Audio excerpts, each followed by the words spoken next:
Hey, amazing viewers! Thanks for clicking on Monkey DFIC.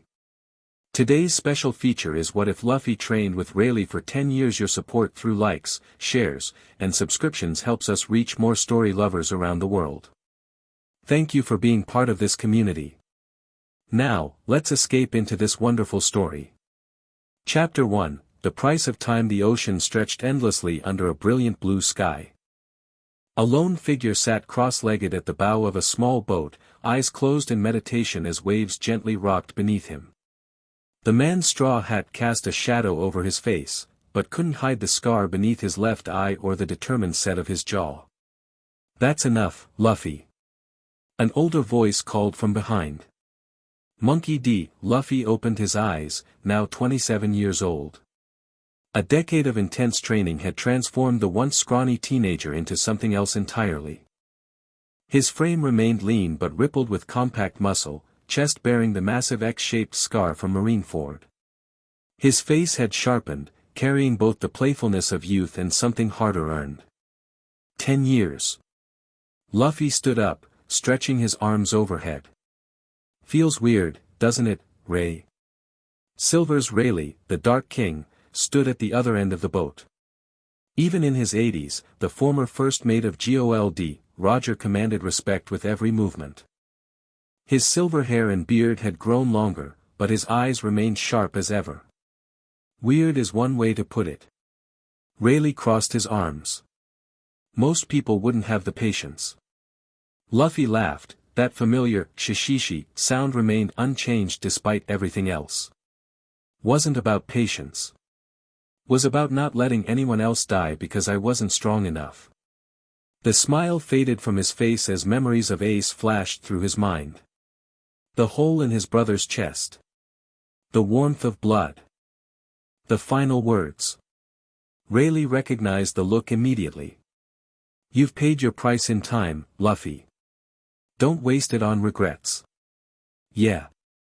Luffy's eyes focused on the horizon. "They're out there somewhere. My crew. If they're alive." Rayleigh said, always the realist. "They're alive." No hesitation in Luffy's voice. "I'd know if they weren't." Rayleigh smiled. Some things never changed, Luffy's absolute faith in his Nakama remained unshakable. But so much else had transformed during their decade together. 8 years earlier, again. Rayleigh's voice cut through the rain. Luffy, 19 years old and bleeding from a dozen wounds, pushed himself up from the muddy ground. They'd been at it for 6 hours straight, and every muscle in his body screamed for rest. "I'm trying." Luffy shouted, frustration boiling over. "This advanced observation stuff is impossible." "Impossible?" Rayleigh raised an eyebrow. The boy who stormed Eni's lobby, survived Impel Down, and challenged Marineford find something impossible. "Don't give me that crap." Luffy snapped. 2 years of training wasn't enough to save Ace. "How do I know 10 will be enough for anything?" Rayleigh moved so fast Luffy didn't register it until he felt the impact of knuckles against his cheek, sending him sprawling back into the mud. Not a punch enhanced with hockey, just disappointment. "You think this is about becoming invincible?" Rayleigh's voice was dangerously quiet. "No amount of training will guarantee you never lose anyone again, boy." Luffy wiped blood from his lip, saying nothing. "Power isn't about preventing loss. It's about having the strength to keep moving forward after loss happens." Rayleigh extended his hand. "Now get up. We're seeing this through." Luffy took his hand and pulled himself up, mud caking his clothes and hair. "Close your eyes," Rayleigh instructed. "Don't focus on what's coming. Feel the intent before it forms." Luffy closed his eyes, trying to sense beyond his immediate surroundings. Rain pelted his face, wind whistled through the trees, waves crashed against the distant shore. So many distractions. Then Rayleigh attacked, not physically, but with a burst of Conqueror's haki so focused it felt like a spear aimed at Luffy's consciousness. This time, something clicked. Luffy felt it coming a split second before it hit, not seeing the future exactly, but sensing the shift in Rayleigh's intent. He sidestepped, the hockey blast missing him by inches. His eyes snapped open, wide with surprise. "I felt it," Luffy whispered, then louder, "I felt it." Rayleigh's stern expression broke into a proud smile. "That's the beginning. Tomorrow we do it blindfolded in a hurricane." Luffy didn't even groan. Progress was progress. 6 years earlier, "Control, Luffy." Rayleigh shouted as another boulder exploded into fragments. Armament hockey isn't just about hardening your attack, it's about directing your will with precision. At 21, Luffy had grown taller, his body adapting to the relentless training regimen. Sweat poured down his face as he stared at the pile of shattered rocks surrounding him. "I don't get it," Luffy panted. "I'm putting everything into it." "That's the problem." Rayleigh stepped forward, picking up a pebble. "Watch." He held the small stone between thumb and forefinger. Without any visible change, he flicked it toward a massive boulder 30 feet away. The pebble pierced straight through, leaving a perfect hole. "Whoa!" Luffy's eyes widened. Advanced armament isn't about force, it's about penetration. Rayleigh handed Luffy another pebble. "Don't try to destroy the target. Try to reach inside it." Luffy stared at the tiny stone, remembering how Hyogoro had described flowing hockey outward. He closed his eyes, imagining his will not as a hammer but as water seeping into cracks. The pebble between his fingers grew warm. When he opened his eyes, it glowed with a black sheen different from his typical armament. He flicked it at the boulder. The stone didn't pierce through cleanly like Rayleigh's, but it embedded itself halfway, much deeper than it should have. Progress. Rayleigh nodded. Again. By sunset, Luffy had reduced the entire hillside to rubble, each impact more controlled than the last. As they walked back to their camp, Luffy suddenly asked, "What are they doing right now, do you think?" Rayleigh didn't need to ask who they were. Living their lives. Growing stronger in their own ways. "I wonder if they hate me," Luffy said quietly. "For not coming back after 2 years like I promised. Do you regret your choice?" Luffy looked at his hands, now capable of destruction he could barely have imagined when he first set sail. "No. But I hope they understand why." Rayleigh clapped him on the shoulder. "If they're truly your nakama, they will." For years earlier the island was deserted except for the 2 men standing on opposite ends of the beach. At 23, Luffy had filled out his frame, scars mapping his journey across his skin. His eyes held a focus that would have been unrecognizable to those who knew him as a teenager. "Today we go all out," Rayleigh declared, removing his glasses and setting them carefully on a rock. "No holding back. Show me everything you've learned." Luffy cracked his knuckles, excitement building. They'd sparred countless times over the years, but Rayleigh had always maintained the upper hand. Today felt different. "Ready when you are, old man." Rayleigh vanished. Luffy's advanced observation barely gave him enough warning to duck as a hockey-infused kick passed where his head had been. He countered with a gear-second enhanced punch that Rayleigh deflected with his forearm. Too predictable. Rayleigh taunted, landing 3 rapid strikes that Luffy blocked with blackened arms. Luffy grinned. Just warming up. He activated Gear 4th, his muscle mass expanding as his skin took on a glossy sheen. But unlike his earlier versions, this form showed refinement, no excessive bulk, just concentrated power. "Interesting," Rayleigh noted. "You've optimized it." Bound Man was too bulky, Snakeman too linear, Luffy explained as he hovered above the ground. "This is Tiger Man, all the power, twice the speed." He demonstrated by launching forward, faster than even Rayleigh expected. His fist connected with the older man's crossed arms, the impact sending shockwaves across the beach. They exchanged blows at speeds invisible to normal eyes, each impact echoing like thunder. Rayleigh's experience met Luffy's innovation as they pushed each other to new heights. 15 minutes in, both were breathing heavily, the landscape around them transformed by their battle. Craters dotted the beach, palm trees had been uprooted, and the cliff face bore deep gashes. "Time to end this," Rayleigh announced, his body emanating the distinctive black lightning of Conqueror's haki. Luffy matched him, his own haki manifesting around his body. "Let's go." They charged, fists cocked back. When they collided, the sky itself seemed to split. A dome of energy expanded outward, vaporizing the sand beneath their feet and pushing back the ocean for a brief, impossible moment. When the dust settled, they stood facing each other, both still on their feet. Rayleigh laughed, blood trickling from the corner of his mouth. "Well done. You've mastered advanced conquerors." Luffy didn't celebrate. "But I still couldn't beat you." "No," Rayleigh admitted. "But you came closer than anyone has in decades." He straightened up, wiping blood from his chin. "Tomorrow, we start on your devil fruit awakening." Luffy's eyes widened. "You think I'm ready?"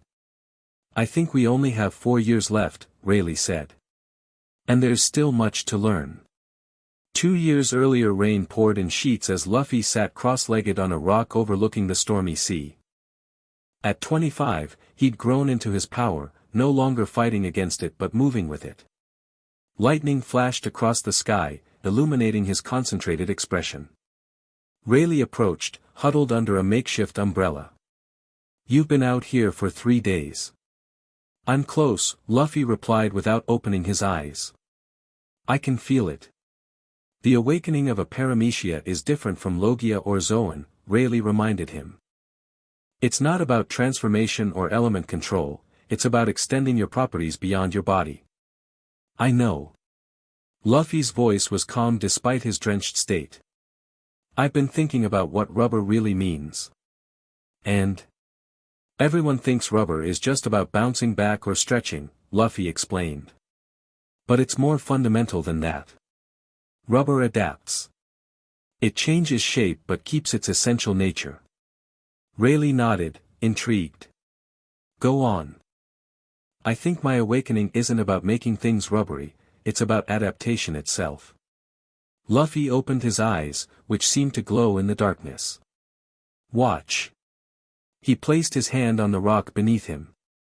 Nothing visible happened at first, but then tiny cracks appeared across its surface.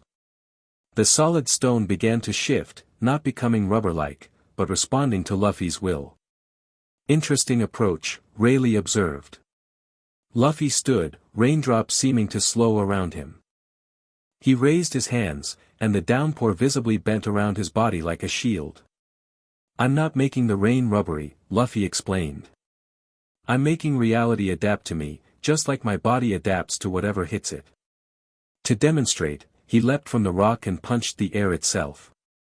A visible distortion rippled outward, creating a tunnel through the rainfall that extended for 50 feet. "You figured it out," Rayleigh said proudly. "But can you maintain it?" Luffy's concentration broke, and the rain immediately returned to its natural pattern, drenching him once more. He laughed, shaking water from his hair. "Not yet. But I will." 2 more years, Rayleigh reminded him. "Make them count." "Present day, you've surpassed my expectations," Rayleigh said as they prepared to part ways. Their small boat had docked at a nondescript island in the New World. "When you asked for 10 years instead of 2, I thought you were being foolish." "I probably was," Luffy admitted, adjusting his straw hat. "But being foolish got me this far." Rayleigh chuckled. "Indeed it did." His expression turned serious. "The world has changed, Luffy. Not all your friends may welcome your return." "I know." Luffy hoisted a small pack over his shoulder. "But I've gotta try. Can't become king of the pirates without my crew. The world thinks you're dead, you know. After Marineford, when you disappeared completely." "Good." Luffy grinned. "I like surprises." Rayleigh extended his hand, but Luffy ignored it, pulling his mentor into a tight hug instead.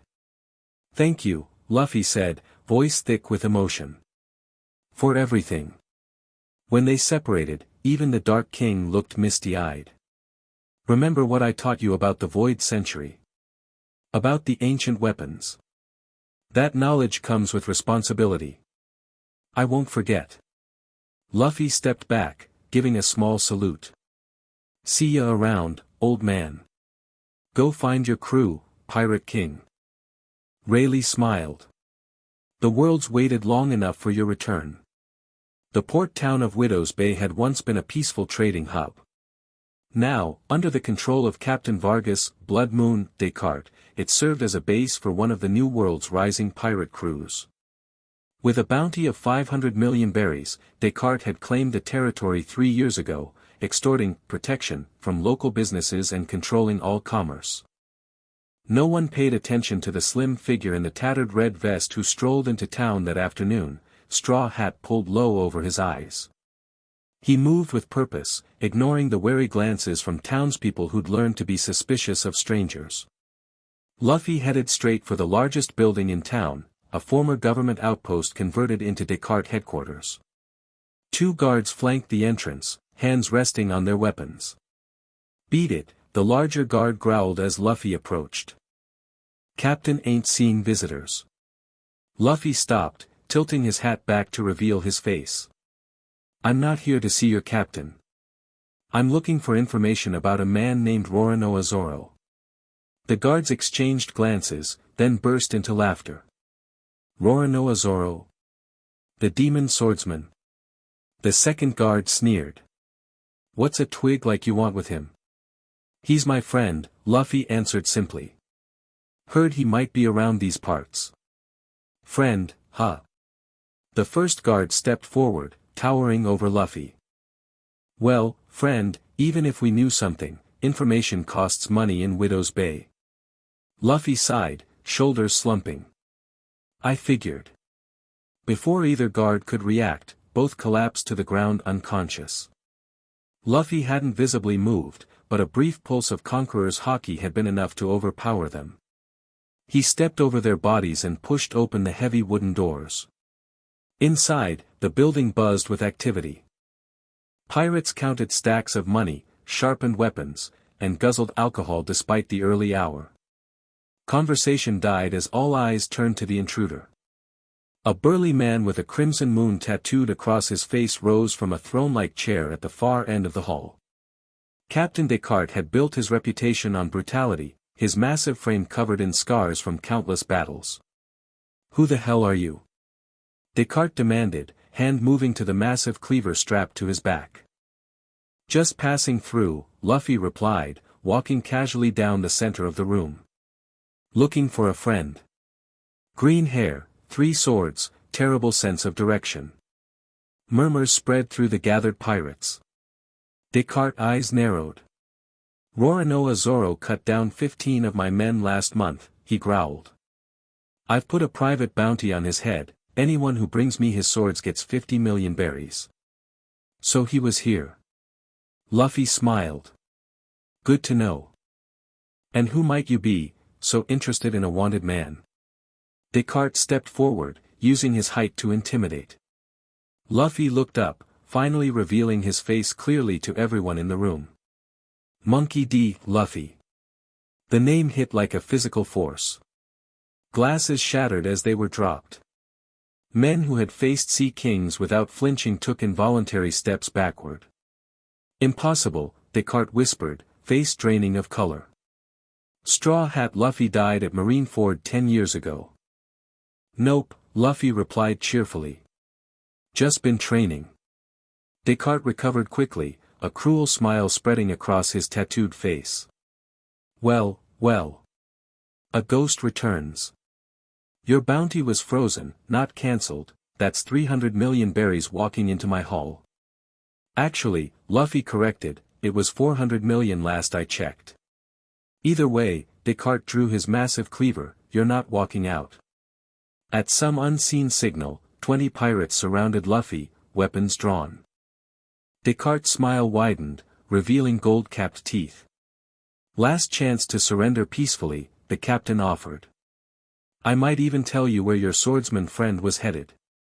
Luffy's expression remained neutral. You know, 10 years ago, I probably would have fought all your men first, saving you for last. And now? Descartes mocked. Now I don't have that kind of time to waste. What happened next occurred so quickly that most witnesses would later disagree on the details. Luffy seemed to flicker, and suddenly he stood directly before Descartes. The captain's cleaver swung down, and passed through empty air. Descartes felt a tap on his shoulder and turned to find Luffy behind him, still wearing that calm expression. The punch that followed wasn't particularly flashy. Luffy didn't name the attack or transform his body. He simply struck with perfect form, his fist coated in advanced armament haki. The impact lifted Descartes off his feet and sent him crashing through the back wall of the building, then through the building behind that, and finally into the harbor 300 yards away. The remaining pirates stood frozen in shock, weapons forgotten in trembling hands. Luffy turned to face them. Anyone else want to keep Zoro's location a secret? 20 weapons clattered to the floor simultaneously. He headed north, one pirate blurted. Said something about a dojo in the mountains where they brew good sake. Luffy nodded. Thanks. Oh, and one more thing, this town isn't yours anymore. Leave these people alone. Or what? A brave soul dared to ask. Luffy smiled, but there was nothing friendly about it. Or I'll come back. No further questions followed.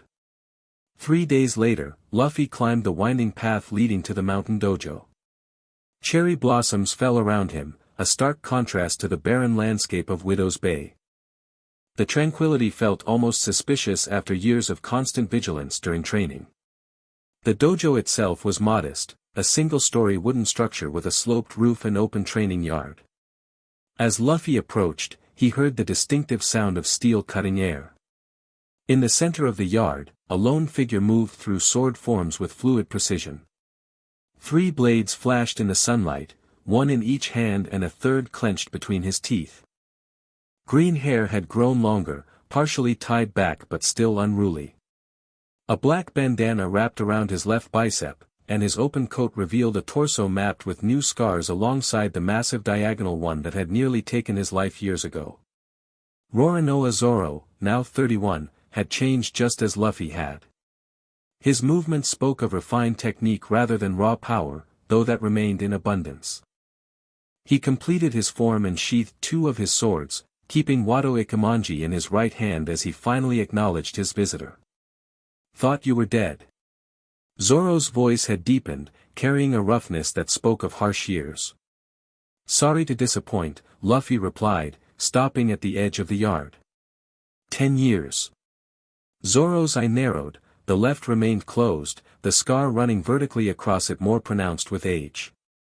No message. No sign. Nothing. I needed to, I know why you did it, Zoro cut him off. Doesn't mean it was the right call. Tension stretched between them, a decade of unspoken words hanging in the air. Luffy had imagined this reunion countless times, but facing Zoro's cold reception made his practiced explanations feel hollow. We looked for you, Zoro continued, turning away to pick up a cloth and wipe down his blade. For 2 years, we all searched. Then another year passed. And another. Zoro, Nami was the last to give up, Zoro interrupted again. She kept saying you'd come back. That something must have happened to keep you away. A bitter laugh escaped him. Turns out she was right. Something did happen. You chose to stay away. The accusation stung more than any physical blow. Luffy stepped into the training yard, feet disturbing the carefully raked sand. I made a choice, he acknowledged.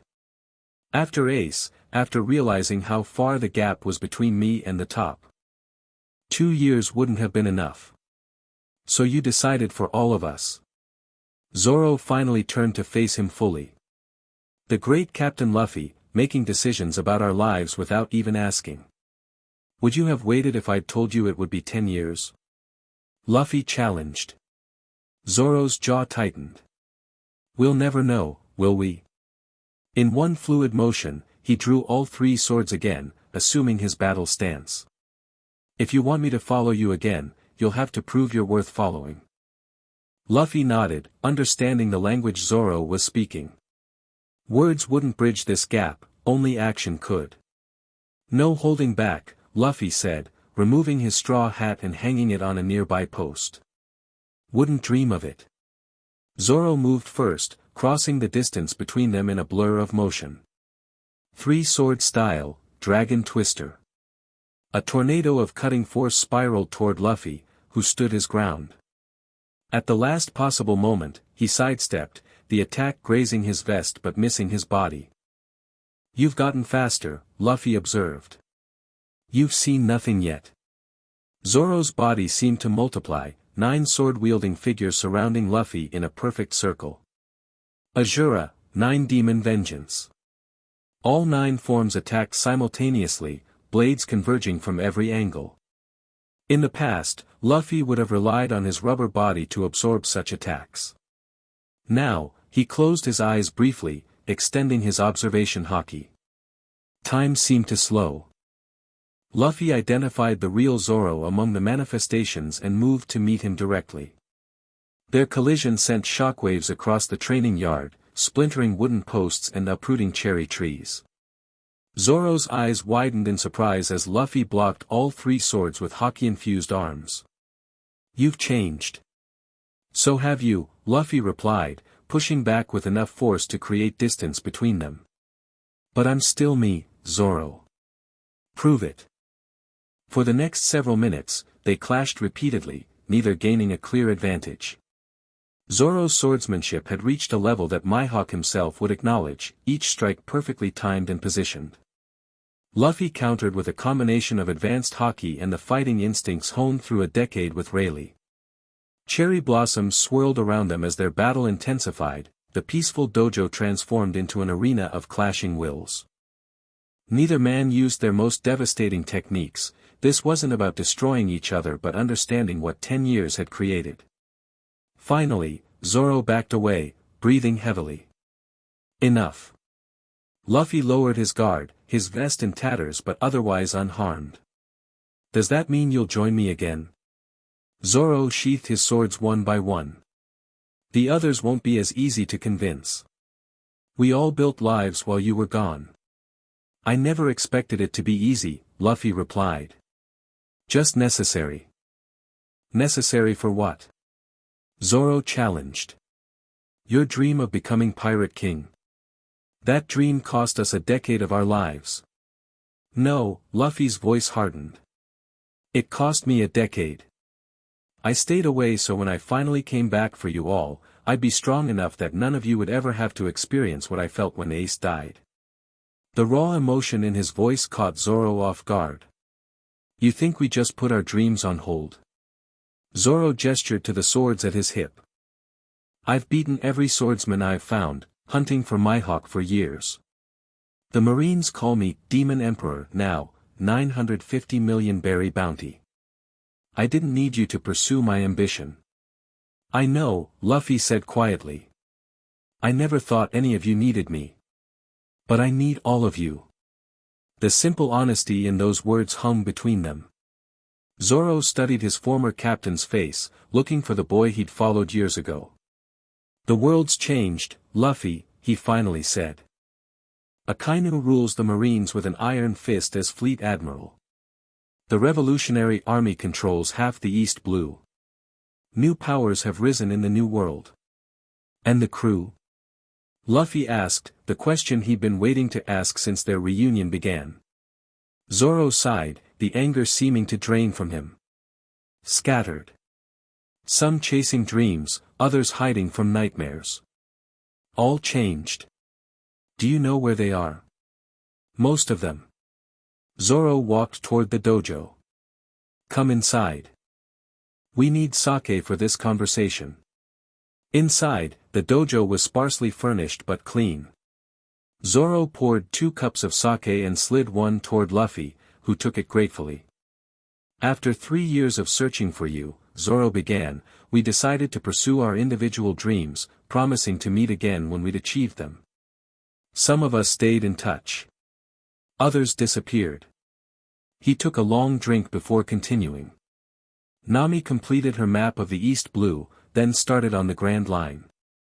Last I heard, she was working as a cartographer for the highest bidder, Marines, pirates, doesn't matter as long as they pay well. She's in Water 7 now, negotiating some contract. And Usopp? Luffy asked. Became the brave warrior he always wanted to be. Joined a mercenary group called the Titan Defenders. Took the name God Usopp seriously, has a bounty now, 400 million. Luffy smiled at that. Sanji. Opened his own restaurant chain. All blue establishments in 8 major cities. Still kicks the shit out of anyone who wastes food. Zoro's expression darkened slightly.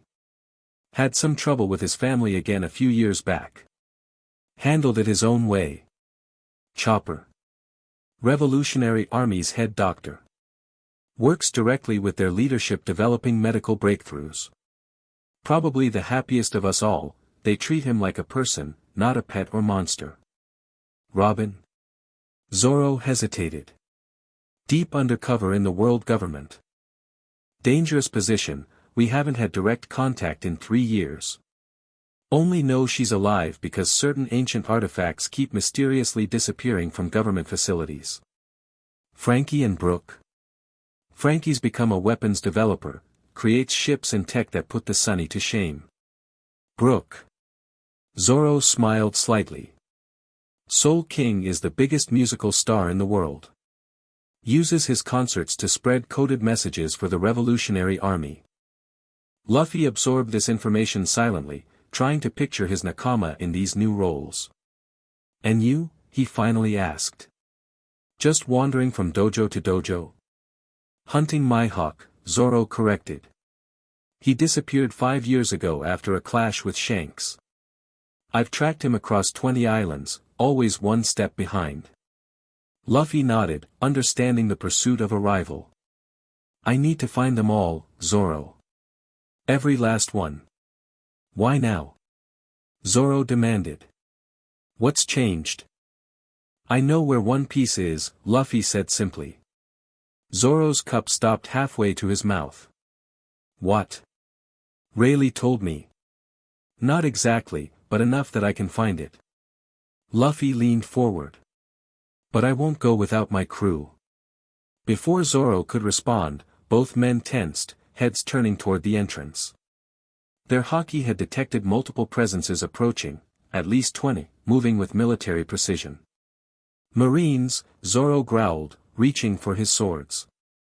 How did they find us so quickly? Luffy wondered. Probably tracked you from Widow's Bay, Zoro replied. Akainu has eyes everywhere these days. They moved outside to see Marines establishing positions around the dojo. At their center stood a tall figure in a pristine white coat, the uniform of a vice admiral. Roronoa Zoro, the vice admiral called. And, interesting. The reports were true. Monkey D. Luffy has returned from the dead. The Marine stepped forward, removing his cap to reveal sharp features and calculating eyes. Vice Admiral Katsuro, at your service. I must say, this is quite the historic moment, capturing both the Demon Emperor and the long-lost Straw Hat in one operation. You can try, Zoro said, tying his bandana around his head. Katsuro smiled thinly. I was hoping you'd resist. He snapped his fingers, and his men raised their weapons. You should know, Akainu-sama has specifically ordered all Straw Hat pirates be brought in alive for public execution. A decade-delayed justice for Marineford. Luffy's expression darkened. You're making a mistake. The only mistake was allowing rumors of your return to reach me before you could disappear again, Katsuro replied. Men, take them. Marines charged from all sides, weapons drawn. Zoro cut down the first wave without moving from his position, steel flashing in deadly arcs. Luffy stood motionless as several Marines reached him, swords aimed for non-vital areas to capture, not kill. Just before they made contact, he released a focused wave of Conqueror's haki. The attacking Marines collapsed instantly, while those further back staggered, fighting to remain conscious. Katsuro's eyes widened. Impossible. You've been chasing the wrong prey, Vice Admiral, Luffy said, walking calmly toward him as remaining Marines fell to their knees under the pressure of his haki. I'm not the same rookie from Marineford. Demon Bamboo, Katsuro whispered, his body transforming. Bamboo shoots erupted from his skin, creating an organic armor. I won't be so easily overcome. He lunged at Luffy, bamboo spears extending from his arms at tremendous speed. Luffy didn't dodge, he met the attack head-on, his hand gripping the central bamboo spear and stopping it inches from his chest. A Zoan type, Luffy observed. Strong, but predictable. With his free hand, Luffy delivered a haki-infused punch directly to Katsuro's chest. The bamboo armor shattered, and the Vice Admiral flew backward, crashing through several trees before coming to rest in a broken heap. Should we finish him? Zoro asked, dispatching the last conscious Marine with the blunt edge of his sword. Luffy shook his head. Let him report back. Akainu should know I'm coming. Zoro studied his former captain with new eyes. The casual dismissal of a vice admiral, something that would have been a major battle years ago, told him everything he needed to know about Luffy's growth. You really did it, Zoro said. You became strong enough to challenge anyone.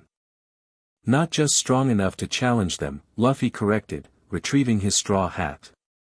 Strong enough to win. Zoro sheathed his swords, decision made.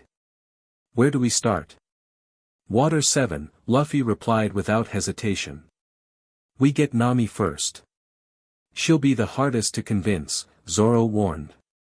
She took your disappearance the hardest. Luffy's eyes fixed on the horizon. Then I have 10 years of convincing to make up for. As they prepared to leave, Katsuro stirred, coughing blood as he struggled to his knees. You won't escape Akainu-sama, he's not like before. Luffy paused, turning back to the defeated Vice Admiral. Neither am I.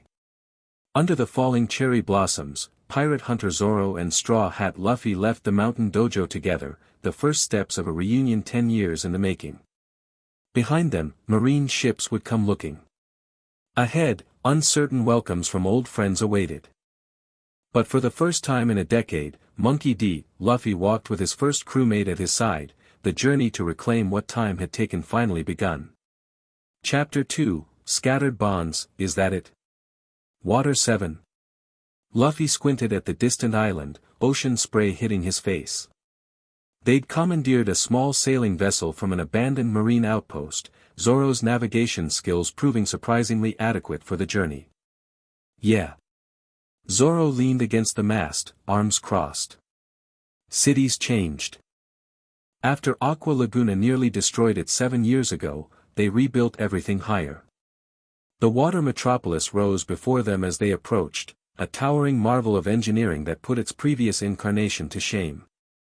Multiple levels of canals spiraled upward in concentric circles, connected by a network of waterways that resembled a giant fountain. At the summit, a massive structure gleamed in the sunlight, its architecture reminiscent of Enies Lobby's Tower of Justice but with flowing, organic lines. What's that building on top? Luffy asked. World Government's Western Intelligence Headquarters. They moved in after rebuilding. Iceberg still runs the shipyards, but the government controls everything else. Luffy frowned. And Nami works with these people. Nami works with whoever pays her, Zoro replied, his tone neutral. Don't judge her, Luffy. We all found ways to survive. They docked at a lower-level harbor, relatively free from government oversight. As they secured their small vessel, a port official approached, ledger in hand. Names and purpose of visit, he asked without looking up. Jones and Swordsmith, Zoro answered before Luffy could speak. Here on business. The official barely glanced at them before stamping their entry permit. 3-day visitor pass. Stay out of the upper levels without proper clearance. As the man walked away, Luffy raised an eyebrow at Zoro. Jones? We're not exactly welcome faces here, Zoro muttered. Better to stay low until we find Nami. They moved through the lower city, Luffy taking in the changes. Water 7 had always been beautiful, but now it felt divided, lower levels bustling with ordinary citizens and shops, while pristine upper canals hosted sleek government vessels and wealthy merchants. Where do we find her?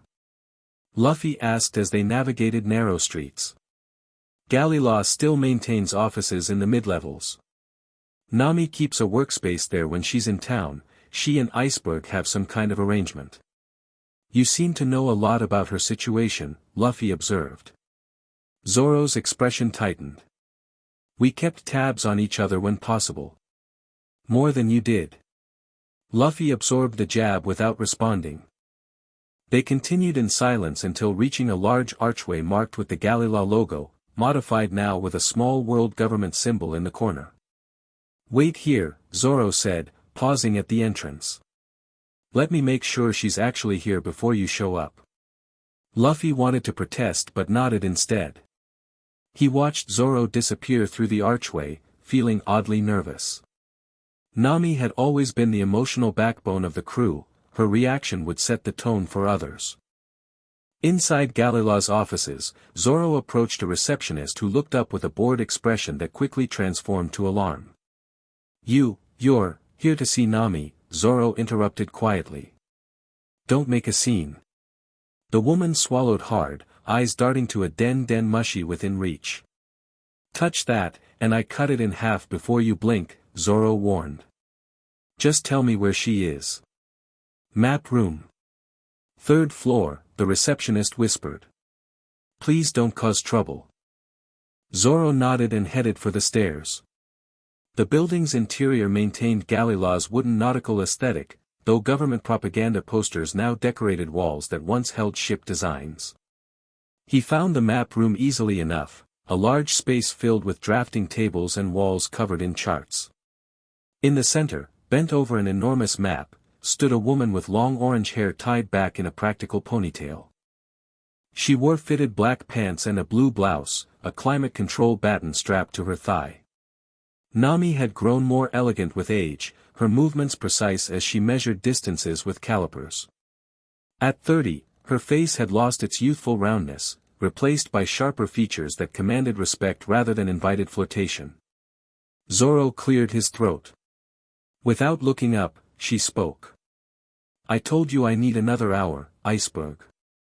These northern currents are tricky. Not Iceberg. Her head snapped up, eyes widening momentarily before narrowing in suspicion. Zoro. What the hell are you doing here? This area is crawling with government agents. Nice to see you too, he replied dryly. It's been 2 years? 18 months. She set down her tools, crossing her arms. Last time you needed money. And you charged me triple the interest. A small smile cracked her professional demeanor. Some things never change. The smile faded quickly. Why risk coming here? Your bounty's close to $1 billion now. I brought someone who wants to see you. Her body tensed visibly. Don't tell me. He's outside.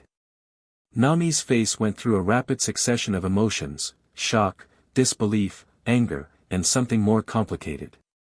She gripped the edge of her drafting table so hard her knuckles whitened. 10 years, Zoro. 10. Fucking. Years. I know. And you just bring him here. To my workplace. Under a government building. He needs to see you. And I needed my captain back a decade ago. Her voice rose before she caught herself, glancing toward the door. More quietly, she continued, we mourned him, Zoro. I cried for months. We all did. He made a choice, Zoro said simply. A selfish one. Maybe. Maybe not. Zoro moved to the window, peering down at the street where Luffy waited. But he's back now, and he has a reason. Nami laughed bitterly. Oh, I'm sure it's a great reason. The Great Monkey D. Luffy doesn't do anything without a reason, right? Even abandon the people who would have died for him. Some of us nearly did, Zoro said quietly, touching the scar over his closed eye. Nami's anger faltered. They rarely spoke about the battle that had nearly claimed Zoro's life, the first major conflict after they'd given up searching for Luffy. Fine, she finally said, gathering her maps and rolling them carefully. But not here. Too many ears. Meet me at the sinking ship in an hour. It's a tavern in the lower west district. Zoro nodded and turned to leave. Zoro, she called after him, her voice softer. Is he still him? The swordsman paused at the doorway. Yes and no. Like all of us, the same core, different edges. After he left, Nami sat heavily in her chair, hands trembling slightly as she pressed them against her eyes. 10 years of carefully constructed walls threatened to crumble at the mere mention of his return. She'll meet us at a tavern, Zoro reported when he returned to Luffy. And she's pissed. Luffy nodded, having expected nothing less. Did she look well? Successful. Professional. Guarded. Zoro started walking, expecting Luffy to follow. She's built a reputation here, best cartographer in the Grand Line. Even the Marines use her maps. They wound their way down to the lower west district, where the canals grew narrower and murkier. The sinking ship proved easy to find, a tavern built inside an actual capsized ship hull, its keel forming a distinctive roof. Should we wait outside? Luffy asked, eyeing the entrance. She said an hour. We've got time to kill and I could use a drink. Inside, the tavern was dimly lit by lanterns hanging from exposed ribs of the ship's hull. A mixed clientele of shipwrights, merchants, and shadier characters filled the tables. Zoro led them to a corner booth with a clear view of both entrances. 2 whiskeys, he told a passing server, who nodded without really looking at them. Luffy fidgeted with his straw hat, uncharacteristically nervous. What if she refuses? Then we try again, Zoro replied simply. Or move on to the next. The Nami I know wouldn't miss a chance at the biggest treasure in history, no matter how angry she is. Their drinks arrived, and Luffy took a sip, grimacing slightly. Alcohol had never been his preference, but it gave his hands something to do besides worry. 58 minutes after Zoro had left her office, Nami walked through the door. She'd changed into less conspicuous clothing, jeans, boots, and a hooded jacket that partially obscured her distinctive hair. Her eyes scanned the room with practiced efficiency before landing on their table. Luffy stood as she approached, mouth suddenly dry. Up close, the changes were more apparent, the confidence in her posture, the calculating intelligence in her eyes, the weathered tan of someone who still spent plenty of time on the open sea. Nami, he said simply, voice catching slightly. She stopped a few feet away, studying him with an unreadable expression. Then, without warning, she slapped him with enough force to snap his head sideways. The tavern fell silent, patrons turning to stare. Luffy didn't react, accepting the blow without complaint. I deserved that, he acknowledged quietly. You deserve a lot more than that, Nami replied, voice tight with emotion. She slid into the booth opposite him, next to Zoro. Start talking. Luffy rubbed his cheek, the sting already fading. I missed you. Try again. He took a deep breath. After Ace died, I realized how unprepared I was. How I'd put everyone in danger because I wasn't strong enough. 2 years of training wouldn't have been enough, not for what's coming. So you decided 10 would be better? Without telling any of us? Nami's voice remained controlled, but her eyes betrayed her hurt. We thought you were dead, Luffy. Or captured. Or worse. I couldn't risk contacting anyone, Luffy explained. Rayleigh insisted complete isolation was the only way. If the world government had discovered I was alive, we would have protected you, Nami cut in. That's what crews do. That's what families do. The word family hit Luffy like a physical blow. I couldn't risk losing any more family. Not after Ace. Nami's expression softened marginally. She'd been there at Marineford's aftermath, had seen firsthand how Ace's death had shattered something fundamental in Luffy. So now what? She asked. You reappear after a decade and expect us all to drop everything and follow you again? Yes, Luffy answered with simple honesty. Nami laughed despite herself, the sound caught between amusement and disbelief. You haven't changed at all, have you? In some ways, no. Luffy smiled tentatively. In others. He took down a 500 million bounty and a vice admiral without breaking a sweat, Zoro interjected. Nami's eyebrows rose. That true? Instead of answering, Luffy placed his hand palm down on the table. Without any visible effort, the wooden surface began to ripple outward from his touch, as if suddenly liquid.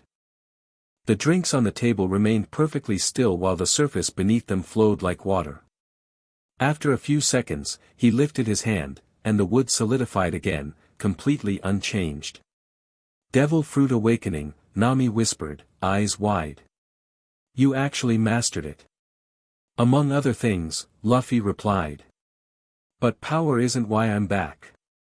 I need my navigator. And what about what your navigator needs? Nami challenged, leaning forward. I've built something here, Luffy. Respect. Security. I'm 3 maps away from completing the first comprehensive Grand Line Atlas in history. I know, Luffy said. And I know asking you to leave that behind is selfish. Damn right it is. But I also know you haven't given up on your dream of mapping the entire world. Luffy held her gaze steadily. And I know where we need to go next. Where? She asked, professional curiosity momentarily overriding her anger. Laugh Tale. The name hung in the air between them. Even Zoro, who had heard this before, sat up straighter. Bullshit, Nami breathed. Nobody knows where it is. Not even Roger's old crew revealed its location. Rayleigh told me enough, Luffy insisted. With your navigation skills and the information I have, we can find it. Why would Rayleigh tell you when he never told anyone else? Because the world is changing, Luffy replied, his voice dropping. Akainu hasn't just been hunting pirates these past 10 years, he's been searching for something. Something on Laugh Tale that Roger found. Nami's expression grew serious. The ancient weapons. Luffy nodded. And the truth about the Void Century. Rayleigh believes Akainu is close to piecing it together. If he gets there first. The world as we know it ends, Nami finished, running a hand through her hair in frustration. Damn it, Luffy. You couldn't have come back with a simple treasure hunt. When have we ever done anything simple? Luffy smiled, the familiar grin that had once led them all into countless adventures. For a moment, Nami seemed to waver. Then her expression hardened again. I need to think about this. It's not just about dropping everything and running off. There are complications. What kind of complications? Zoro asked, speaking up for the first time since she'd arrived. Nami hesitated. I have contracts. Obligations. People who depend on my work. And? Zoro pressed, sensing there was more. And I'm not the same person who followed a boy in a straw hat on blind faith, she snapped. I need time. Luffy nodded, disappointed but understanding. How much time? I don't know. Nami stood up abruptly. Where are you staying? We haven't figured that out yet, Zoro admitted. Nami sighed, reaching into her pocket and pulling out a key. There's a boathouse at the end of Canal Street. Number 17.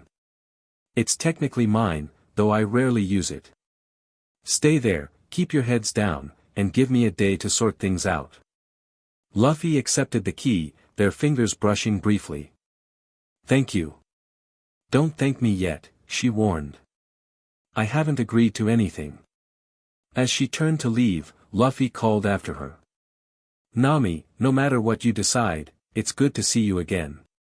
She paused, not turning around. You too, Captain. The words seemed to slip out unintentionally, and she quickly pushed through the tavern door before he could respond. The boathouse proved to be a modest but well-maintained structure at the edge of a quieter canal.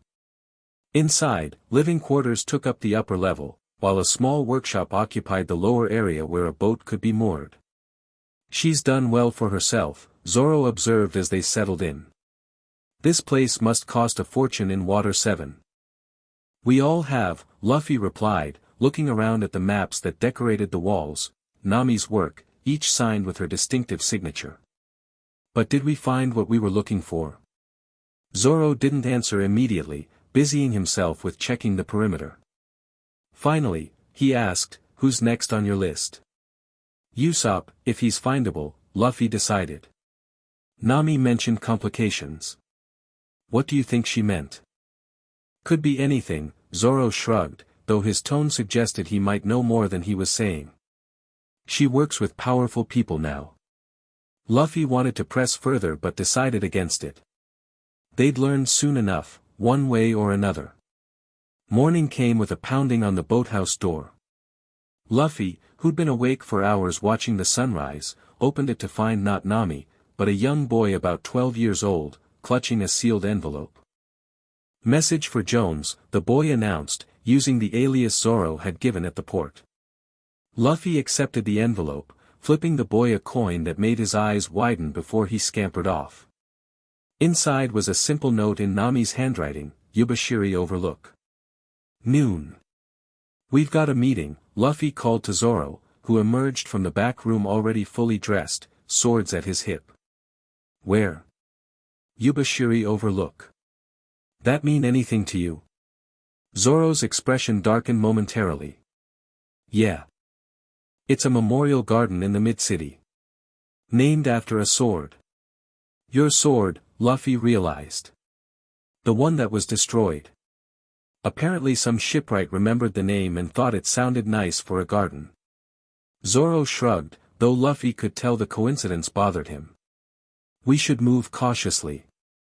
Mid-city has more government presence. They spent the morning planning their approach, studying a city map Nami had left in the boathouse. By midday, they'd made their way to the Overlook, a terraced garden perched between canal levels, offering a panoramic view of the lower city while the government headquarters loomed above. Nami was already waiting, seated on a bench beneath a flowering tree. She wasn't alone. Beside her sat a man whose long nose was instantly recognizable despite the changes 10 years had wrought. Usopp had filled out considerably, his lanky teenage build replaced by the solid physique of a seasoned fighter. His curly hair was cut shorter, and a neat beard framed his jaw. A green bandana covered his head, and his trademark goggles hung around his neck alongside what appeared to be various ammunition pouches. A massive slingshot, far more sophisticated than his previous weapons, was strapped to his back. Usopp, Luffy breathed, momentarily frozen in place. The sniper stood as they approached, his expression guarded. Unlike Nami's professional attire, he dressed like a man ready for battle at any moment, reinforced vest, tactical pants with multiple pockets, and sturdy boots. So it's true, Usopp said, voice deeper than Luffy remembered. The dead man walks. I brought him, Nami explained. Thought you should hear him out too. Luffy approached cautiously, unsure what reception to expect. Usopp had always been emotional, quick to anger but equally quick to forgive. The punch caught Luffy by surprise, not because he couldn't see it coming, but because he hadn't expected such force behind it. Usopp's fist connected with his jaw in a textbook strike, showing years of hand-to-hand training that the former liar had never possessed before. That's for making Kaya cry at your funeral, Usopp said matter-of-factly. Then he grabbed Luffy in a crushing hug. And this is because I missed you, you selfish bastard. Luffy returned the embrace, relief flooding through him. I missed you too. When they separated, Usopp wiped suspiciously at his eyes before composing himself. Nami filled me in on some of it. 10 years with Rayleigh, huh? Yeah. Must have been some training. Usopp gestured to a more secluded area of the garden. Let's talk where there are fewer ears. They moved to a stone table partially concealed by ornamental trees, Nami and Usopp sitting opposite Luffy and Zoro. When did you get here? Luffy asked Usopp. This morning. I was already in the area when Nami's message found me. He patted one of his pouches proudly. The Titan defenders had a contract nearby, pirates troubling trade routes. Nothing the great Captain Usopp couldn't handle. Despite everything, Luffy grinned. Some things truly hadn't changed. Captain now, huh?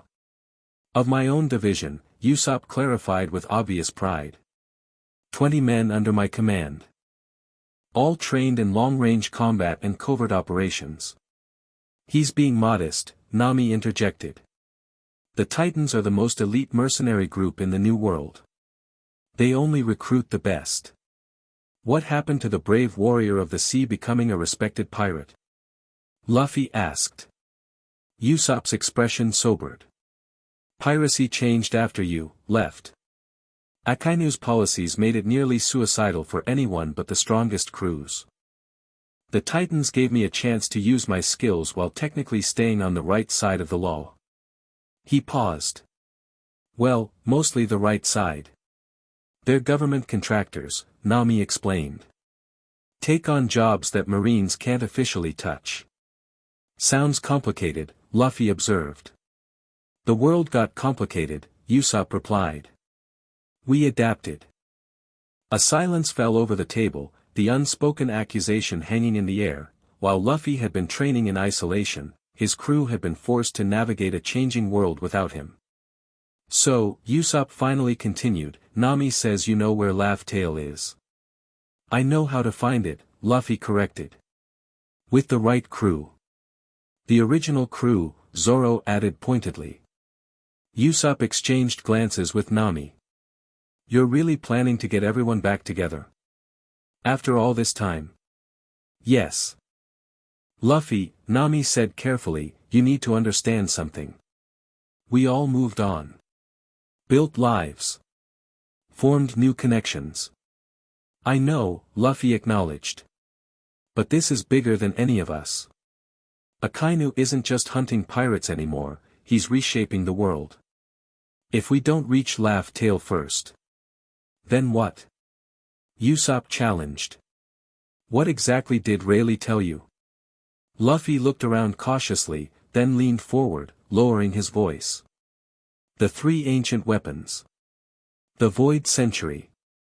The Will of D. It's all connected. Roger found the truth but decided the world wasn't ready. And now it is? Nami asked skeptically. Now we don't have a choice, Luffy replied.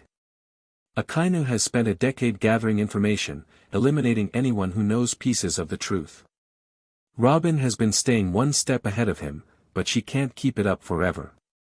At the mention of Robin, both Nami and Usopp tensed visibly. You know where she is? Usopp asked. Zoro said she's undercover in the world government. Another loaded glance passed between Nami and Usopp. Luffy frowned, sensing they were keeping something from him. What aren't you telling me? Nami sighed. Robin's position is precarious. She infiltrated the government's ancient history research division 5 years ago. She's been feeding information to the Revolutionary Army, but her cover could be blown any day. We need to get her out, Luffy declared immediately. It's not that simple, Usopp cautioned. She's in deeper than anyone. The information she's gathering could be critical. Nothing is more critical than her safety, Luffy insisted, a familiar protective edge entering his voice. Nami smiled faintly, the first genuine smile she'd shown since their reunion. That sounds like the Luffy we knew. I never stopped being me, he replied softly. I just needed time to become strong enough to protect you all properly. Usopp leaned back, studying his former captain. Show me. Show you what? How strong you've become. Convince me it was worth disappearing for 10 years. Luffy glanced at Zoro, who nodded slightly. Standing up, Luffy walked a few paces away from the table, to an open area of the garden. Attack me, he told Usopp. Your strongest shot. Here. Now. Usopp looked around nervously. There are civilians around. Trust me. Something in Luffy's calm confidence made Usopp reconsider. He stood, reaching for his slingshot, a complex mechanism that unfolded into what appeared to be a hybrid of slingshot and crossbow. Fine. But don't blame me if this hurts. He loaded a small black pellet into the weapon. This is my Inferno Star, compressed explosive powerful enough to level a small building. I developed it to take down Sea Kings.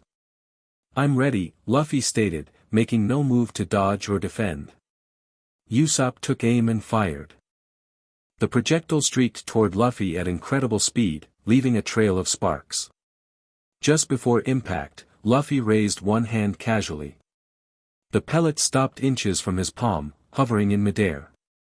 The garden air around it rippled like heat waves, the space itself seeming to bend. What the? Usopp started. With a gentle motion of his fingers, Luffy caused the pellet to drift harmlessly upward, where it detonated with a spectacular boom that echoed across Water 7. A brilliant fireball blossomed high above the garden, far from any structures or people. Devil Fruit Awakening, Nami explained to a stunned Usopp. He can manipulate the properties of space around him. Not just rubber anymore, Luffy confirmed, rejoining them. I can make the world itself adapt to my will, just like my body adapts to attacks. Usopp collapsed back onto the bench, his expression a mixture of awe and disbelief. That's impossible. No more impossible than many things we've seen, Zoro commented. And that's not even the most significant change, Luffy added. My Haki can, wait, Nami interrupted, suddenly alert. She pointed toward the canal below. We have company. Marine vessels were converging on the lower docks, troops disembarking in organized formations. Leading them was a figure in a pristine white coat, not Vice Admiral Katsuro, but someone new. Admiral Kagami, Usopp whispered, quickly collapsing his weapon. Akainu's protege. Already? Zoro growled. How did they track us so quickly? We need to move, Nami decided, gathering her things. That woman is dangerous, Mirror Fruit user. She can reflect any attack back at its source. Luffy watched the Admiral directing her forces with practiced efficiency. Even from a distance, her confidence was evident, a tall woman with silver hair cut in a severe bob, her white coat bearing the Justice Kanji on the back. She's heading for the boathouse, Luffy realized. They know we stayed there. Which means someone talked. Zoro's hand moved to his swords. Nami, did anyone else know about that place? Only Iceberg, she replied, looking troubled. But he would never. Unless he was forced, Usopp finished grimly. The government has ways of making people cooperate these days. Luffy made a decision. We split up. Zoro with me, we lead them away from the city. Nami, Usopp, gather whatever you need and meet us at the western shore by sundown. And if you don't make it? Nami asked, concern breaking through her guarded demeanor. Luffy grinned. We'll make it. Wait, Usopp grabbed Luffy's arm. You can't just waltz back into our lives and start giving orders again. We need to vote or something. There's no time, make time, Usopp insisted, his voice firmer than Luffy remembered. Are we really doing this? Dropping everything to follow you again? Nami placed a hand on Usopp's shoulder. He's right, Luffy. This isn't just about running from Marines. This is about the next however many years of our lives. Luffy looked between them, realizing his mistake. These weren't the same teenagers who had followed his every whim. They were adults with agency, responsibility, and hard-earned wisdom. You're right, he acknowledged. I'm asking, not ordering. Will you join me? Not just to find Laugh Tale, but to stop Akainu before he destroys everything Roger tried to protect. Usopp and Nami exchanged a long look, some unspoken communication passing between them. Finally, Usopp sighed. My contract with the Titans has a clause for existential threats to global stability, he said with a small smile. I think this qualifies. And I suppose mapping Laugh Tale would complete my Grand Line Atlas, Nami added, trying to sound practical despite the excitement creeping into her voice. Luffy's face split into his trademark grin. So that's a yes. That's a conditional yes, Nami clarified. Contingent on finding the others and hearing the full plan. She glanced toward the approaching Marines. But first, let's not get caught. Western shore by sundown, Luffy confirmed. Zoro and I will find a boat. No need, Nami replied with a smirk. I have something better. Luffy and Zoro took the most direct approach to creating a diversion. They simply walked down to the main canal and made themselves visible. Oi! Marines! Luffy shouted, waving his arms. Looking for someone? The reaction was immediate. Orders were shouted, weapons were drawn, and troops began converging on their position. Subtle, Zoro commented dryly, already untying his bandana. Gets the job done. Luffy adjusted his straw hat. No civilians should get hurt up here.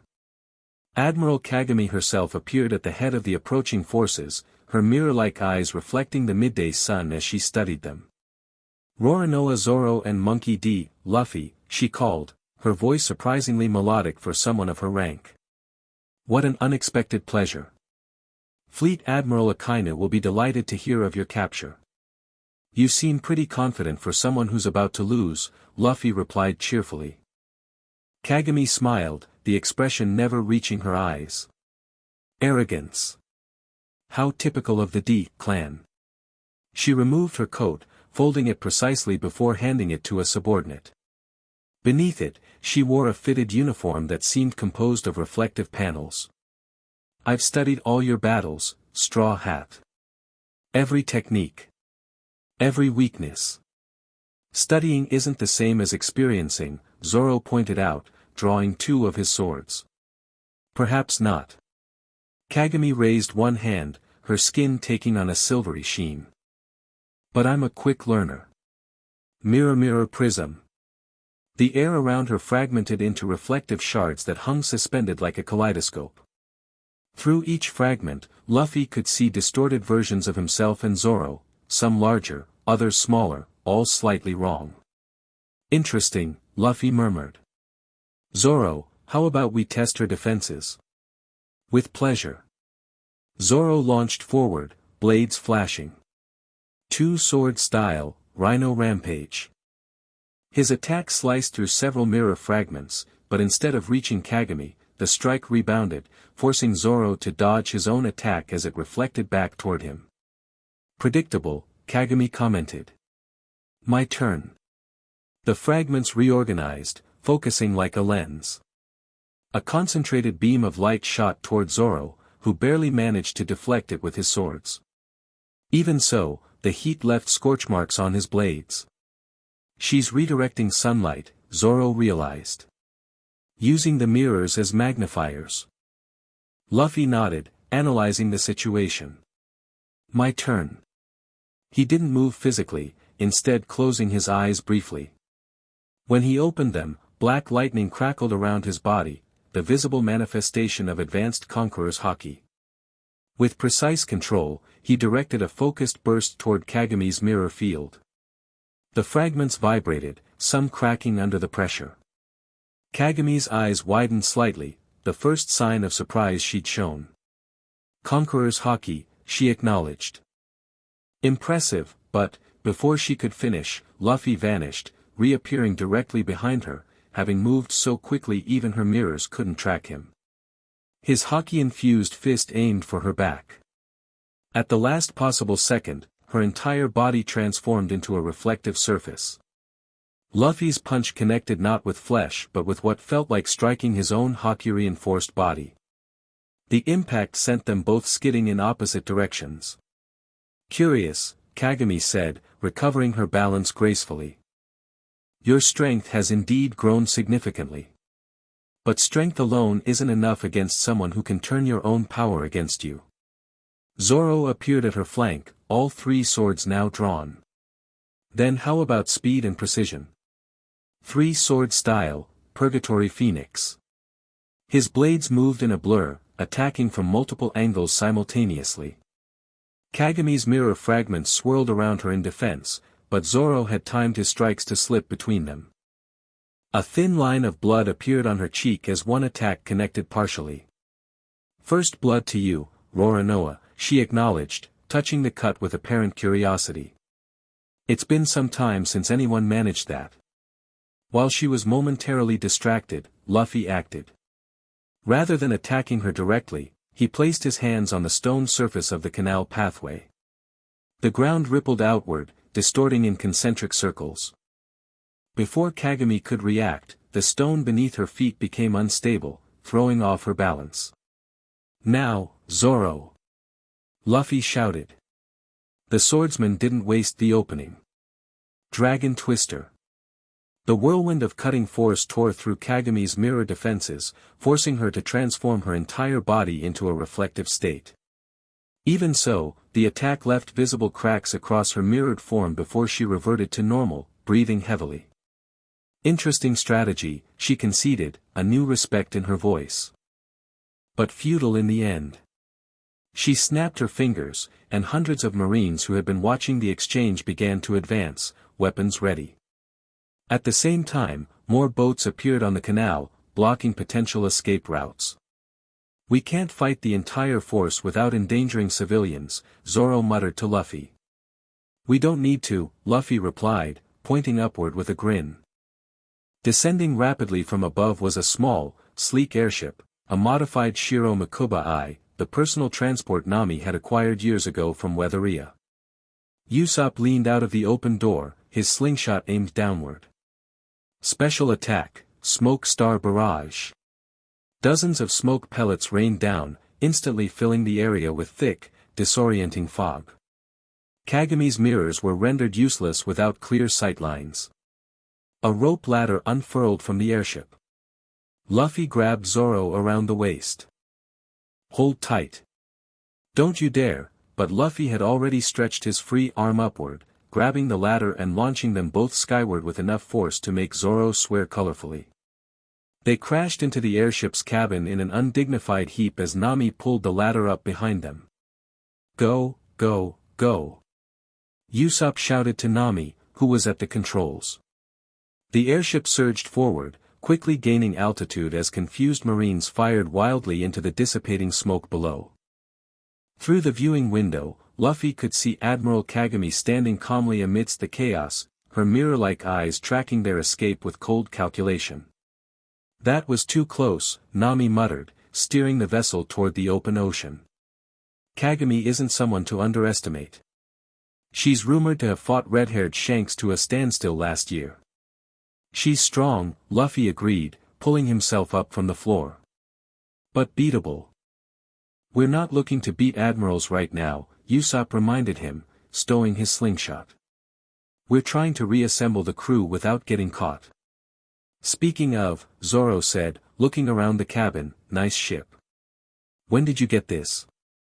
"It's mine," Nami explained, hands confidently adjusting various dials. "I've modified it over the years for weather mapping expeditions. It's small but fast, and the weather control capabilities let us hide in cloud cover when necessary." Luffy explored the compact vessel with obvious delight. Despite its small size, the airship was ingeniously designed, with retractable wings that could transform it from air to sea vessel when needed. The main cabin contained navigation equipment, while a lower compartment held supplies and a small sleeping area. "This is perfect," he declared. "Where to next?" "First, away from Water 7, Nami replied, checking her log pose. "Then we need to decide who to find next." "Sanji," Luffy suggested immediately. We need our cook. Sanji's the easiest to find, Usopp confirmed. His restaurants are famous throughout the Grand Line. The flagship, All Blue, is on Cuisine Island, about 3 days' journey from here. What about marine pursuit? Zoro asked practically. Nami grinned, patting a complex weather control device integrated into the ship's console. Leave that to me. I can whip up a storm system that'll cover our tracks and delay any followers. As if to demonstrate, she activated the device. Outside, clouds began to gather and darken with unnatural speed, forming a localized weather pattern that obscured their vessel while creating challenging conditions for any pursuers. Still impressive, Luffy observed, watching her work with obvious admiration. You haven't seen anything yet, Nami replied, unable to hide a small smile of pride. The past 10 years weren't wasted for all of us. The implied criticism wasn't lost on Luffy, but he accepted it without complaint. As they sailed through the storm of Nami's creation, he watched his 2 recovered crewmates, both so changed yet fundamentally still the Nakama he remembered. For the first time since leaving Rayleigh, he felt a genuine spark of hope. 3 down, 5 to go. Cuisine Island lived up to its name, an entire island dedicated to the culinary arts, with restaurants representing every corner of the world. At its center stood the flagship establishment of the All Blue restaurant chain, a multi-story building designed to resemble a giant blue seashell. Lines of customers wrapped around the block despite the early hour, all hoping to taste creations from the legendary chef who had once sailed with the Straw Hat Pirates. We'll never get in through the front, Usopp observed as their group observed from across the street.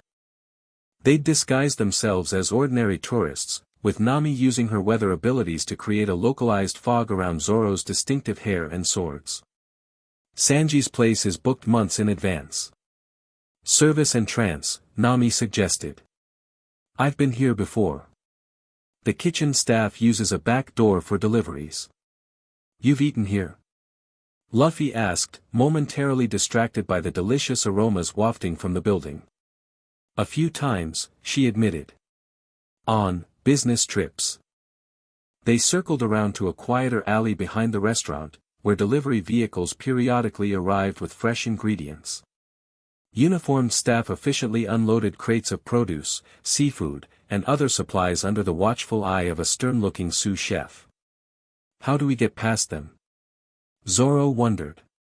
Usopp grinned, reaching into one of his many pouches. Leave it to me. Titan Defender's specialty, the catering infiltration.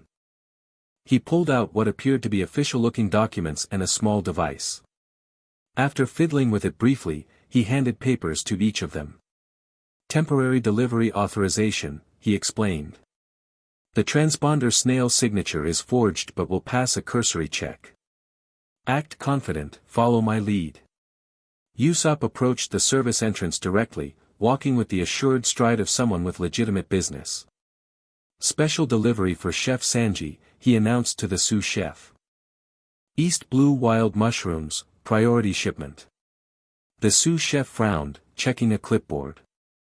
I don't see any mushroom delivery scheduled. Last-minute addition, Usopp replied smoothly, presenting his forged documentation. Chef specifically requested these for tonight's special. Time-sensitive harvest, they lose flavor within hours. While the sous chef examined the papers, Nami stepped forward with a charming smile. We understand the inconvenience. If you could just inform Chef Sanji that his special order from the Weatheria Agricultural Collective has arrived. He'll know what it means. The combination of official-looking documents and the mention of Weatheria, known for its exceptional produce, created just enough confusion and credibility. After a moment's hesitation, the sous chef sighed. Wait here. I'll check with the boss. As soon as he disappeared inside, Zoro muttered, now what? Now we follow, Luffy said, already moving toward the door. They slipped inside, finding themselves in a massive kitchen operation unlike anything they'd seen before. Dozens of chefs worked at various stations, creating dishes that combined artistry with efficiency. The atmosphere was intense but controlled, every movement precisely choreographed like a culinary ballet.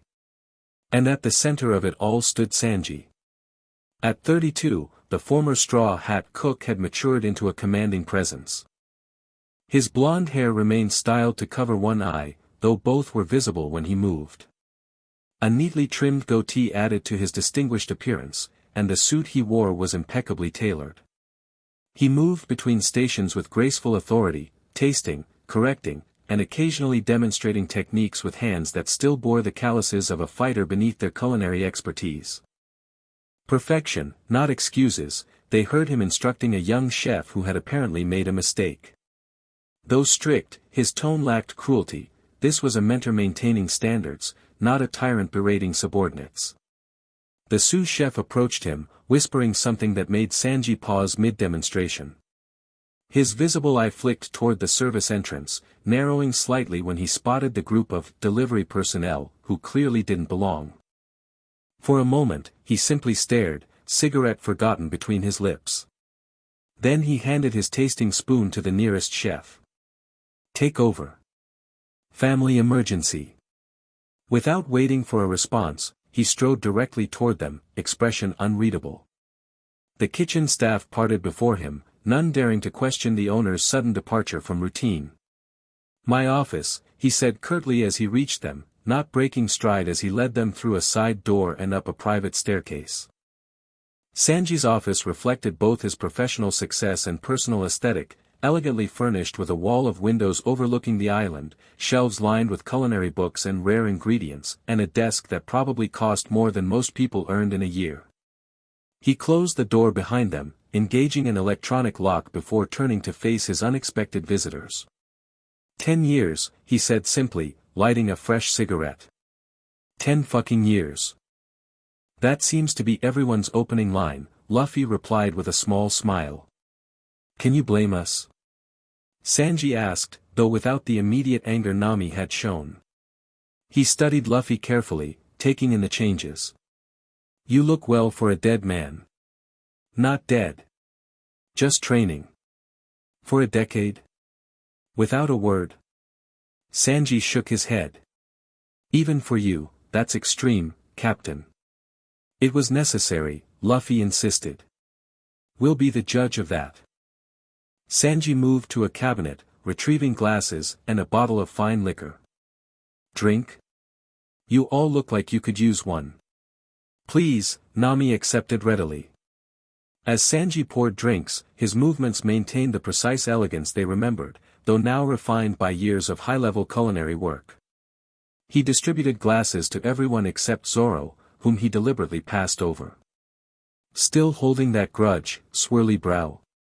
Zoro asked with a smirk. Still a directionally challenged moss head? Sanji retorted, though there was less heat in the exchange than their old arguments. After a moment's standoff, Sanji relented and poured a glass for Zoro as well. Only because it's a reunion. Speaking of reunions, Usopp interjected, we're gathering everyone. The original crew. Sanji leaned against his desk, taking a long drag from his cigarette. I heard rumors about Straw Hat sightings in Water 7. Figured it might be true when Admiral Kagami herself deployed there. He glanced at Luffy. You've caused quite a stir in just a few days back. Subtlety was never my strong point, Luffy admitted. So why now? Sanji asked, echoing the question they'd all posed. Why come back after all this time? Luffy explained about Laugh Tale, Akainu's hunt for the ancient weapons, and the information Rayleigh had shared. As he spoke, Sanji's expression grew increasingly serious. I knew Akainu was moving pieces, the cook said when Luffy finished. Several of my suppliers have disappeared after asking too many questions about certain islands. The world government has been restricting travel to historically significant locations, claiming environmental protections or indigenous rights, but really just limiting who can access ancient ruins. Robin's been tracking this from inside, Nami added. But her position is becoming untenable. At the mention of Robin, Sanji's demeanor changed subtly. Have you contacted her? Not yet, Luffy replied. Zoro said she's deep undercover in the world government. Another loaded glance passed between Nami, Usopp, and Sanji, the same unspoken communication Luffy had noticed before. Okay, what aren't you telling me? He demanded. Every time Robin is mentioned, you all get weird. Sanji sighed, extinguishing his cigarette. Robin's situation is complicated.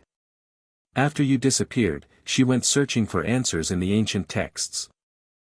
That search eventually led her to infiltrate the world government's historical research division. I know that part, Luffy said impatiently. What you don't know, Sanji continued, is that 3 years ago, her cover was compromised. Luffy tensed. What happened? She was captured, Nami explained softly. But instead of executing her, Akainu made her an offer: work for him deciphering ancient texts, or watch as he systematically hunted down every surviving Straw Hat. She accepted to protect us, Usopp added. But she's been feeding false information when possible, and smuggling out real discoveries to the Revolutionary Army. She's a prisoner, Luffy summarized, his voice dangerously quiet. A valuable asset, Sanji corrected. They treat her well enough physically. But she's constantly monitored, always under guard at the government's Central Historical Research Facility on Judicial Island. Then that's where we go next, Luffy decided immediately. It's not that simple, Sanji warned. Judicial Island is the most secure government facility outside of Mariehua itself. It's where they keep their most valuable prisoners and conduct their most sensitive research. Breaking in would be suicide. I didn't say anything about breaking in, Luffy replied with a determined expression. Robin is my nakama. I'm getting her out. And your restaurant empire? Zoro asked Sanji. You willing to abandon all this to join another of Luffy's crazy missions? Sanji looked around his office thoughtfully, taking in the trappings of his success. The all-blue chain has 23 locations now. Competent managers at each. Emergency protocols in place. He smiled thinly. I built this expecting I might need to leave it someday. Is that a yes? Nami pressed. Instead of answering directly, Sanji walked to a painting on the wall, a seascape showing all 4 blues merging into one. He swung it aside to reveal a safe, which he opened with practiced movements. From inside, he withdrew a familiar item, a pair of black dress shoes, reinforced for combat. I keep these maintained, he said, setting them on the desk. Just in case. Luffy grinned. So you're in? I've spent 10 years building restaurants named after my dream, Sanji replied, already removing his chef's jacket. Maybe it's time I got back to actually pursuing it. He looked at Luffy directly. But understand this, I'm not following blindly anymore. We plan properly, we assess risks, and we don't sacrifice anyone. Not even for one piece. Agreed, Luffy said without hesitation. Then yes, I'm in. Sanji opened another cabinet, revealing not ingredients but an array of fighting gear, specialized leg weights, reinforced clothing, and what appeared to be custom-designed equipment for enhancing his distinctive fighting style. Give me an hour to set things in order here. Take your time, Nami said. We need to resupply and plan our approach to Judicial Island anyway. As Sanji began making arrangements for his absence, the others gathered around a map Nami spread across his desk. Judicial Island is here, she indicated, pointing to a location in a remote part of the New World. Heavily fortified, constant marine patrols, underwater detection systems. Doesn't sound so different from Enies Lobby, Usopp remarked, though without his former bravado.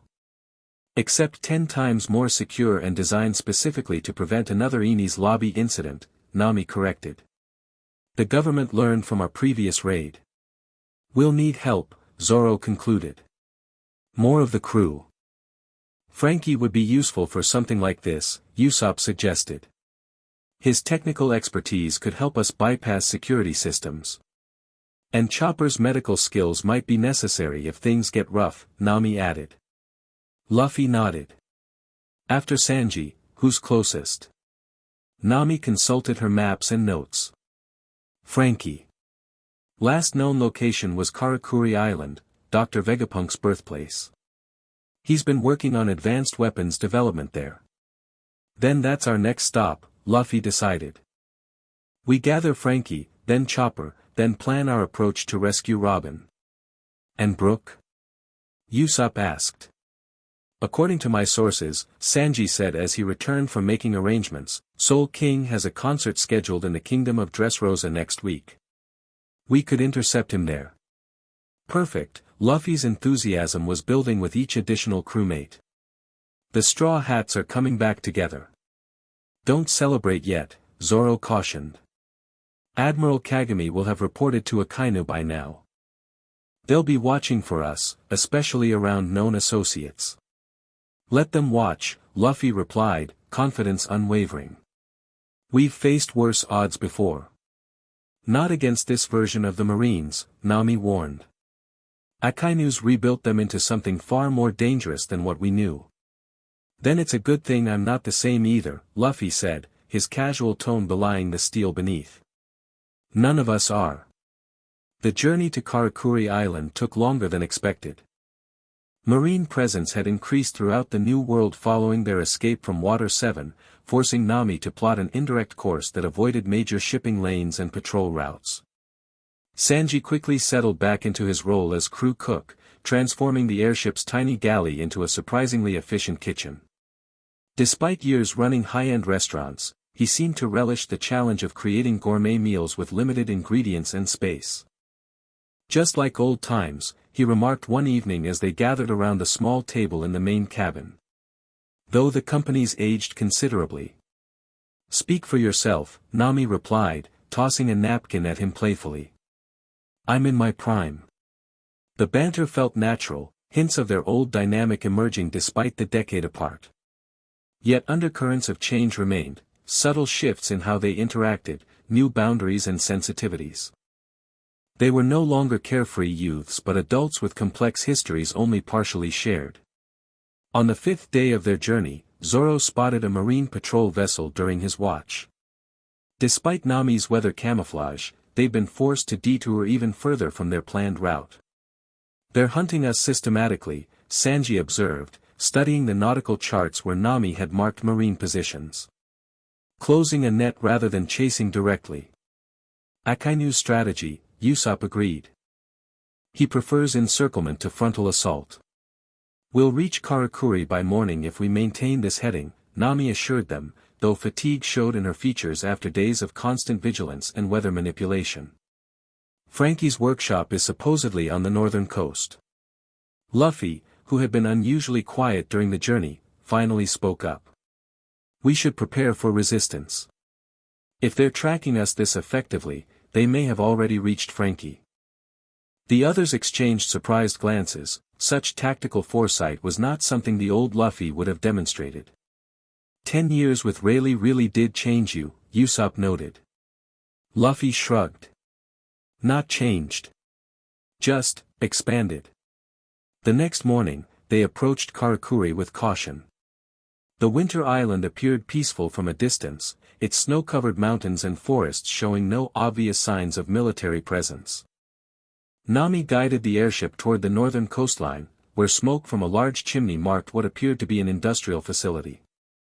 That must be it, she said, beginning their descent. Frankie's workshop. As they drew closer, however, the apparent tranquility proved deceptive. Naval vessels were anchored offshore, not the expected patrol boats, but full battleships bearing marine insignia. Too late, Zoro muttered, reaching for his swords. They got here first.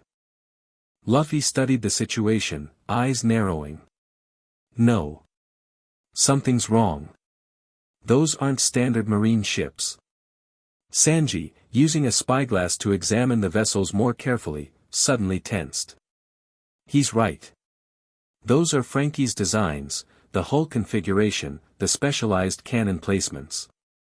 He's been building ships for the Marines. What? Usopp grabbed the spyglass for confirmation. That doesn't make any sense. Why would Frankie work for the world government after everything they did? We don't know the full story, Nami cautioned. Let's not jump to conclusions. Only one way to find out, Luffy decided. Take us in. Despite their misgivings, Nami piloted the airship toward a clearing near the massive workshop complex. As they approached, they could see that the facility was far larger than initially apparent, a sprawling combination of shipyard, factory, and research center, with Frankie's distinctive aesthetic evident in its design despite the official government logos displayed prominently. They landed without incident, though the absence of security forces seemed suspicious rather than reassuring. Disembarking cautiously, the group approached the main entrance, massive doors emblazoned with both marine insignia and Frankie's personal star symbol. Should we knock? Usopp wondered nervously. Before anyone could decide, the doors swung open automatically. A mechanical voice announced, "Biometric signatures recognized. Welcome, Straw Hat Pirates." He knew we were coming, Zoro realized. Or he has security systems that recognize us, Nami suggested. They entered a cavernous main hall filled with partially completed ships, weapons prototypes, and mechanical creations in various stages of assembly. Workers moved purposefully throughout the space, though all activity ceased when they noticed the newcomers. Whispers spread rapidly among the staff, many looking both surprised and alarmed. From an elevated platform, a booming voice called out, "Super timing. I was just finishing the prototype." The figure that descended toward them was unmistakably Frankie, yet drastically transformed from the cyborg they remembered. At 36, he had rebuilt himself multiple times, each iteration more advanced than the last. His massive frame now stood nearly 9 feet tall, with seamlessly integrated mechanical components that made the distinction between man and machine almost impossible to discern. His signature blue hair remained, though now it could apparently reconfigure into different styles at will. His face retained its human characteristics, but with subtle mechanical enhancements visible around the eyes and jaw.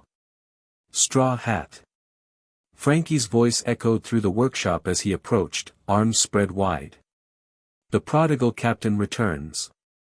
Unlike the others, Frankie showed no immediate anger or resentment at Luffy's decade-long absence. Instead, he gathered all 4 of them into a bone-crushing group hug, mechanical arms extending to encompass everyone despite Zoro's protests. "Can't believe you're all here." Frankie released them, stepping back to examine each in turn. "Nami sis, still breaking hearts and weather patterns." "Usopp bro, heard about your mercenary badassery." "Swirly cook, your restaurants are super successful." And Moss Head, still looking sharp, get it? Sharp. Because swords. His enthusiasm was so familiar that for a moment, it felt as if no time had passed at all. Then reality reasserted itself as Marines in full uniform emerged from a side entrance, led by an officer wearing a captain's insignia. "Cutty Flam," the Marine captain addressed Frankie formally. "Are these the consultants you mentioned?" Frankie's demeanor shifted instantly from exuberant to professional. "Yes, Captain Farrell. Specialists in propulsion and weapons calibration. I'll handle their clearance personally." The Marine officer looked skeptical, especially when his gaze lingered on Zoro's poorly concealed swords. "They require proper security screening as per protocol." "Override protocol Frankie 01, the cyborg replied smoothly. "They're working on the classified aspects of Project Aegis." "My authority." Something in Frankie's tone or perhaps his contractual position must have carried weight, as the captain reluctantly backed down. "Very well. But they remain your responsibility, and restricted to authorized areas only." "Understood, Captain. I'll ensure compliance." Once the Marines withdrew, Frankie's serious expression dissolved into a conspiratorial grin. "Follow me to the secure lab. We can talk freely there." He led them through a labyrinth of workshops and research areas, each more impressive than the last. Government scientists and engineers worked alongside Frankie's own staff, creating technologies that seemed decades ahead of anything they'd previously encountered. "You're working for the Marines?" Luffy finally asked, unable to contain the question any longer. It's complicated, Frankie replied without slowing his stride. I'll explain everything once we're secure. The secure lab proved to be a massive hangar hidden beneath the main facility, accessible only through a series of biometric scanners keyed to Frankie's unique cybernetic signature. As the final door closed behind them, the cyborg's demeanor changed completely. Now we can talk, he said, voice dropping to a normal volume. This room is shielded against all surveillance. The space contained what appeared to be Frankie's personal projects, inventions and vehicles not bearing government markings. Most prominently, in the center of the hangar, stood a ship unlike anything they'd seen before. Smaller than the Thousand Sunny but similarly powered by Cola engines, it featured a sleek design optimized for both speed and stealth. Meet the Thousand Sunny too, Frankie announced with obvious pride. Been building her in secret for years. She's ready to sail whenever we are. Whenever we are. Nami repeated. You knew we'd come for you. Frankie grinned. Robin's been keeping me informed. I've been expecting this reunion for months. Wait, Luffy interrupted. You're in contact with Robin? How? Built her a secure communication device disguised as a book, Frankie explained. Undetectable to government scanners. We've maintained irregular contact for years, enough for me to know you're gathering the crew for something big. You've been playing a deep game, Sanji observed, eyeing the shipyard above them. Building warships for the same government that once hunted you. Counterintelligence, Frankie corrected, his expression turning serious. Every ship I build for them has subtle design flaws, nothing dangerous to the crews, but weaknesses the Revolutionary Army knows how to exploit. Every weapon has limitations I've documented for the right people. You're a spy, Usopp realized. Like Robin. I prefer strategic technological saboteur, Frankie replied with a wink. Super more impressive. But the risk, Nami said. If they discovered what you're doing. Worth it, Frankie stated firmly. After what they did to Tom-san, after Enies Lobby and Marineford, this was my way of fighting back. He turned to Luffy directly. But I always knew the real fight would begin when you returned, Straw Hat. Luffy studied his shipwright thoughtfully.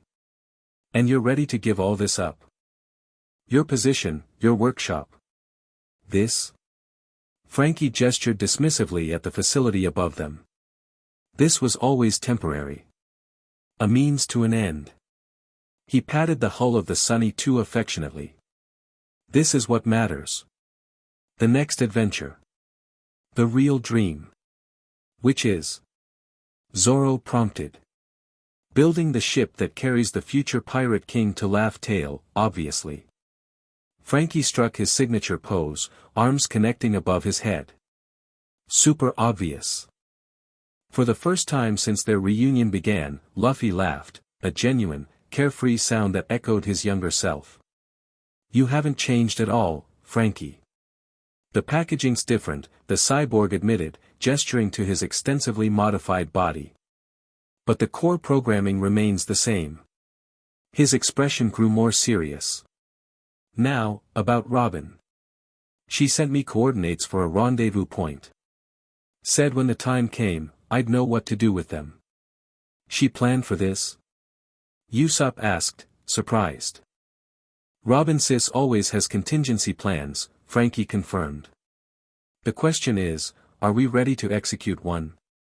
Breaking her out of Judicial Island won't be easy. We're not breaking in, Luffy declared.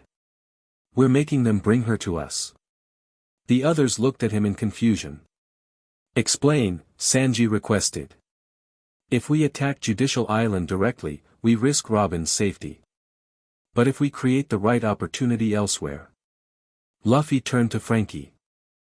How quickly can you arrange an incident with one of your marine ships? Something significant enough to require all hands, but not catastrophic. Frankie's mechanical eyes widened as he caught on. A controlled system's failure during sea trials could trigger emergency protocols without endangering the crew. He grinned. Super devious, Straw Hat. But how does that help us get Robin? Nami questioned. Because, Zoro realized, they'll have to transport her if the facility faces a large enough threat. Exactly, Luffy confirmed. According to what you've told me, Robin is too valuable to risk losing in a crisis. Standard protocol would be evacuation to a secondary secure location. And during transport, she's most vulnerable, Sanji concluded, a slow smile spreading across his face. Captain, I'm impressed. That's practically subtle by your standards. Luffy shrugged. I had a lot of time to think about strategy. It could work, Usopp analyzed thoughtfully. But we'd need precise timing, perfect coordination.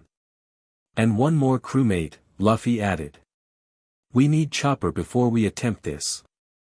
Frankie nodded. I can prep the Sunny 2 while creating our mechanical failure. Should be ready in 48 hours. What about the Marines here? Nami asked, gesturing upward. Won't they be suspicious when you suddenly disappear with a hidden ship? Already handled, Frankie assured her. I've been accepting a position at Marine headquarters for months now. Transfer papers are processed, temporary leadership established. When I disappear, they'll assume I'm en route to my new post. You really did plan for everything, Usopp marveled. Not everything, Frankie corrected, turning serious. I couldn't plan for what we'd face once we're all together again.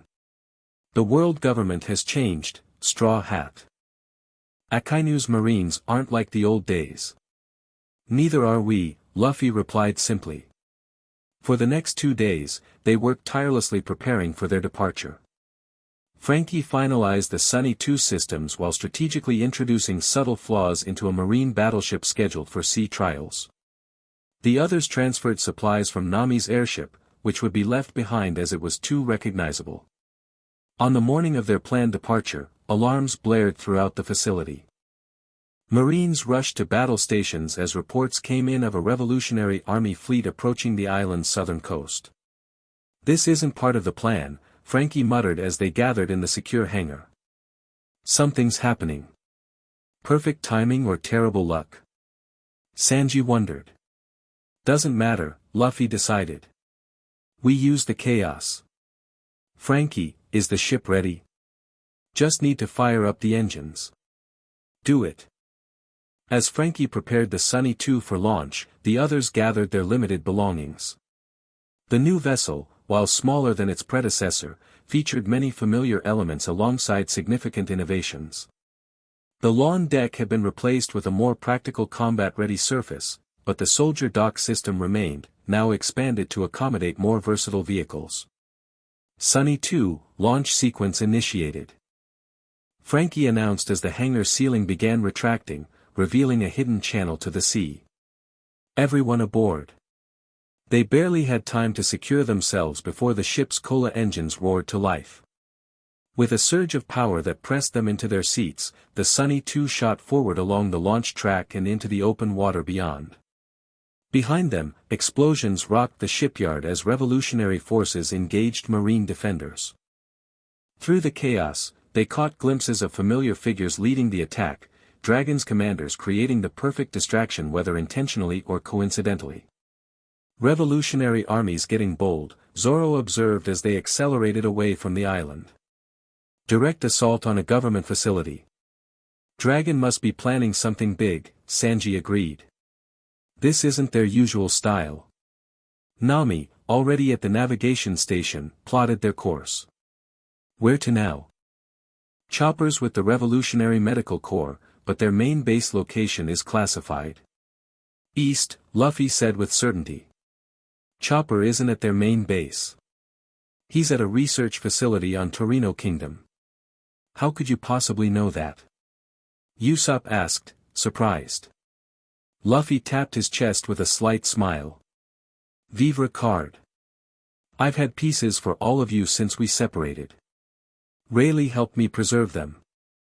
You kept tabs on us all along, Nami realized, unsure whether to be touched or irritated. Not exactly tabs, Luffy clarified. Just reassurance you were alive. I couldn't risk more direct contact. As the Sunny 2 cleared the coastal waters, its true capabilities became apparent. The ship moved with incredible speed while maintaining perfect stability, advanced dampening systems minimizing the impact of waves. Frankie had clearly incorporated a decade of technological innovation into its design. 6 hours to Torino Kingdom at standard cruising speed, Frankie announced. We could push it to 4, but better to conserve cola for emergencies. Standard speed is fine, Luffy decided, moving to the ship's figurehead, a smaller version of the Lion from the original Sunny. We need to plan our approach anyway. The others watched as he took his old position at the front of the ship, staring out at the horizon with the same determined posture they remembered from years before. Despite all the changes, in him, in them, in the world around them, something fundamentally Luffy remained unchanged. He's really going to do it, isn't he?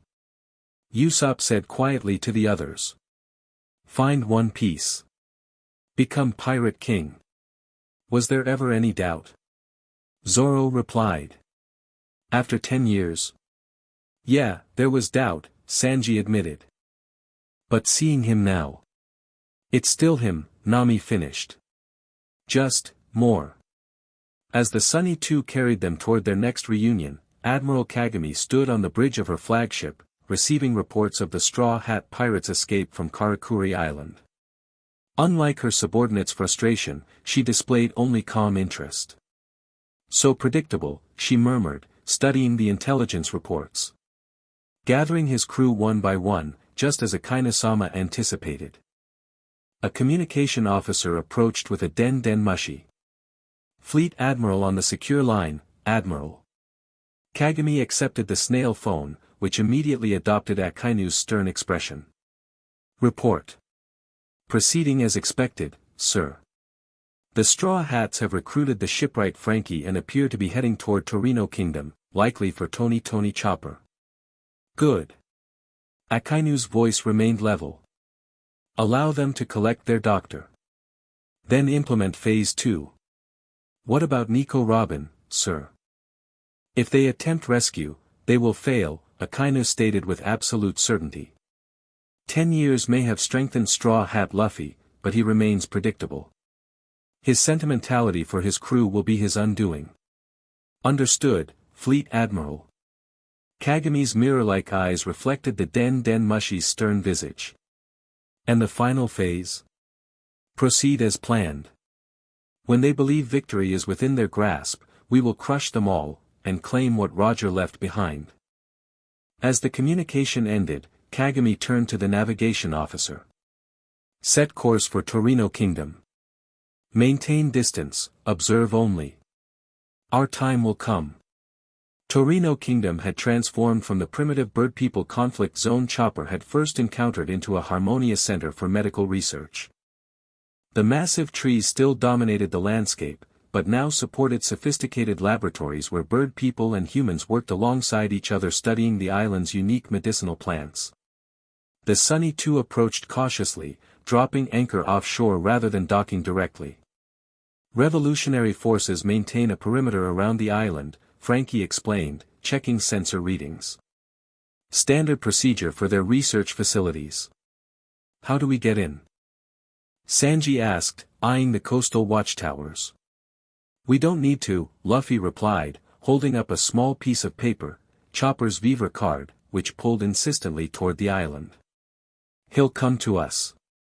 Luffy created a small signal fire on the Sunny's deck, producing distinctive colored smoke that drifted toward the island. Within an hour, a small boat departed the shore, heading directly for them. As it drew closer, they could make out a single figure aboard, much larger than the Chopper they remembered, but unmistakable nonetheless. At 32, in human years, Tony Chopper had grown into his potential. His standard form now stood nearly 5 feet tall, his blue nose and antlers identifying him despite his more mature appearance. He wore a white medical coat over practical clothing, multiple vials and pouches visible at his belt. Luffy. Everyone. Chopper's voice carried across the water, still containing the excited tones they remembered despite its deeper register.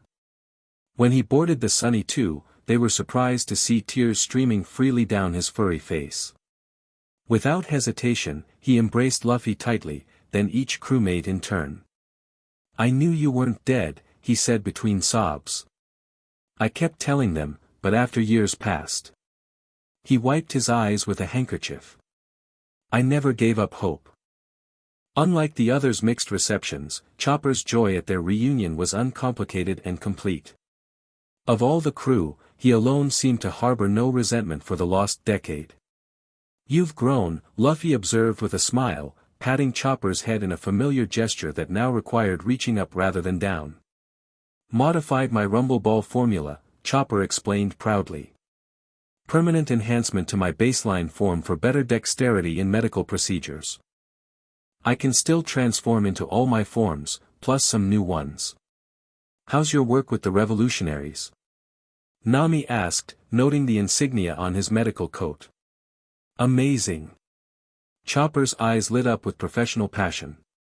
"We've developed cures for 3 diseases previously thought untreatable, improved prosthetic limb technology, and I've personally trained over 200 field medics." His enthusiasm hadn't changed, though his vocabulary and confidence had matured considerably. As they brought him up to speed on their mission, he listened intently, asking thoughtful questions about both tactical and medical considerations. "Robin," he said when they explained her situation. "I've been worried about her. We had occasional contact through revolutionary channels, but it stopped entirely last year." "She's been under tighter security," Frankie confirmed. "The communication device I built her was probably discovered. So we're going to rescue her, then find One Piece." Chopper summarized, his expression growing serious.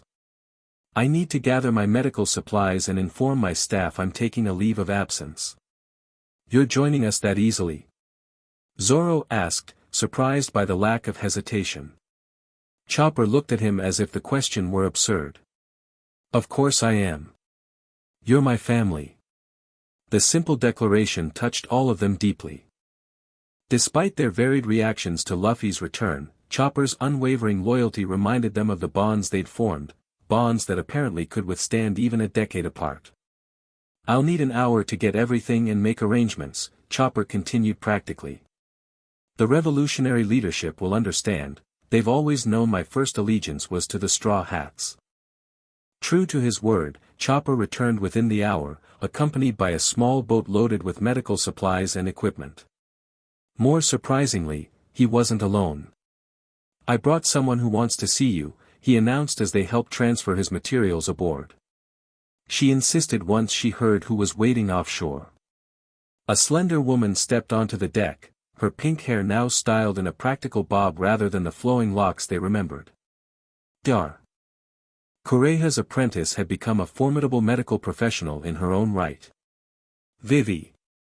Nami exclaimed, embracing the former princess immediately.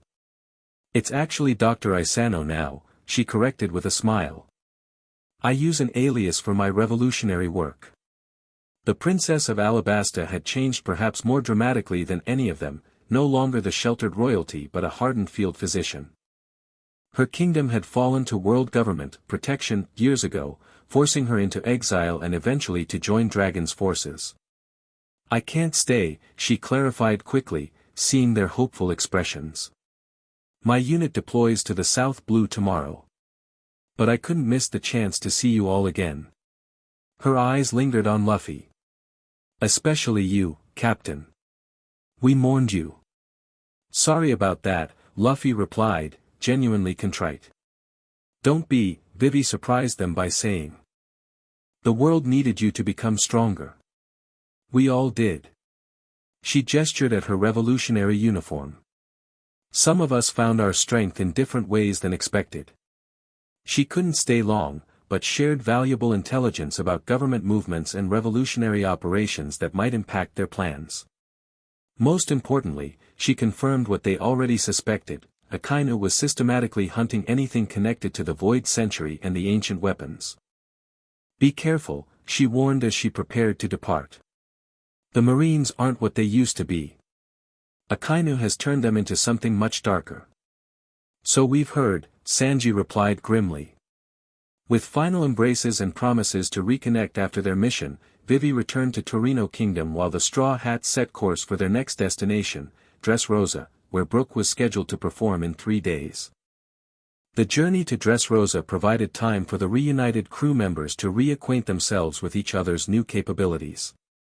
Informal training sessions on the Sunny Two's deck revealed just how much each had evolved during their decade apart.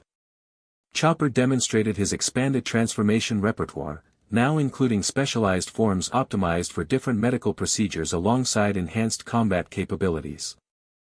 His monster point, once a dangerous last resort, had been refined into a controllable state he could maintain for hours without side effects. Frankie eagerly showed off his cybernetic upgrades, many inspired by Dr. Vegapunk's designs but modified with his own innovative twists. His body now contained integrated weapons systems, adaptive armor, and propulsion capabilities that made his earlier modifications look primitive by comparison. Sanji's fighting style had evolved to incorporate elements from the various world cuisines he'd studied.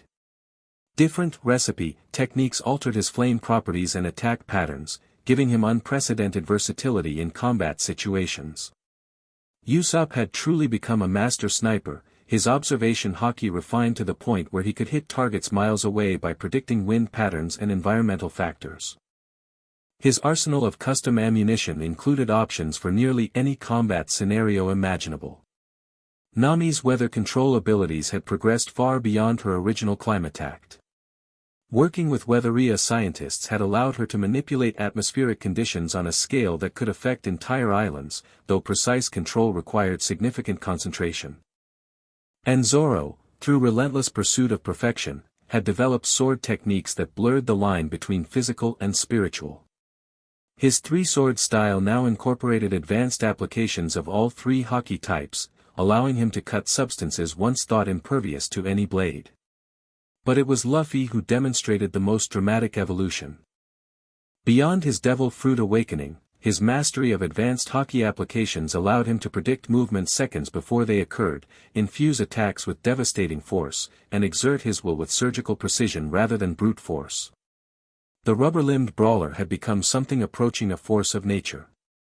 He could probably challenge any Yonko now, Frankie remarked quietly to Zoro after watching Luffy casually block simultaneous attacks from Sanji and Usopp during a sparring session. Maybe even win. That was the point of those 10 years, Zoro replied. But power alone doesn't make a pirate king. No, Frankie agreed. That's why he came back for us. The night before reaching Dressrosa, they gathered in the Sunny Two's galley for a strategy session. Sanji had prepared a feast reminiscent of their old celebrations, though with the refined techniques he'd developed during his restaurant career. Brook's concert is at the Corrida Coliseum tomorrow evening, Nami reported, spreading out intelligence gathered from her contacts. Security will be tight, Dressrosa remains a world government ally despite the Doflamingo incident years ago. The concert sold out, Usopp added. No chance of getting tickets legitimately. We don't need tickets, Luffy decided. We need backstage access. Leave that to me, Frankie volunteered. I can create convincing credentials as technical consultants. Soul King's shows use advanced sound and lighting systems, perfect cover. What if Brook doesn't want to join us? Chopper asked hesitantly. He's built a whole career with fans who depend on him. Then we respect his decision, Luffy stated, surprising some of them. I'm asking, not ordering. That goes for all of you. He looked around the table solemnly. If any of you want to return to your lives after we rescue Robin, I'll understand. The offer hung in the air, unexpectedly serious coming from Luffy. Let's worry about that after we have Robin back, Sanji suggested diplomatically. One challenge at a time. The others nodded agreement, though the question lingered, how many would stay for the journey to Laugh Tale once their archaeologist was safe? Dressrosa had recovered well from Doflamingo's fall.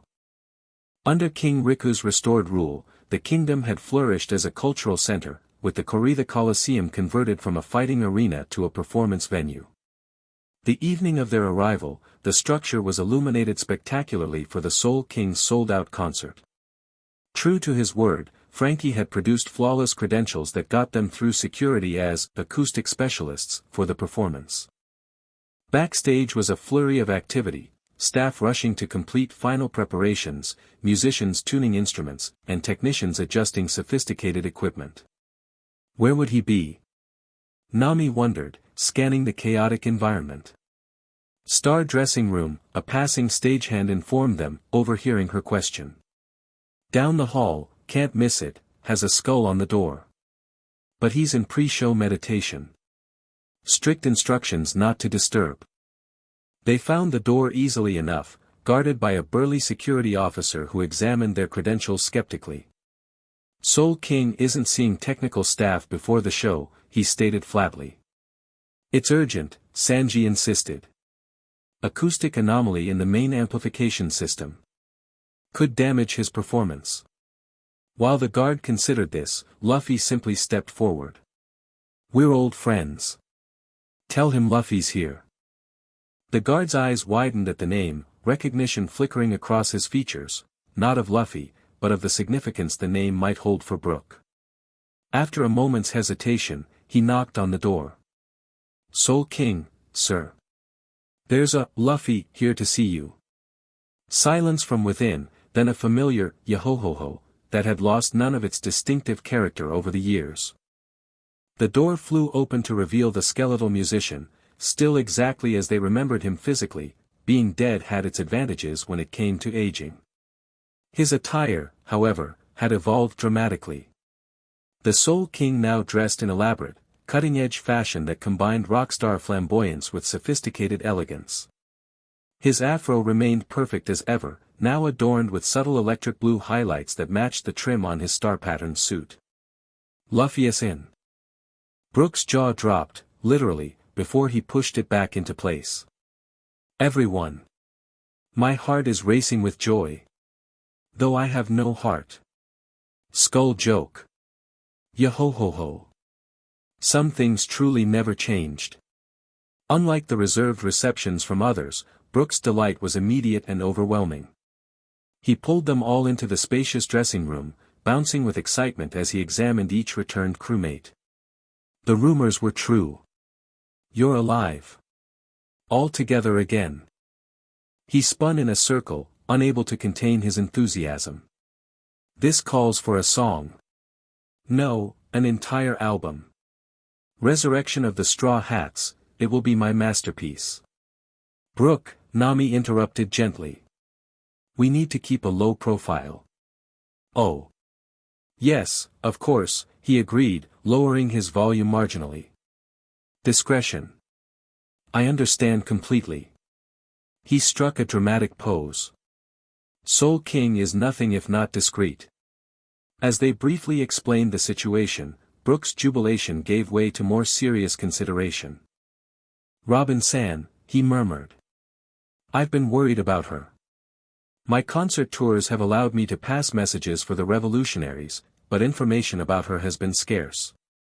We're going to get her out, Luffy assured him. Then find Laugh Tale.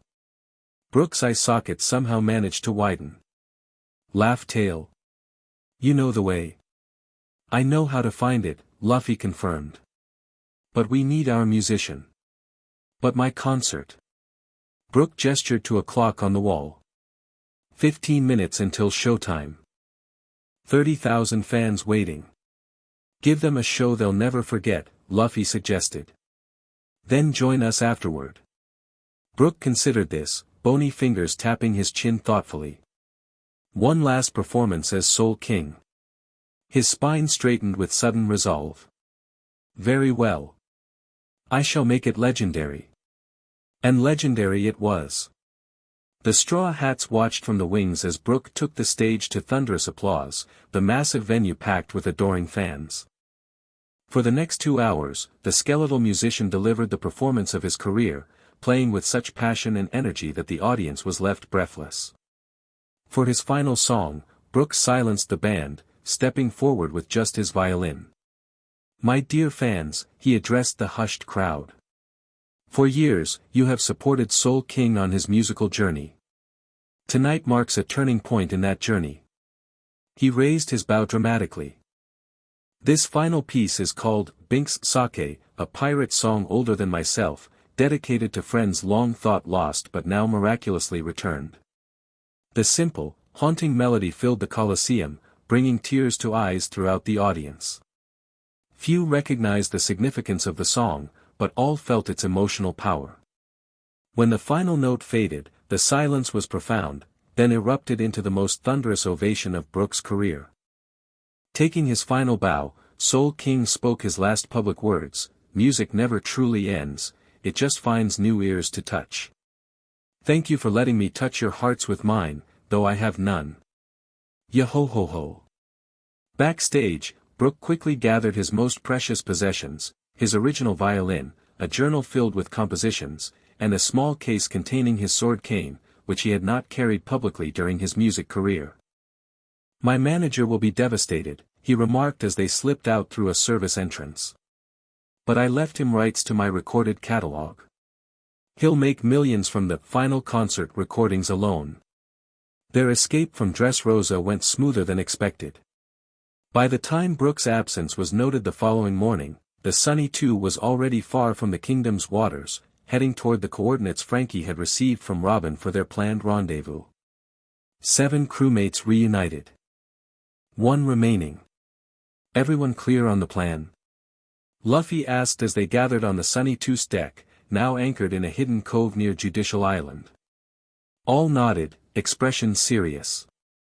After days of preparation, they were ready to implement their strategy to extract Robin from government custody. Frankie's malfunction on the marine battleship is set to trigger in exactly 3 hours, Nami confirmed, checking her log pose. That gives us time to get into position. The distraction should force evacuation protocols, Usopp continued, adjusting his specialized equipment. Based on revolutionary intelligence, high-value assets like Robin will be transported by sea rather than air due to recent aerial defense vulnerabilities. I've identified 3 potential evacuation routes, Sanji added, indicating paths on the tactical map spread before them. We've positioned for all contingencies. Once we confirm which vessel carries Robin, we intercept, Zoro stated, checking his swords methodically. Frankie and Chopper create the boarding opportunity while Luffy, Brook and I secure Robin. Nami and Usopp provide ranged support and cover our escape, Luffy finished. Then full speed to our secondary rendezvous point before Admiral Kagami can respond. It was a solid plan, carefully considered, with contingencies for various complications. Nothing like the improvised chaos that had characterized their younger adventures. Remember, Luffy emphasized, Robin's safety is priority 1. No unnecessary risks. As they moved to their assigned positions, the atmosphere was tense but focused. This would be their first true test as a reunited crew, not just individual strength, but coordinated teamwork after 10 years apart. Precisely on schedule, Frankie's sabotage activated. From their observation point, they could see the massive marine battleship listing heavily, emergency signals flaring as evacuation procedures began aboard the vessel. The resulting chaos at the nearby Judicial Island facility played out exactly as predicted, security forces diverted, communication systems overwhelmed with emergency protocols. Movement at the southern dock, Usopp reported, using his advanced scope to observe from a distance. 3 transport vessels deploying. Middle one has highest security concentration. That's our target, Luffy decided. The Sunny 2 moved into position, using a specialized stealth system Frankie had incorporated into its design. As the transport vessels established their convoy formation, the Straw Hats prepared to strike. Wait, Usopp suddenly cautioned, focusing his scope more intently. Something's wrong. The security pattern it's too perfect. What do you mean? Nami asked. It's like they're expecting intercept, the sniper explained, growing more concerned. Defensive positions are optimized against exactly the approach we planned. Luffy frowned, studying the convoy through binoculars. Can you see Robin? No visual confirmation on any vessel, Usopp reported after careful observation. Wait, getting movement on the northern dock now. Another transport deploying, minimal escort. A decoy, Zoro realized. They're splitting forces to confuse us. Or. Frankie's mechanical eyes narrowed as he analyzed the pattern. It's a trap. They're expecting us to go for the obvious target. Luffy made a split-second decision. Change of plans. Frankie, take us north, fast and quiet. The rest stay alert, this doesn't feel right. The Sunny 2 changed course, approaching the single transport vessel that had separated from the main convoy. As they drew closer, tension mounted, either they were abandoning the main target, or avoiding a carefully laid trap. I have visual, Usopp reported tensely. Single figure on deck, female, dark hair, it's Robin. Relief surged through the crew, but Luffy remained cautious. Too easy. Nami, create cover. With practiced skill, Nami manipulated her weather control devices, generating a dense fog bank that enveloped both vessels. Under this cover, they maneuvered alongside the transport. I'll go first, Luffy decided. Zoro, Brook, be ready to board on my signal. The rest stay with the ship unless called.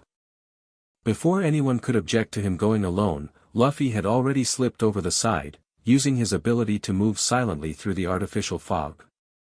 The transport vessel was strangely quiet, minimal crew visible, no alarms despite their obvious approach. He found Robin standing alone at the stern, facing away from him. Her figure was instantly recognizable despite the decades since he'd seen her, taller than he remembered, her black hair now streaked with distinguished silver at the temples, her posture elegant as always. Robin, he called softly. She turned slowly, her face coming into view. 10 years had added subtle lines around her eyes, but her beauty remained timeless, her gaze still containing the quiet intelligence he remembered. For a moment, pure joy crossed her features, then shifted to something more complex. Luffy, she acknowledged, her voice carrying a weight he couldn't immediately identify. You actually came. Of course I did, he replied, approaching carefully. We're here to bring you home. Home, she repeated softly. The Sunny? Sunny 2 now, he confirmed with a small smile. Everyone's waiting. Robin's eyes glistened with unexpected tears. Everyone, together again. Let's go, Luffy reached for her hand. Quickly, before, I can't, Robin interrupted, not taking his offered hand. It's a trap, Luffy. Before he could process her warning, the fog around them began to shimmer strangely, fragmenting into reflective shards that hung suspended in the air. Mirror Mirror Prison, announced a familiar voice as Admiral Kagami materialized from the distorted fog. So predictable, Straw Hat. Luffy's body tensed for battle, but Robin stepped between them, her expression anguished. Don't fight, Luffy. The others are already captured. What? He tried to sense his crewmates with Haki, but the mirror fragments surrounding them somehow interfered with his perception. A perfect ambush, Kagami explained with clinical detachment. Your crew boarded a vessel that existed only in my mirrors while the real one extracted Nico Robin. They're currently in custody aboard my flagship. She's lying, Luffy insisted, looking to Robin for confirmation. The archaeologist's expression confirmed his worst fears. I'm sorry, Luffy. I tried to warn Frankie through our communication device, but it had been compromised months ago. Everything they've learned, every plan we made, Akainu knew it all. An elaborate charade, Kagami continued, circling them within her mirror prison. Allowing your crewmates to escape surveillance, feeding you controlled information through monitored channels. Fleet Admiral Akainu is nothing if not thorough. Luffy's mind raced, reassessing everything they'd experienced since his return. The two easy escapes, the convenient intelligence, even the revolutionary attack that had facilitated their departure from Karakuri, all potentially manipulated to lead them to this moment. What do you want? He demanded, eyes never leaving Robin's troubled face. The same thing Roger found, Kagami replied simply. The truth about the Void Century. The ancient weapons. The will of D. She gestured toward Robin. Dr. Nico has been most cooperative in our research, but certain aspects remain elusive, aspects we believe Rayleigh may have shared with you during your extended training. Understanding dawned. This was never about capturing me, Luffy realized. You wanted what I know. Precisely. Kagami's mirror-like eyes reflected his dawning comprehension. Fleet Admiral Akainu has invested a decade in this pursuit. Your crewmates were merely the bait to draw you out at the right moment. And if I refuse to cooperate? Kagami smiled thinly. Then your crew faces public execution, not just for their past crimes, but for recent acts of espionage, sabotage, and treason. Quite thoroughly documented, I assure you. Robin's hands trembled slightly, the only outward sign of her distress. I tried to protect them, Luffy.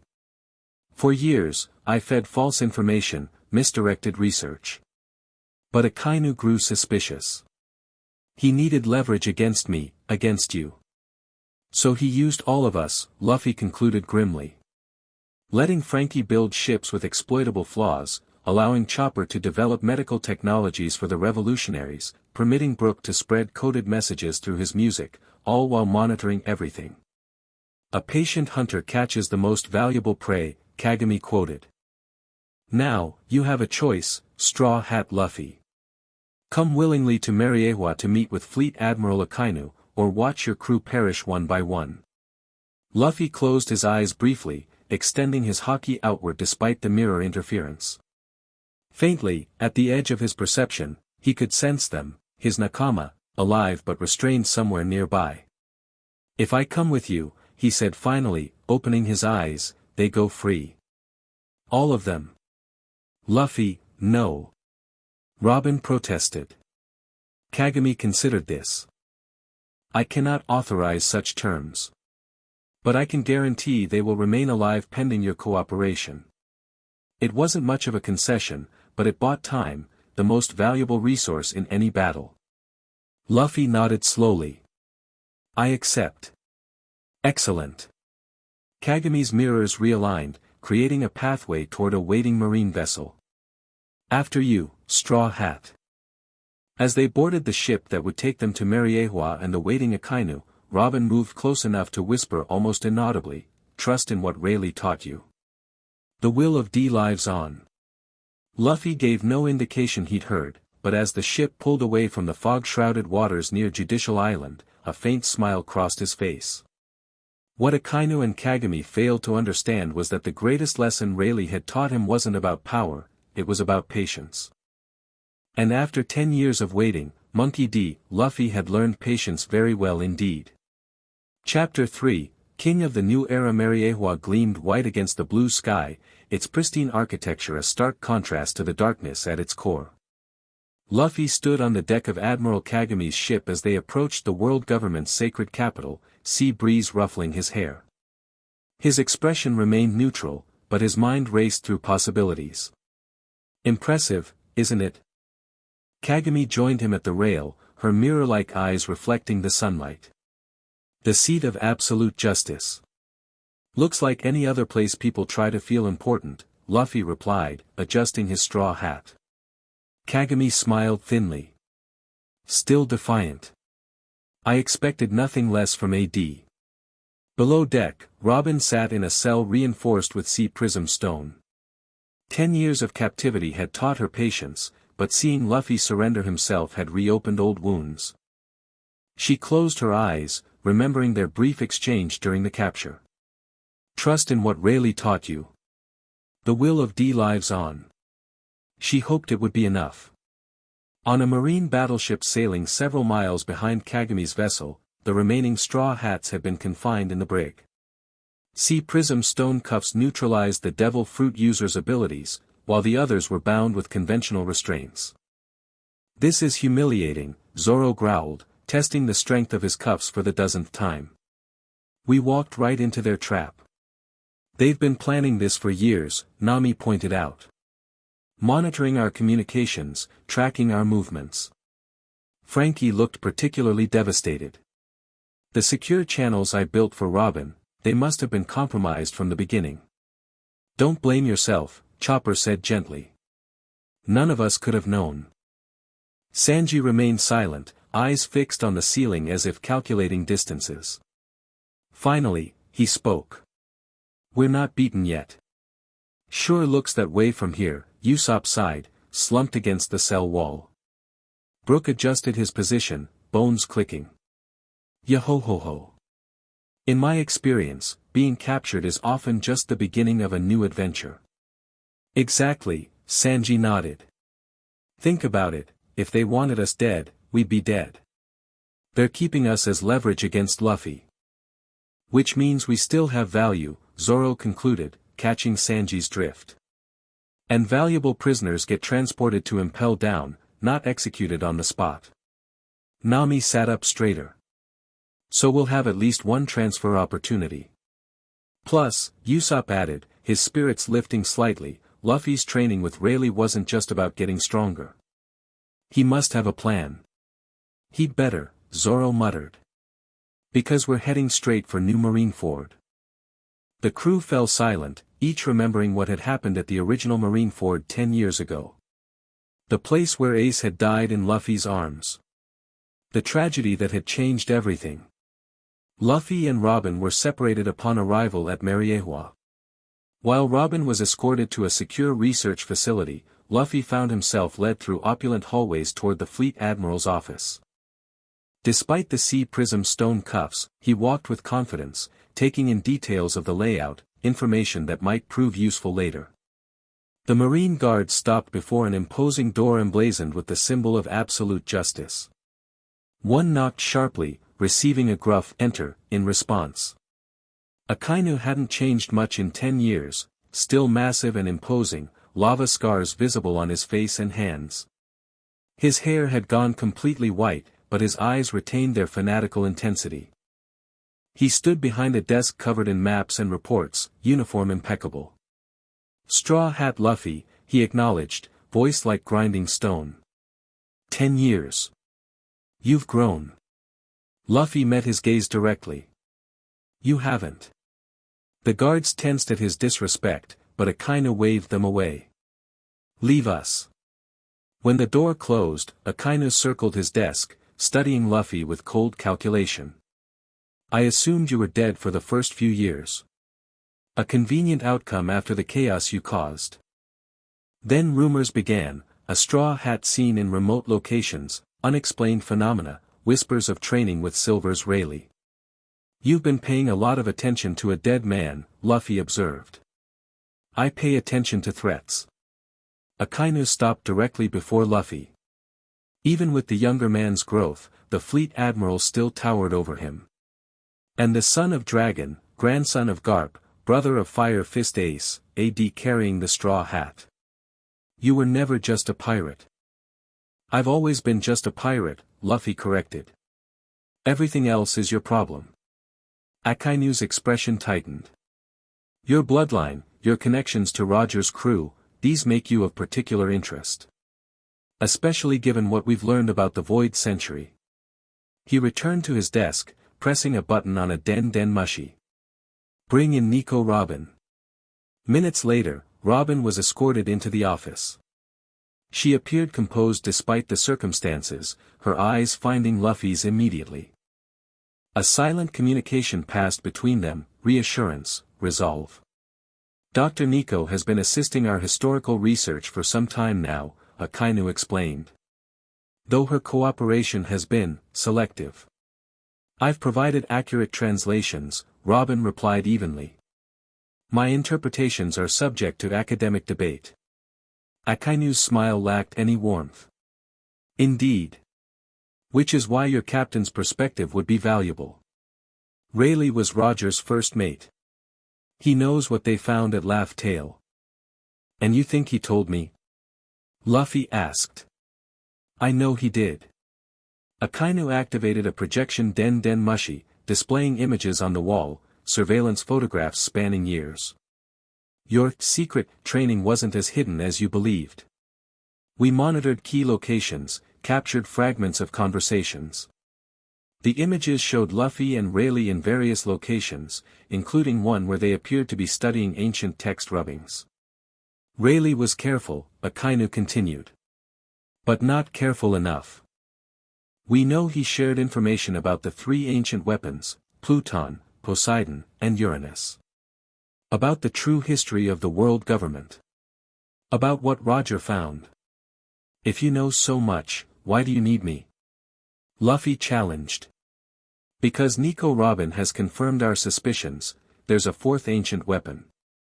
Akainu leaned forward, eyes intense. One more powerful than the others combined. One capable of rewriting the world order completely. Robin's expression betrayed nothing, but Luffy felt her tension. Interesting theory, Luffy replied with deliberate casualness. Sounds like something you made up. We found references in the O'Hara archives that survived the Buster Call, Akainu countered. Fragments only, but enough to confirm its existence. The scholars called it the voice of all things made manifest. Dr. Vegapunk theorized it could alter reality itself. Luffy maintained his neutral expression, but inside, his mind raced. Rayleigh had indeed spoken of this, the true power Roger had discovered, the reason the Pirate King had chosen to wait rather than use what he'd found. What do you want from me? Luffy asked finally. Confirmation. Location. Access. Akainu's voice grew harder. Your crew remains in custody, bound for Impel Down. Cooperate, and I may show leniency. Refuse, and they'll suffer before they die. Luffy smiled suddenly, catching both Akainu and Robin by surprise. You really don't understand anything about me, do you? Enlighten me, Akainu growled. I spent 10 years becoming strong enough to protect everyone I care about, Luffy explained, as if speaking to a child. Do you really think I'd just hand over something that could hurt them? That could destroy the freedom I've always fought for. Then you condemn your crew to, my crew isn't going to Impel Down, Luffy interrupted confidently. They're probably breaking free right about now. Aboard the marine battleship, alarms blared. The Straw Hat's cell door hung open, unconscious guards scattered across the floor.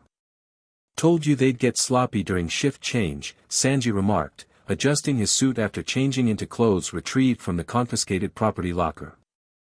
Marines are nothing if not predictable. I can't believe that actually worked, Usopp marveled, checking his recovered equipment. That was the oldest trick in the book. Sometimes classics are classics for a reason, Zoro replied, securing his swords at his hip. Fake illness, guard enters cell, ambush. The real question, Nami interjected, studying a navigational chart she'd swiped, is what we do now. We're still surrounded by marine ships in formation. Chopper, now free of the sea prism stone cuffs, transformed into his heavy point. We need to find Luffy and Robin. According to the duty roster I found, they've been taken directly to Mariehua, Frankie reported. But we're headed for New Marineford, the Marines' headquarters built after the old one was destroyed. Perfect, Brook exclaimed, surprising everyone. That's exactly where we should go. Explain, Zoro demanded. Brook twirled his sword cane dramatically. Based on what I've heard from revolutionary contacts during my concerts, New Marineford houses the Marine Central Communication System. If we can access it, we could potentially contact Luffy, or even broadcast a message to our allies worldwide. It's also heavily fortified with thousands of Marines, multiple vice admirals, and probably another admiral besides Kagami, Usopp pointed out nervously.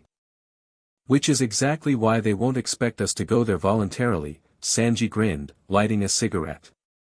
Sometimes the most dangerous path is the safest, precisely because no one thinks you'd be crazy enough to take it. Zoro nodded slowly, a smirk forming. Attack the heart of marine power while they're focused on hunting us elsewhere. Classic Luffy thinking. But we don't have Luffy, Chopper reminded them.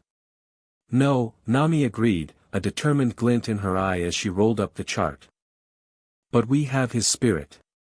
And we know him better than anyone. What are you suggesting? Frankie asked. Luffy surrendered himself to protect us and buy time, Nami explained. He's counting on us to make the most of that time. If he were here, what would he do? Cause maximum chaos, Usopp offered immediately. Exactly, Nami confirmed. So we're going to infiltrate New Marineford, access their communication system, contact our allies, and create enough chaos to extract Luffy and Robin from Rayleigh. That's not a plan, Usopp protested. That's a suicide mission. Maybe, Zoro acknowledged, his expression hardening with resolve. But it's what he'd do for any of us. One by one, they nodded in agreement. 10 years ago, they might have argued more, weighed options, sought easier paths. Now, they simply prepared for battle. First, Frankie began practically, we need to take control of this ship without alerting the escort vessels. Leave that to me, Sanji volunteered. I'll handle the command deck. Chopper, you take the engine room. Usopp, communications. The rest of you prepare for combat, we'll have to fight our way out once they realize something's wrong. As they moved to implement this impromptu plan, Brook lingered momentarily. Yo-ho-ho-ho. 10 years apart, and we still work together as if no time passed. That's what makes us the Straw Hat Pirates, Nami replied with a confident smile. In Rayleigh, Akainu stared at Luffy with thinly veiled contempt. Your confidence in your crew is misplaced.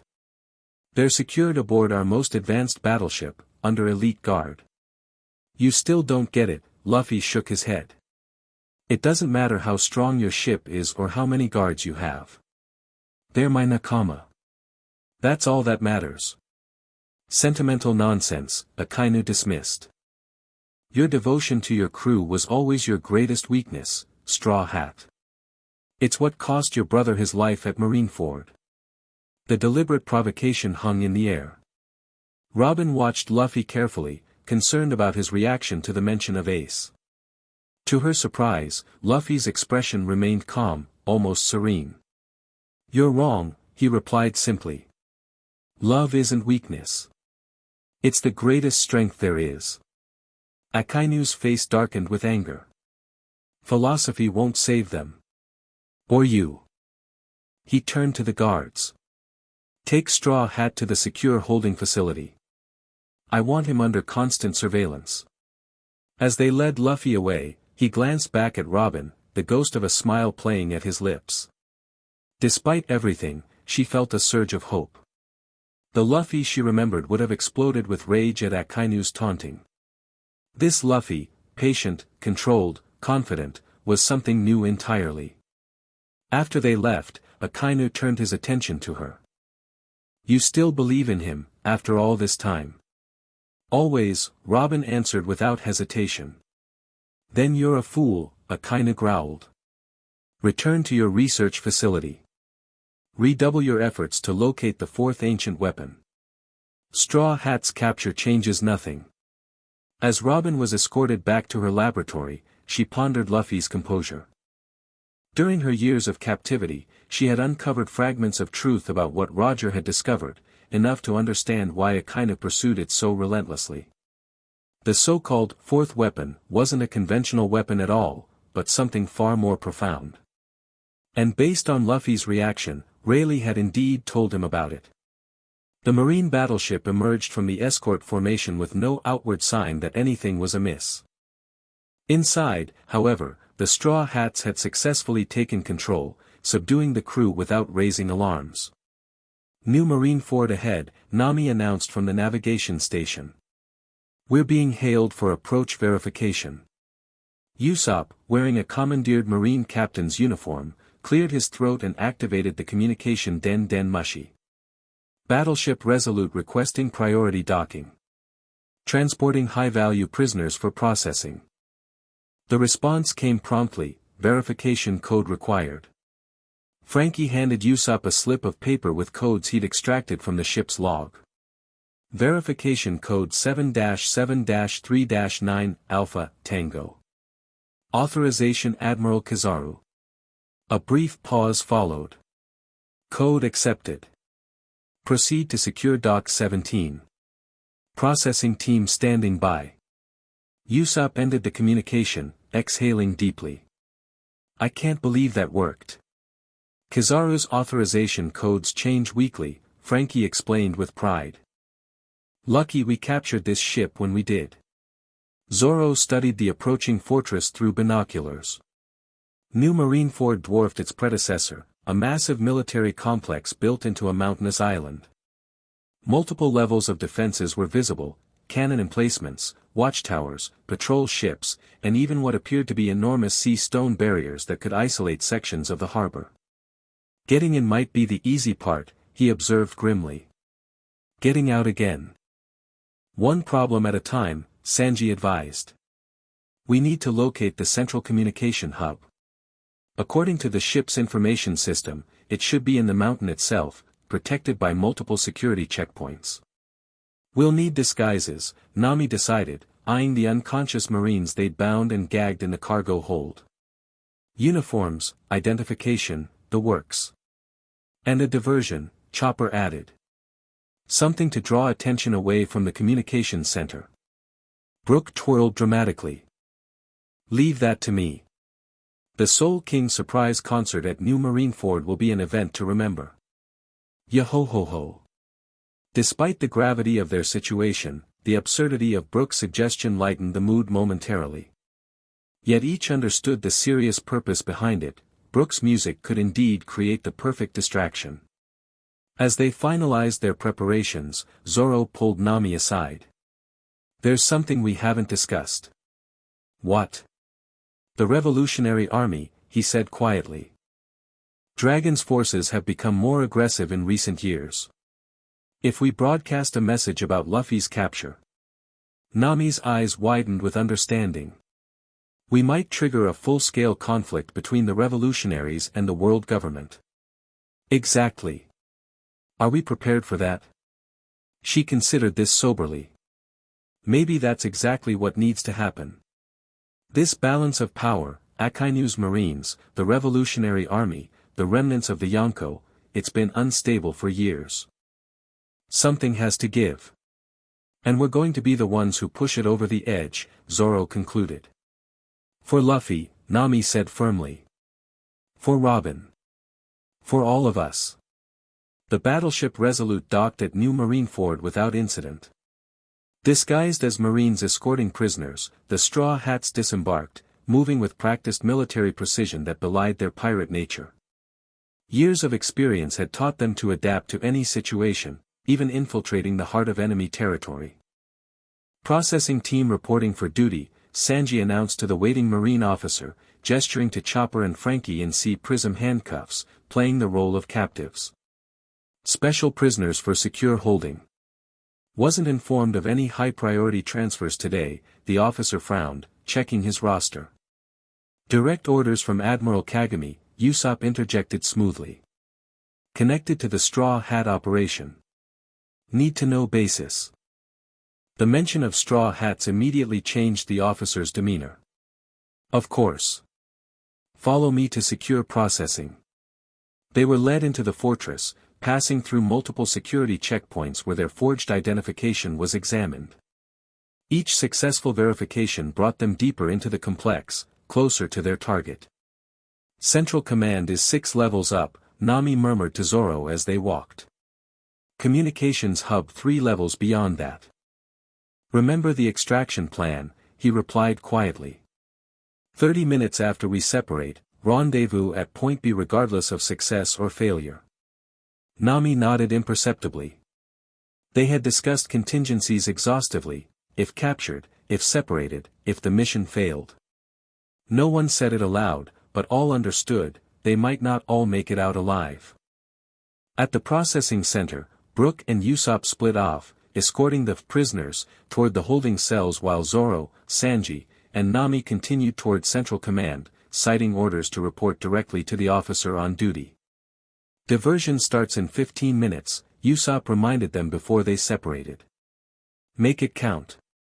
In his cell beneath Mariewa, Luffy sat cross-legged on the floor, eyes closed in apparent meditation. The sea prism stone walls negated his devil fruit powers, but did nothing to impede his haki.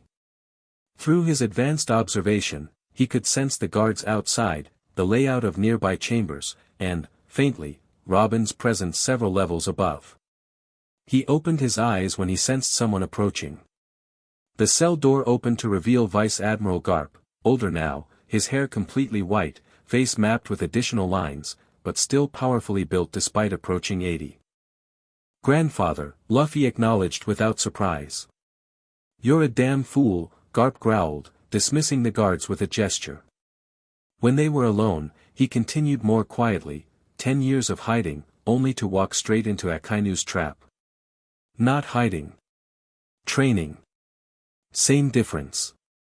Garp crossed his arms, studying his grandson with a mixture of frustration and concern. "You've grown stronger. I can feel it even through these walls." "Strong enough," Luffy confirmed simply. "Not strong enough to defeat the entire world government," Garp countered. "Which is what you're up against now. Akainu has spent years consolidating power, eliminating opposition.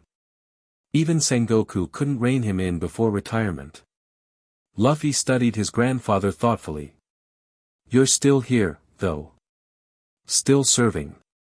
Garp's expression darkened. "Someone needs to be on the inside. Someone needs to remember what justice really means." "Is that why you came? To remind me about justice?" "I came because you're my grandson," Garp replied gruffly. "And because whatever you're planning, it won't work. Akainu is expecting resistance. The Revolutionary Army, your remaining allies, he's prepared for them all." "I'm not planning anything," Luffy said with perfect honesty. "I'm just waiting." "For what?" Luffy smiled. "For my crew to change the world." Exactly 15 minutes after they separated, chaos erupted at New Marineford. It began with music, Brook's unmistakable violin echoing through the fortress's PA system, hijacked by Frankie's technical expertise. The melody of Bink's sake, symbol of pirate freedom for centuries, reverberated through every corridor and chamber. Simultaneously, Chopper, no longer pretending to be a prisoner, unleashed his monster point form in the main courtyard, creating maximum disruption while remaining carefully non-lethal. Marines scrambled to respond, communications became chaotic, and in the confusion, Zoro, Sanji, and Nami slipped into the central command center. "We have maybe 5 minutes before they realize this is a coordinated attack," Sanji assessed, disabling the guards with quick, precise kicks. 3 minutes, Nami corrected, already working at the communication console. "Usopp, are you in position?" Through their stolen Den Mushi, Usopp's voice came through clearly, ready at the broadcast amplifier. "Once you establish the connection, I can boost the signal worldwide." Zoro stood guard at the door, swords drawn. "Whatever you're going to do it fast. I sense multiple strong presences converging on our position." Nami's fingers flew across the controls, bypassing security measures with techniques she'd learned from revolutionary contacts over the years. "Almost there, got it. Connection established. Usopp, ready for broadcast." "What exactly are we broadcasting?" Sanji asked. Nami smiled grimly. "The truth." She activated the microphone. "This is Nami of the Straw Hat Pirates. 10 years ago, the world government declared our captain dead after the Battle of Marineford. That was a lie. Monkey D. Luffy is alive, and has been captured by Fleet Admiral Akainu, who intends to use him to access an ancient power that could enslave the world." She paused, gathering herself. "To all our allies, all believers in freedom, all who stand against absolute rule, the time to act is now. The Straw Hat Pirates have returned, and we will not allow the world government to rewrite history again." Transmission broadcasting globally, Usopp confirmed through the Den Mushi. Signal amplified to maximum range. Every island, every ship with a receiver just heard that. "Good," Nami nodded, satisfaction mixing with apprehension. Now comes the hard part, getting out alive. Zoro tensed suddenly. Too late for that. We have company. The door burst open, revealing Vice Admiral Smoker, aged but still formidable, his smoke-based powers swirling around him menacingly. Behind him stood a contingent of elite Marines. Should have known it would be you, Smoker growled, recognition flashing in his eyes. The Straw Hats never could stay dead. We're surrendering, Nami announced before either Zoro or Sanji could attack. We've done what we came to do. Smoker's eyebrows rose in surprise. Surrendering? That's not the Straw Hat way. Times change, she replied cryptically. We request transfer to Mariewa to join our captain. Understanding dawned in Smoker's eyes. Clever. You want us to deliver you right to him. Consider it saving you the trouble of hunting us down later, Sanji suggested with a nonchalant shrug. After a tense moment, Smoker nodded to his men. Secure them. See prism cuffs for all three. To Nami, he added quietly, for what it's worth, many of us were relieved to hear Straw Hat survived. As they were led away, Zoro maintained a calm demeanor despite his bound state. Everything was proceeding according to plan, Phase 1 complete, Phase 2 initiated. Now they just needed to trust that the others would execute their parts flawlessly. Across the new world, the broadcast reached dozens of powerful players who had been waiting for exactly this signal. On Sphinx Island, Marco the Phoenix took to the air for the first time in years, blue flames illuminating the night as he headed toward an agreed rendezvous. In the Kamabaka Kingdom, Emporio Ivankov rallied their followers, commandeering vessels for immediate deployment. But the most significant response came from the Revolutionary Army's main fleet, where Dragon himself received the news with grim satisfaction. For a decade, he had built his forces while watching Akainu's machinations with growing concern. The knowledge that his son was alive, something he had suspected but could never confirm, provided the final catalyst. All divisions, mobilize, he ordered simply. Operation Dawn begins now. Across the seas, revolutionary cells that had been positioned strategically for years activated simultaneously, targeting government facilities, supply lines, and information networks. It wasn't merely an attack, it was the culmination of decades of preparation, a coordinated strike designed to create precisely the right openings at precisely the right time. In Mariewa, alarms sounded as reports flooded in from across the world. Akainu stood in the command center, face contorted with rage as he absorbed the scale of the uprising. How is this possible? He demanded of his subordinates. How could they coordinate so precisely? It appears to have been triggered by a broadcast from New Marineford, Fleet Admiral, an officer reported nervously. The Straw Hat pirates infiltrated the communication hub. Impossible. They were being transported to Impel Down. They appear to have taken control of the transport vessel, sir. Akainu's fist slammed into a nearby table, instantly vaporizing it as his devil fruit powers activated. Where are they now? 3 have been captured at New Marineford. The others escaped in the confusion. And sir, Vice Admiral Smoker is bringing the prisoners directly to Mariewa, on your authority. I gave no such order. The authorization codes were correct, sir. They're already en route. Akainu's rage gave way to cold calculation. So that's their game. Using chaos to mask a rescue attempt. He turned to his communication officer. Contact Admiral Kagami. Tell her to return to Mariewa immediately. And double the guard on Straw Hat Luffy and Nico Robin.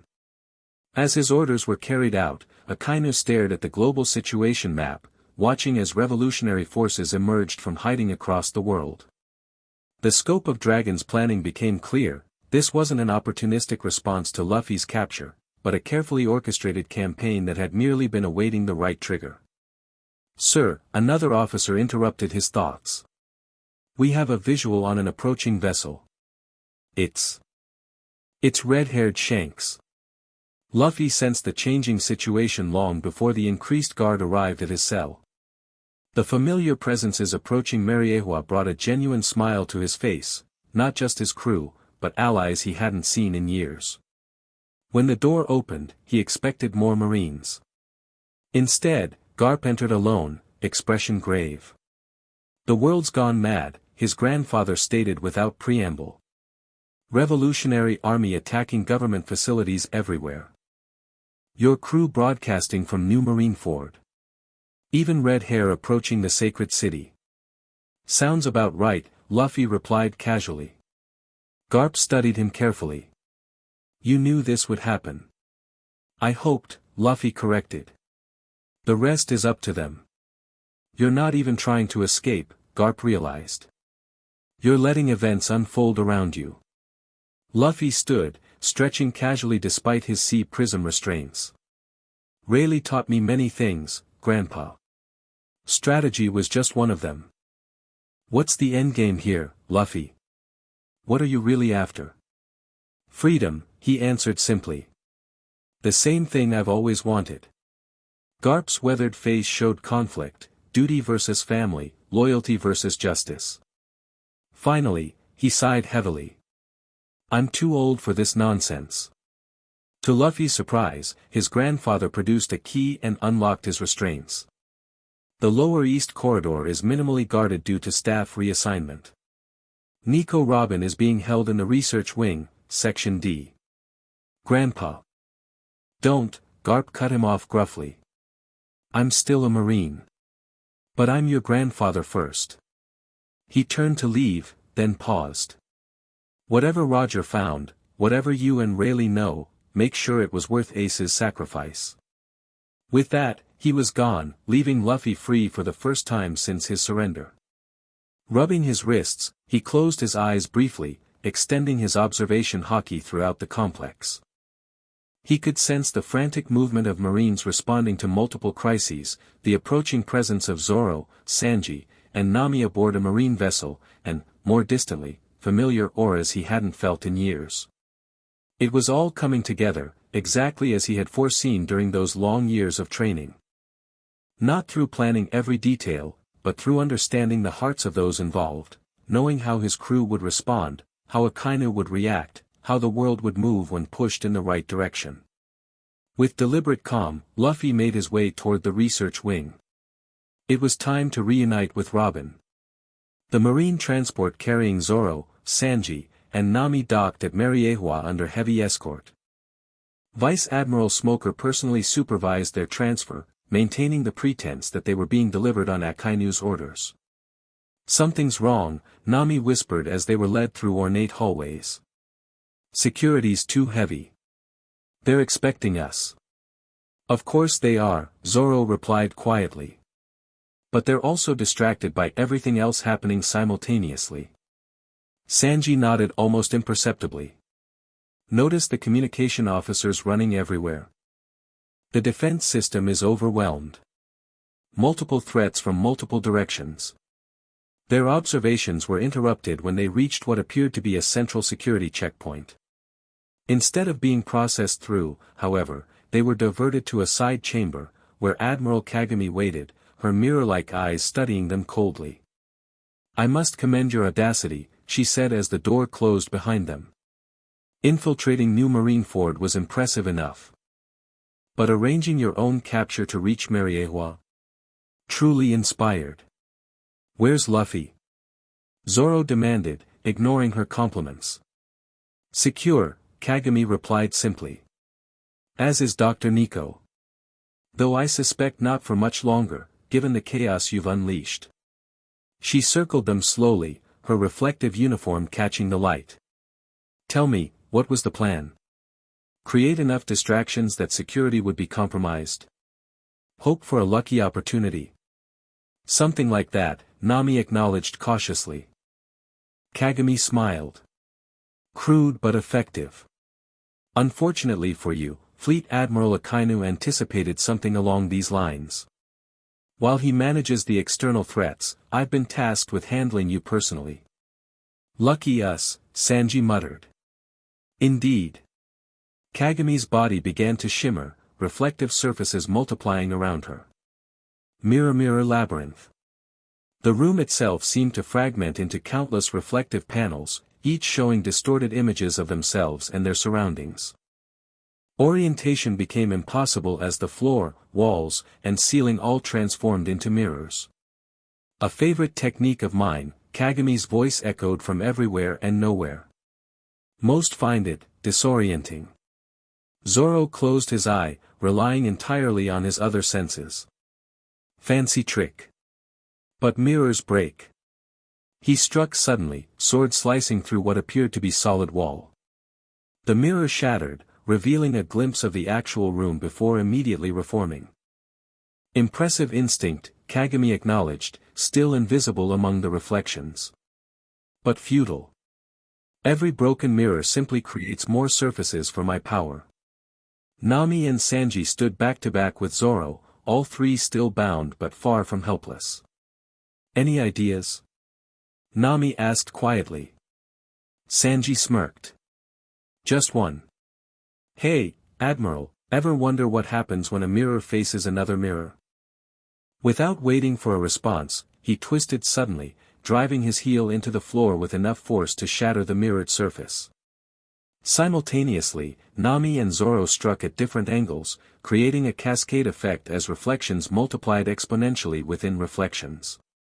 The visual overload disrupted Kagami's concentration. Her technique faltered momentarily, enough for Zoro to locate and strike at her actual position. Though she blocked the attack, the mirror labyrinth collapsed entirely. Clever, she conceded, resuming her physical form. But you're still bound, and I'm still an admiral. True, Sanji agreed. But we weren't trying to defeat you. Just distract you, Nami added with a smile. Kagami's eyes widened with sudden understanding, but before she could react, the wall behind her exploded inward. Through the debris stepped Frankie, systems fully powered and combat-ready. Super Rescue Team has arrived, he announced, striking his signature pose despite the situation's seriousness.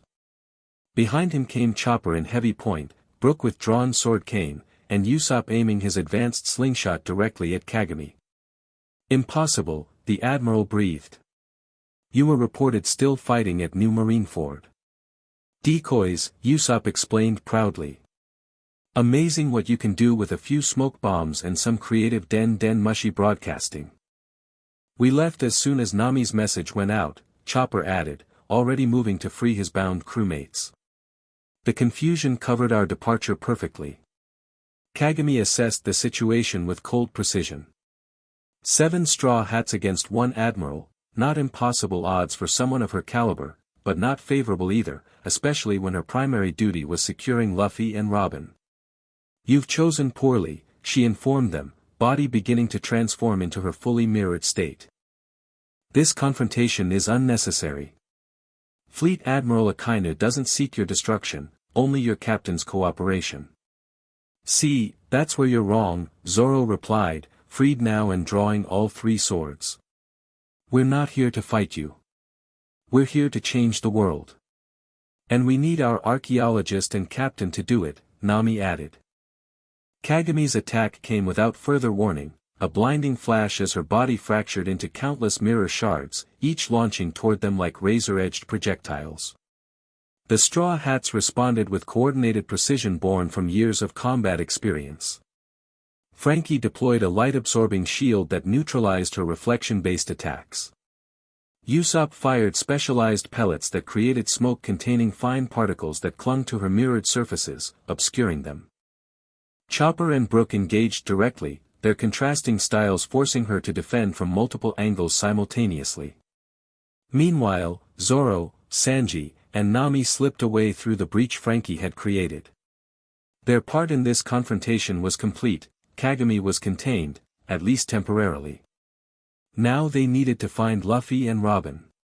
Central Research Wing, Nami directed, consulting a stolen facility map. 3 levels up, East Quadrant. You 2 go, Zoro decided. I'll create additional distractions. Don't get lost, Sanji couldn't resist adding, even in their dire situation. Zoro's answering grin was fierce. Not today. They separated, each understanding their role in the unfolding chaos. None had illusions about the dangers they faced. Kagami was just one obstacle. Somewhere in this complex, Akainu himself awaited. Robin worked methodically in her laboratory, surrounded by ancient texts and modern research equipment. Despite the facility's lockdown, she had been ordered to continue her analysis, proof of how desperately Akainu wanted the information she possessed. She sensed Luffy's approach before he appeared, a subtle shift in the air that her years of vigilance had attuned her to. When the door opened silently, she didn't even look up. "You're late, Captain," she remarked with characteristic calm, though her heart raced with relief. "Traffic," Luffy replied simply, stepping into the lab. "Ready to leave?" Now she turned, taking in his appearance, unrestrained, composed, exactly as if he were arriving for a scheduled meeting rather than executing a daring escape. "The others?" "Creating distractions. We need to hurry." He glanced at the research materials spread across her workspace. "Anything we should take?" Robin quickly gathered several key documents. "Just these. The most sensitive information isn't written down, it's here." She tapped her temple. "Good enough." Luffy moved to the door, checking the corridor. "Sanji and Nami are heading this way. Zoro's engaged multiple vice admirals on the lower level as a diversion. The others are keeping Kagami occupied." "And Akainu?" Luffy's expression darkened slightly. "Dealing with unexpected visitors at the main gate. Won't last long." They slipped into the hallway, moving with purpose but without obvious haste. Sometimes the best way to avoid notice was to appear as if you belonged.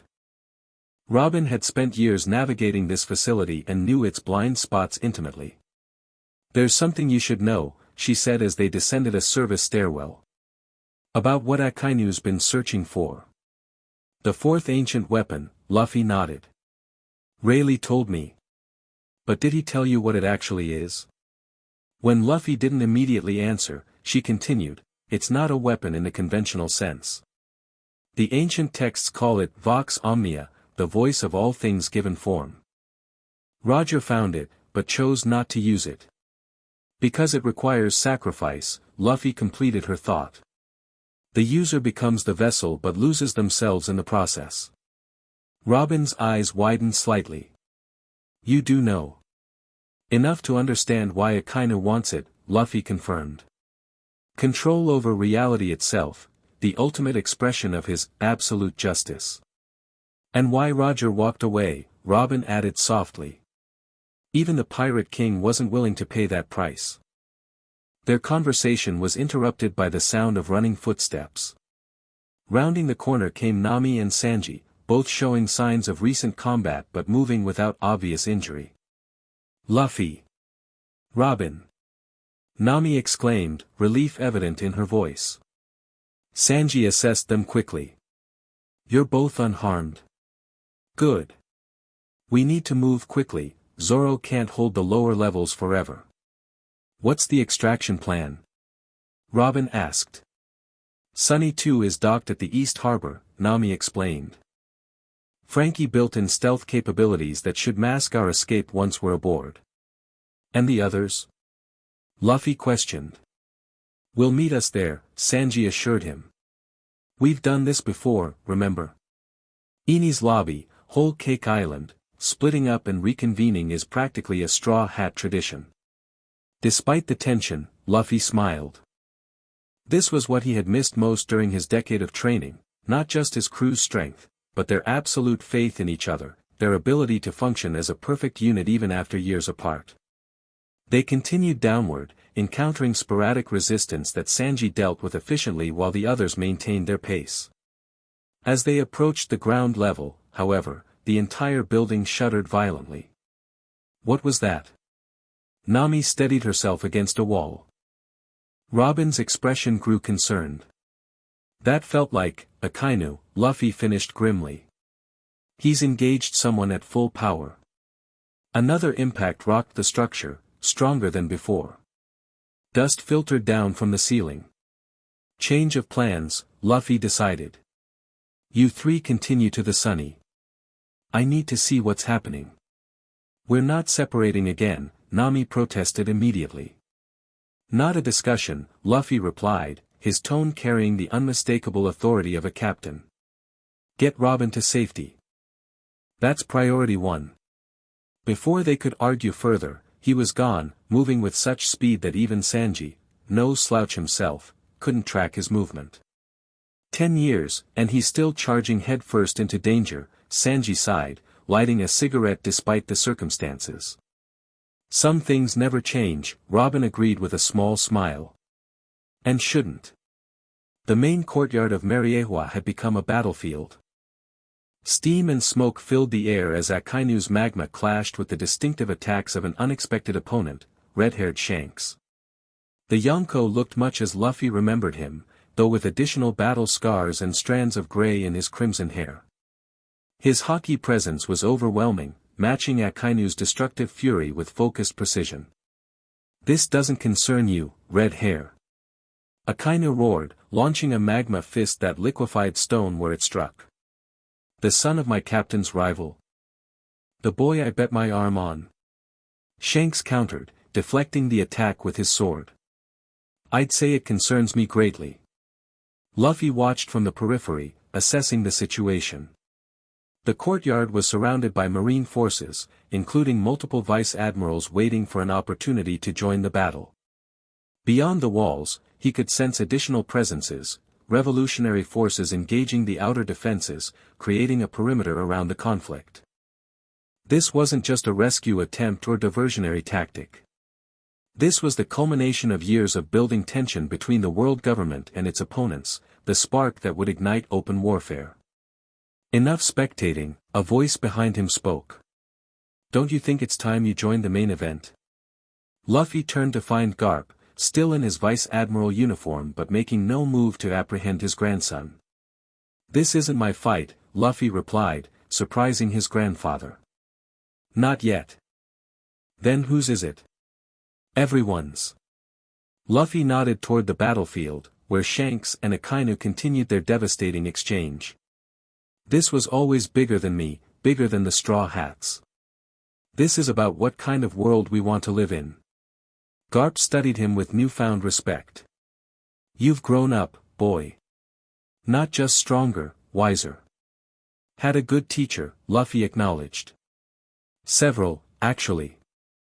Another explosion rocked the courtyard as Akainu unleashed a particularly devastating attack, forcing Shanks to give ground momentarily. The fleet admiral pressed his advantage, unleashing a barrage that even the Yonko struggled to counter completely. He's holding back, Garp observed quietly. Red Hair could unleash Conqueror's haki powerful enough to knock out half the Marines here, but he's restraining himself. Because this isn't about winning, Luffy realized. It's about time. Understanding dawned on Garp's weathered face. A distraction. To allow your crew to escape with Robin. Luffy nodded, then tensed as he sensed a familiar presence approaching rapidly from above. Admiral Kagami, having apparently dealt with his crewmates, descended into the courtyard in her fully mirrored form, reflective surfaces catching and amplifying the glow of Akainu's magma. Fleet Admiral, she called. The Straw Hats are escaping with Nico Robin. Permission to pursue. Akainu, momentarily distracted, paid for his lapse in attention as Shanks landed a powerful strike that forced him backward. Denied. Maintain position here. I'll deal with them myself once Red Hair is subdued. Kagami hesitated, clearly torn between following orders and preventing the escape of valuable prisoners. Her indecision provided the opening Luffy had been waiting for. Time to go, Grandpa, he said quietly. Thank you. For everything. Garp simply nodded, making no move to stop him as Luffy launched himself directly toward the center of the conflict. He landed between Shanks and Akainu, the impact of his arrival creating a shockwave that pushed both combatants back. All activity in the courtyard froze as Marines and observers alike registered his presence. Straw Hat. Akainu snarled, magma boiling with renewed intensity. Your escape is futile. Shanks, by contrast, smiled broadly. Luffy. You've grown.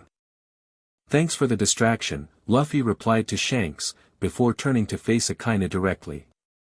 This ends now. You think you can challenge me? Akainu's laugh was devoid of humor. Even with 10 years of training, you're still just a pirate playing at significance. I'm not challenging you, Luffy corrected. I'm telling you what's happening. Right now, my crew is escaping with Robin. Revolutionary forces are creating a corridor for our extraction. And you have a choice to make. What choice? Akainu demanded contemptuously. Chase us and leave Rayleigh vulnerable to the full revolutionary assault, Luffy explained calmly.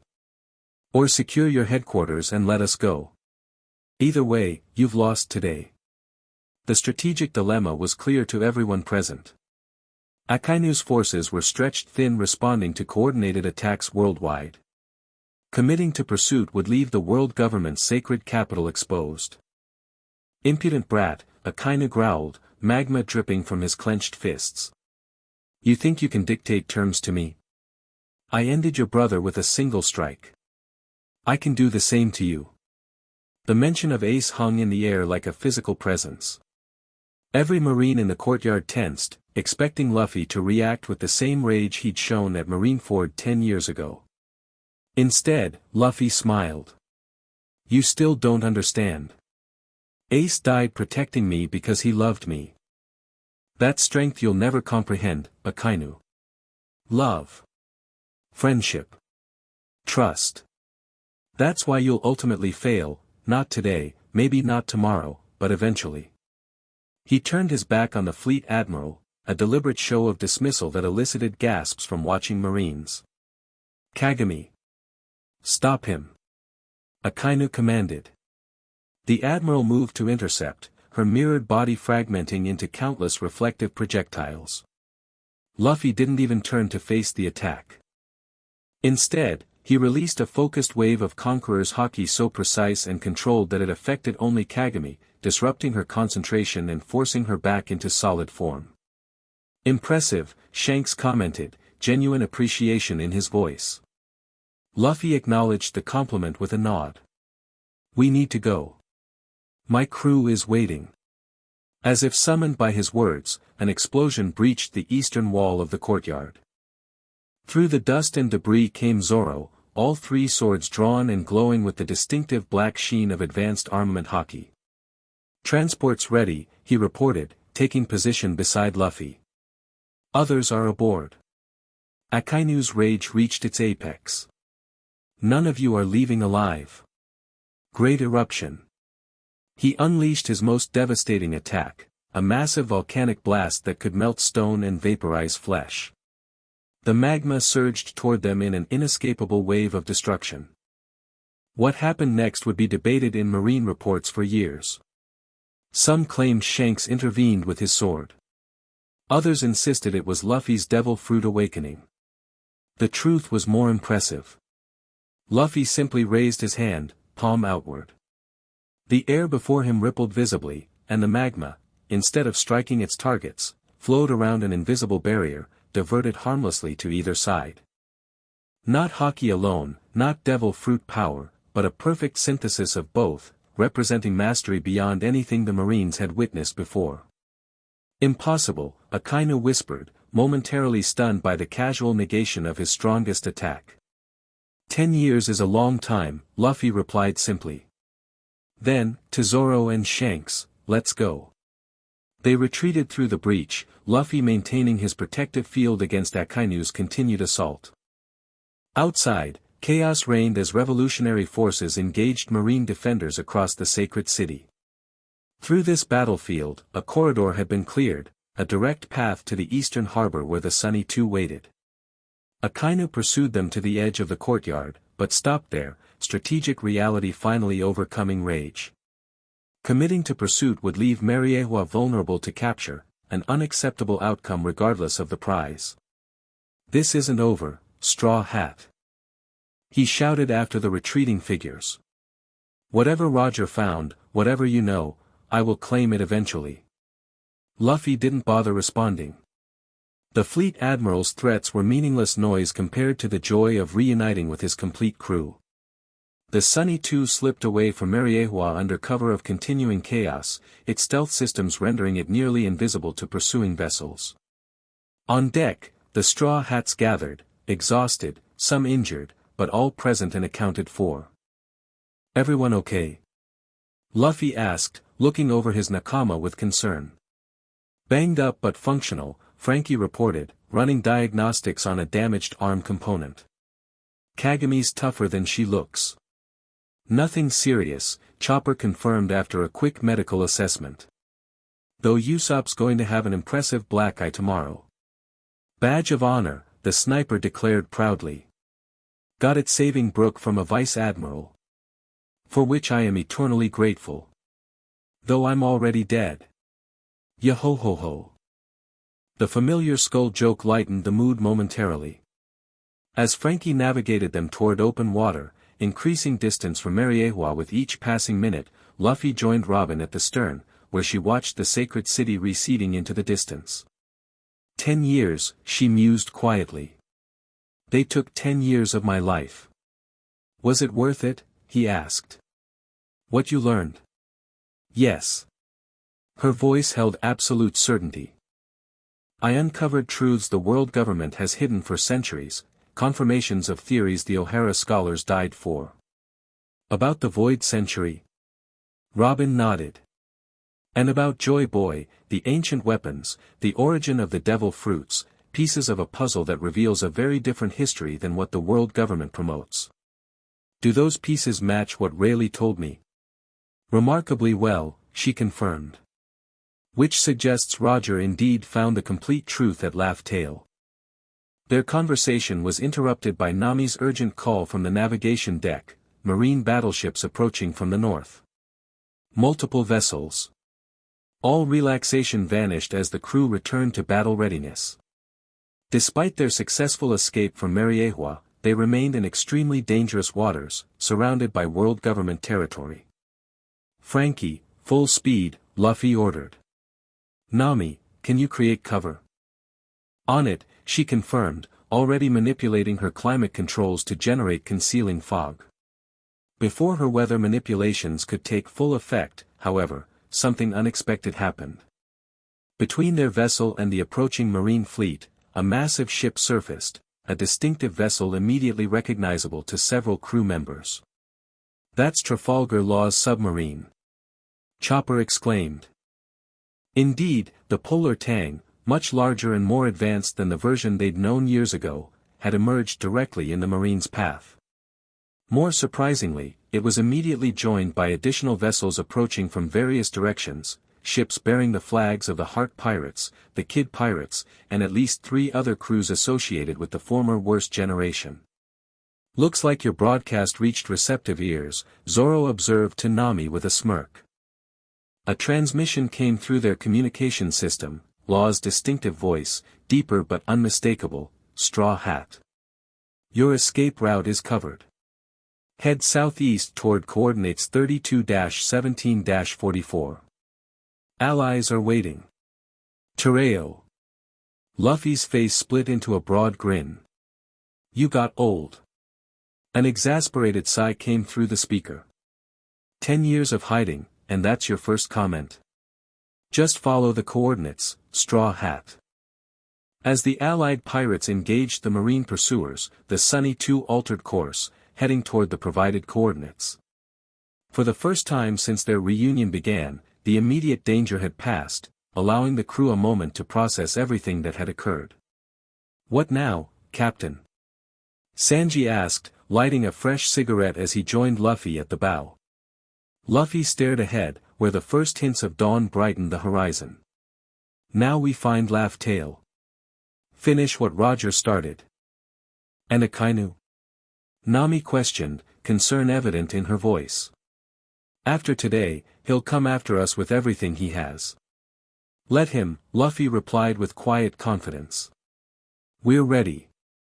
Robin approached, having overheard the exchange. Based on what I've learned and what you know from Rayleigh, we can likely determine Laugh Tale's location with reasonable accuracy. But reaching it will require navigating challenges beyond mere marines. One problem at a time, Luffy decided. First, we rendezvous with our allies. Then we plan our approach. As the rising sun illuminated their vessel, Frankie's voice came over the ship's intercom, approaching coordinates. You're gonna want to see this. They gathered at the bow, watching as a fog bank parted to reveal a sight none had expected, dozens of ships arranged in formation, flying various flags. Revolutionary vessels alongside pirate ships, former enemies who had temporarily set aside rivalries in response to a common threat. At the center of this impromptu alliance floated a familiar ship, the Red Force, Shank's vessel. The Yonko himself stood at its rail, arm raised in greeting. He beat us here, Zoro remarked, impressed despite himself. Must have left Rayleigh immediately after covering our escape. But why? Chopper wondered.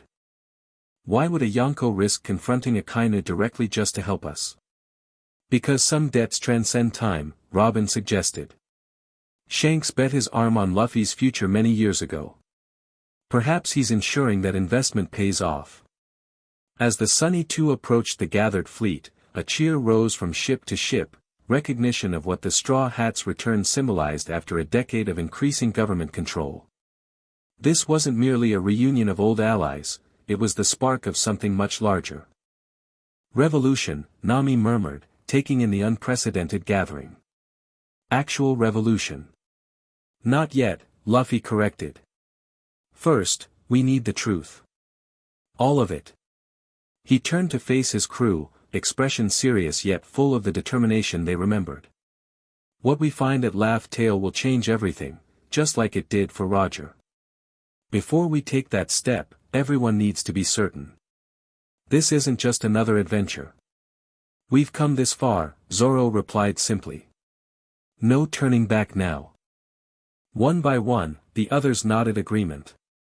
Whatever awaited them, whatever truth had prompted Roger to disband his crew rather than act on his discovery, they would face it together. Then it's settled, Luffy declared, his familiar grin returning. Set course for Laugh Tale. The Straw Hat Pirates are going to finish what we started. 3 weeks later, New Marineford stood on high alert. The massive fortress had become Fleet Admiral Akainu's command center as he coordinated the world government's response to what was now being called the Straw Hat Rebellion, a global uprising triggered by Luffy's return and the Rayleigh incident. In his private office, Akainu reviewed reports with cold fury. Revolutionary forces had seized control of multiple islands. Former territories of deceased Yonko had declared independence. Even some kingdoms previously loyal to the world government had begun questioning their allegiance. Admiral Kagami entered without knocking, her normally composed demeanor showing signs of strain. Fleet Admiral, we've lost contact with the surveillance fleet monitoring the Alliance gathering. All of them? Akainu demanded. 12 vessels, gone silent simultaneously, she confirmed. Last transmission indicated they were near the final road Poneglyph location. Akainu's fist clenched, magma briefly flaring before he controlled himself. They've found it. They're heading for Laugh Tale. Should we pursue? With what? Akainu gestured to the strategic map showing marine forces stretched thin worldwide. We've committed everything to maintaining control of key territories. Then we let them go? Kagami asked incredulously. After everything, no. Akainu's decision was immediate and absolute. Recall all specialized units. Every vice admiral not essential to territorial control. We make our stand at New Marineford. You believe they'll come here? Kagami seemed surprised by this assessment. I know they will. Akainu's certainty was chilling. Whatever Roger found, whatever truth they seek, it leads here eventually. This has always been about more than treasure or glory. What then? Akainu moved to the window, staring out at the fortress he had designed specifically to withstand any assault. Justice. History. The right to determine which prevails. He turned back to Kagami. Prepare our forces. When Straw Hat comes, and he will, we'll be ready. The Laugh Tale archipelago defied conventional description. Neither Nami's cartography skills nor Robin's historical knowledge had prepared them for the reality, a chain of small islands arranged in a pattern that became recognizable only from a specific approach angle, creating the impression of musical notation written across the ocean itself. Laugh Tale, Robin breathed, standing beside Luffy at the sunny Toos bow as they navigated the final approach. Roger named it perfectly. The main island featured a natural harbor that seemed designed to welcome travelers, as if the land itself had been waiting for worthy visitors. As they docked, a sense of profound significance settled over the crew. They weren't merely reaching a destination, they were connecting with history itself. What now? Usopp asked, voicing the uncertainty they all felt. We follow the path, Luffy replied with unexpected certainty, pointing toward a trail leading from the beach into the island's forested interior. The journey through Laugh Tale revealed a place untouched by time, ancient structures partially reclaimed by nature, stone markers carved with symbols only Robin could partially decipher, and an overwhelming sense of peaceful isolation. This wasn't a place of conventional treasure, but of knowledge preserved. At the island's center, they discovered what Roger's crew must have found decades earlier, a circular chamber built into a hillside, its entrance adorned with symbols representing all four blues and the Grand Line united as one. This is it, Robin confirmed, reverence in her voice as she examined the markings. The final record of the ancient kingdom. Inside, illuminated by strange crystals that glowed with natural light, they found not gold or jewels, but knowledge. The chamber's walls were covered with text and images detailing a history entirely different from what the world government had propagated for centuries. As Robin translated the ancient language, the truth emerged piece by piece: the Void Century, the ancient kingdom's advanced civilization, the founding of the world government in blood and betrayal, and the creation of the ancient weapons as both tools of progress and means of defense. The ancient kingdom wasn't destroyed because it was evil, Robin explained, working through the texts methodically. It was destroyed because it represented freedom, knowledge shared openly, technology available to all, governance by consensus rather than absolute rule. And the ancient weapons? Frankie asked. Tools originally created to benefit humanity, Pluton for construction, Poseidon for communication with sea creatures, Uranus for weather control. Only later were they adapted for war, when the kingdom faced extinction. But the most profound revelation came when they reached the chamber's center, where a pedestal held what appeared to be a perfectly preserved devil fruit, crystallized and dormant, yet somehow alive. The first devil fruit, Robin whispered, careful not to touch it. Created by ancient kingdom scientists as the ultimate defensive measure. The voice fruit, allowing its user to manifest the voice of all things physically, to reshape reality through pure will. Vox Omnia, Luffy said quietly. The fourth weapon Echina seeks. Robin nodded. The world government has pursued it for centuries, never realizing it remained here, waiting for someone worthy. Roger found it but chose to leave it untouched. Because of the price, Chopper realized. You mentioned a sacrifice.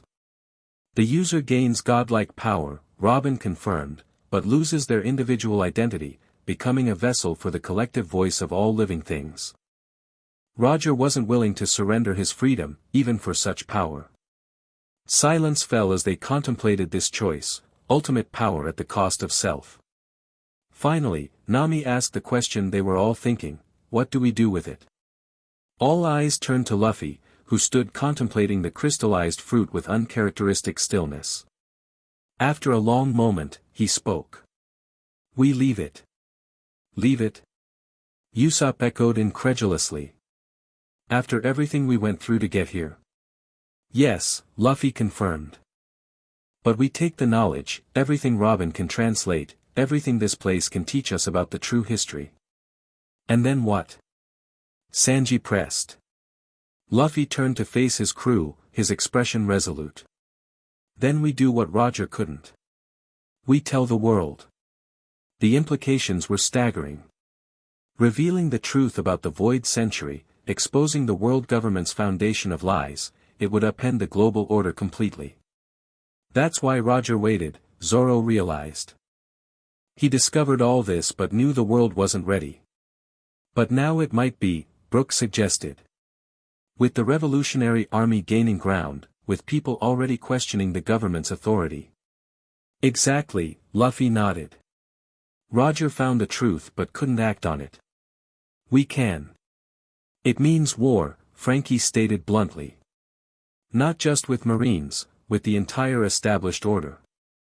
That war has already started, Luffy replied. The moment we broadcast from New Marineford, the moment our allies gathered, we chose our path. Robin studied him thoughtfully. You knew this would happen. Since Mariewa, maybe before. You've been guiding events toward this outcome. Not guiding, Luffy corrected. Just understanding what needed to happen. What Ace died for. What all of us have fought for. Freedom, Chopper said softly. Freedom, Luffy confirmed. Real freedom, not just for us, but for everyone. They spent 3 days on Laugh Tale, documenting everything they found, Robin working tirelessly to translate texts that had remained unread for centuries. When they finally departed, they carried not physical treasure but knowledge that would prove far more valuable, and dangerous. As the Sunny Two sailed away from the legendary island, Luffy stood at the bow, Straw Hat shadowing his eyes as he gazed toward the horizon. The weight of responsibility settled on his shoulders, not just as captain of the Straw Hat Pirates, but as inheritor of Roger's legacy, carrier of Ace's will, student of Rayleigh's wisdom. We're really doing this, Nami said, joining him at the rail. Challenging the entire world government directly. We've been doing it since East Blue, Luffy reminded her with a small smile. Just on a bigger scale now. Where to next, Captain? She asked, log pose ready. Luffy's expression hardened with resolve. New Marineford. It's time to confront Akainu one last time. The Allied fleet assembled beyond the horizon from New Marineford was unprecedented in its diversity and strength. Revolutionary vessels alongside pirate ships, former enemies united by common purpose. At its center, the Sunny Two hosted a war council unlike any in recorded history. Monkey D. Dragon, now visibly aged but no less imposing, stood across the tactical display from his son, studying the fortress schematics with calculating eyes. Beside him, Shanks and other powerful pirates who had answered the Straw Hats' call contributed strategic assessments based on their respective intelligence networks. Akainu has consolidated his forces, Dragon reported. Abandoned peripheral territories to strengthen New Marineford's defenses. He's expecting us. Good, Luffy replied simply. Makes our target clear. You're not suggesting a direct assault? Trafalgar Law questioned skeptically. Even with our combined forces, the casualties would be catastrophic. Not an assault, Luffy clarified. A broadcast. Robin stepped forward, explaining their discovery at Laugh Tale, not the devil fruit itself, which they had chosen to keep secret even from their allies, but the historical truth it protected. We don't need to destroy New Marineford, she concluded. We need to use its communication hub, the same one we accessed before, to transmit the true history globally. Once people understand what the world government has hidden, what it was founded upon, Akainu's authority collapses on its own. Information as a weapon, Dragon mused, approval evident in his tone. More effective than any bombardment. Akainu will fight with everything he has to prevent that transmission, Shanks warned. That's what we're counting on, Zoro replied. While he focuses on stopping us, revolutionary forces can secure the communication center. The strategy took shape, a multi-pronged approach with different forces targeting key points simultaneously. The Straw Hats would lead the most visible assault, a direct challenge that Akainu could not ignore, drawing the fleet admiral and his strongest forces into battle while allied groups executed the actual mission. There's one more thing, Luffy added as the planning concluded. Akainu is mine. The declaration brought tension to the war room. Even among these hardened fighters, Akainu's power was legendary, the man who had killed Ace, who had transformed the Marines into a weapon of absolute control. This isn't about revenge, Luffy continued, reading their concerns. It's about closing the circle. Finishing what started at Marineford 10 years ago. Dragon studied his son with unreadable eyes. You're certain you can defeat him? Yes, Luffy replied without hesitation or bravado, simply stating a fact. The certainty in his voice convinced even the skeptics. Whatever Rayleigh had taught him, whatever growth those 10 years had fostered, Monkey D. Luffy was no longer the impulsive youth who had challenged Marineford unprepared. He had become something else entirely, a force of nature disguised as a man. As the council dispersed to prepare their respective forces, Robin lingered behind with Luffy. There's something you haven't told them, she observed quietly. About what we found. Luffy nodded slightly. Some knowledge isn't meant to be shared until the right moment. And that moment will come when it needs to, he replied cryptically, eyes fixed on the tactical display showing New Marineford's imposing silhouette. For now, we focus on what matters, freedom for everyone. Dawn broke over New Marineford with ominous beauty, sunlight glinting off the fortress's defensive systems as they tracked the approaching fleet. Unlike the chaotic assault on the original Marineford years earlier, this attack moved with disciplined precision, ships maintaining perfect formation despite heavy bombardment from shore batteries. On the command deck, Akainu watched impassively as the invaders advanced through the first defensive perimeter. Admiral Kagami stood at his side, mirror armor reflecting the explosions illuminating the horizon. They're sacrificing their vanguard to test our response patterns, she observed clinically. Smarter than expected. This isn't a typical pirate rabble, Akainu replied. Dragon is coordinating. He's fought us long enough to understand our tactics. The Straw Hat vessel isn't among the front lines, a tactical officer reported. Surveillance indicates it's approaching from the northeast quadrant with a smaller escort group. Akainu's eyes narrowed. A flanking maneuver. Predictable. He turned to Kagami. Take the Eastern Defense Squadron. Intercept Straw Hat before he reaches the inner harbor. And you, Fleet Admiral? I'll coordinate from Central Command. If Dragon follows his usual pattern, he's targeting our communication array while we're distracted with the frontal assault. As Kagami departed to execute her orders, Akainu studied the tactical display with growing certainty. The battle was proceeding exactly as he had anticipated, perhaps too perfectly. Something felt wrong, an instinct honed through decades of combat warning him of unseen dangers. Maintain maximum alert on all perimeters, he ordered his command staff.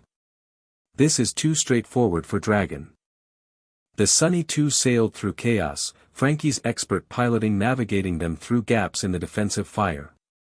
Unlike the main assault force drawing Marine attention, their approach followed a carefully plotted course identified by revolutionary intelligence, a blind spot in New Marineford's otherwise comprehensive defense network.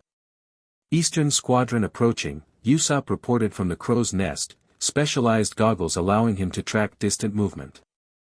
Kagami's leading them personally. Right on schedule, Nami confirmed, checking the synchronized timepiece that coordinated their movements with the other assault teams. On deck, the crew prepared for battle.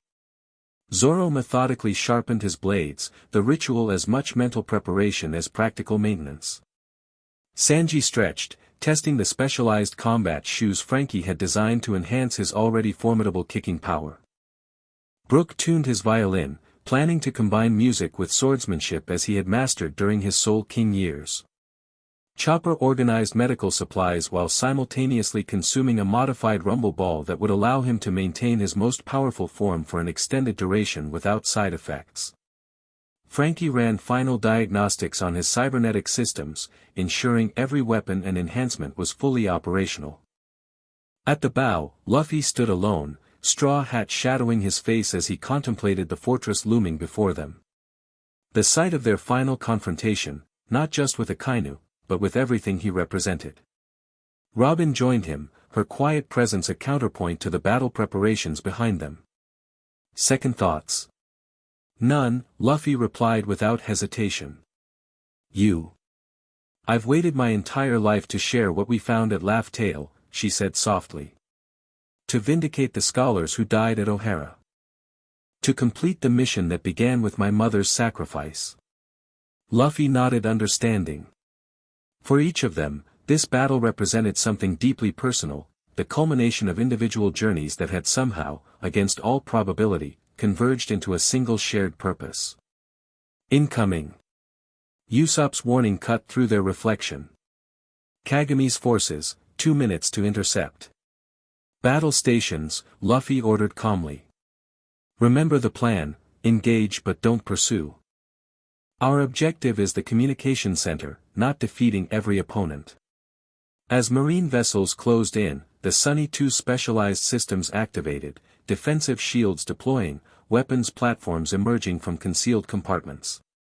Franky had spent years refining his masterpiece, incorporating technologies glimpsed during his time with the government alongside his own innovative designs. Ready when you are, Captain, the cyborg reported from the helm. Nami, create cover, Luffy directed. Brook, Chopper, take point defense. Everyone else, prepare to repel boarders. The navigator activated her climate controls, generating a localized fog bank thick enough to obscure their movements while still allowing visibility for their own operations. Through this tactical cover, they watched marine vessels enter firing range, cannons tracking their position despite the concealment. They're using thermal detection, Robin observed. Won't help them, Franky grinned, activating a countermeasure that dispersed their heat signature across a wider area, creating multiple false targets. The marine barrage, when it came, was impressive but ineffective, shells exploding harmlessly in empty water or glancing off the Sunny 2's reinforced hull. Return fire was precisely targeted, disabling propulsion systems rather than sinking vessels outright. Through the chaos of initial engagement, Kagami's flagship emerged, a specialized vessel that seemed to incorporate elements of her mirror abilities, its surfaces reflecting and distorting light in disorienting patterns. She's mine, Zoro declared, securing his bandana. Not alone, Sanji countered, already moving to his side. We learned that lesson at Mariehua. The Admiral's attack came without warning, a brilliant flash as hundreds of mirror fragments launched simultaneously from her vessel, each carrying lethal momentum. Zoro and Sanji moved in perfect coordination, the swordsman's blades intercepting fragments while the cook's flame-enhanced kicks created thermal disruption that shattered others mid-flight. Impressive teamwork, Kagami's voice carried across the water. But futile. You cannot reach your objective while I stand guard. We don't need to defeat you, Zoro called back. Just keep you occupied. Understanding dawned in Kagami's mirrored eyes. A diversion within a diversion. Where is Straw Hat? But Luffy was already gone, launched from the Sunny 2 moments earlier using a specialized technique combining his stretching abilities with Franky's mechanical assistance. His trajectory carried him over the marine vessels, directly toward the fortress itself. After him. Kagami commanded her forces, but too late, the Straw Hat's defense had effectively bottlenecked her squadron, creating exactly the delay their captain needed. Inside New Marineford's communication center, revolutionary operatives who had infiltrated weeks earlier moved with practiced efficiency. Disguised as maintenance personnel, they had positioned themselves strategically throughout the facility, waiting for the signal to act. When alarms indicated the outer defenses had been breached, they implemented their assignments, subtle sabotage of secondary systems, creating cascading failures that diverted security while leaving the primary broadcast capability intact.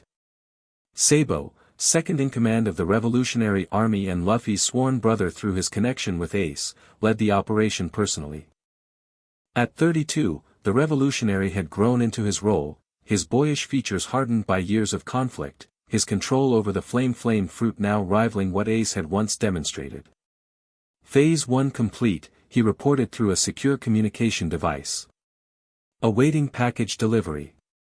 The package was Robin, carrying the documented history from Laugh Tale, including translations ready for global broadcast.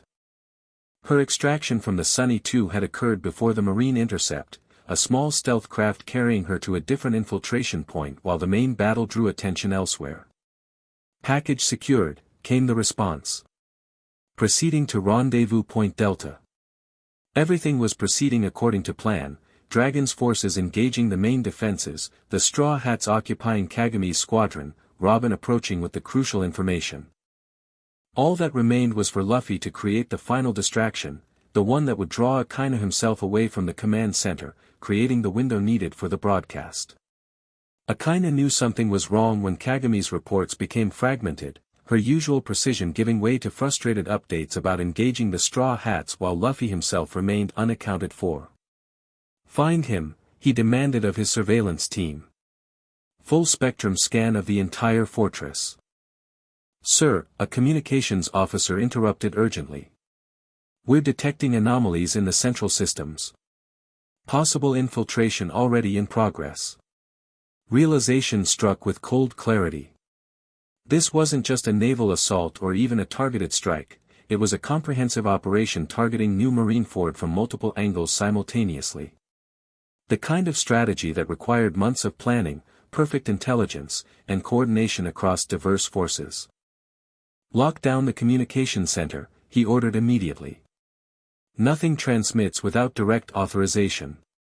Before his command could be implemented, the fortress shuddered violently. Warning klaxons blared as damage reports flooded in, a massive breach in the upper defensive wall, created by a single powerful impact. Security footage revealed the cause, Monkey D. Luffy, standing amid rubble and stunned Marines, his arrival so swift and forceful that automated defenses hadn't even activated in time. He made no move to advance further into the fortress, simply standing there, a deliberate challenge. He wants me to come to him, Akainu realized aloud. Sir, protocol dictates you remain at Central Command during an assault, his chief of staff reminded urgently. Akainu's expression hardened, magma flowing across his skin as rage overcame tactical caution. Override protocol. I'll deal with Straw Hat personally. But sir, the communication center, dispatch Vice Admiral squadrons to secure it, Akainu cut him off, already moving toward the exit. Straw Hat is mine. As the fleet admiral departed, his chief of staff exchanged worried glances with other command personnel. Akainu's obsession with Luffy had always been evident, a personal vendetta beyond normal marine duty. Now it threatened to compromise their defensive posture at a critical moment. Exactly as planned. Luffy waited patiently at the breach point, making no effort to advance deeper into the fortress. Marines maintained a wary perimeter around him, weapons trained on his position but not engaging, awaiting orders from higher authority. He sensed Akainu's approach before seeing him, the distinctive pressure of the fleet admiral's haki preceded his physical presence, radiating killing intent so intense that ordinary marines wilted in its path. When he finally appeared, magma flowing around his massive frame, the scene eerily echoed their confrontation at Marineford a decade earlier. Straw Hat, Akainu acknowledged, dismissing the surrounding marines with a gesture. You've come a long way just to die. Not today, Luffy replied calmly. Today I finish what you started when you killed my brother. Still clinging to that? Pathetic. Akainu's contempt was palpable. Fire Fist died because of his own choices, the son of a demon, defending another demon's spawn. Justice was served. Justice? Luffy's expression remained neutral, but his voice carried newfound authority. You know nothing about justice. You serve a government built on lies, protector of those who destroyed the ancient kingdom, who rewrote history to hide their crimes. Akainu's eyes narrowed dangerously. So you found Laugh Tale. Discovered that the truth Roger concealed. His magma intensified, temperature rising around them. It changes nothing. Order must be maintained, regardless of history's judgment. That's where you're wrong, Luffy countered. It changes everything. The world deserves to know what really happened during the Void Century, what the world government has been hiding for 800 years. Understanding dawned in Akainu's expression. The communication center. This is just a distraction. Not just a distraction, Luffy corrected, dropping into a combat stance. A reckoning. Akainu's attack came with devastating force, a magma fist aimed directly at Luffy's heart, the same technique that had ended Ace's life. Unlike at Marineford, however, Luffy didn't attempt to dodge. Instead, he met the attack directly, his own fist coated in advanced armament haki so concentrated it appeared almost crystalline. The collision generated a shockwave that shattered windows throughout the fortress, cracking stone and sending nearby marines flying. When the dust cleared, both combatants stood unharmed, their initial exchange a perfect stalemate. Impressive, Akainu conceded grudgingly. Rayleigh taught you well. He did, Luffy agreed. But this isn't about technique. It's about will. Their battle escalated rapidly, each exchange more devastating than the last. Akainu's magma-based attacks, capable of melting steel and vaporizing stone, met Luffy's perfectly timed counters.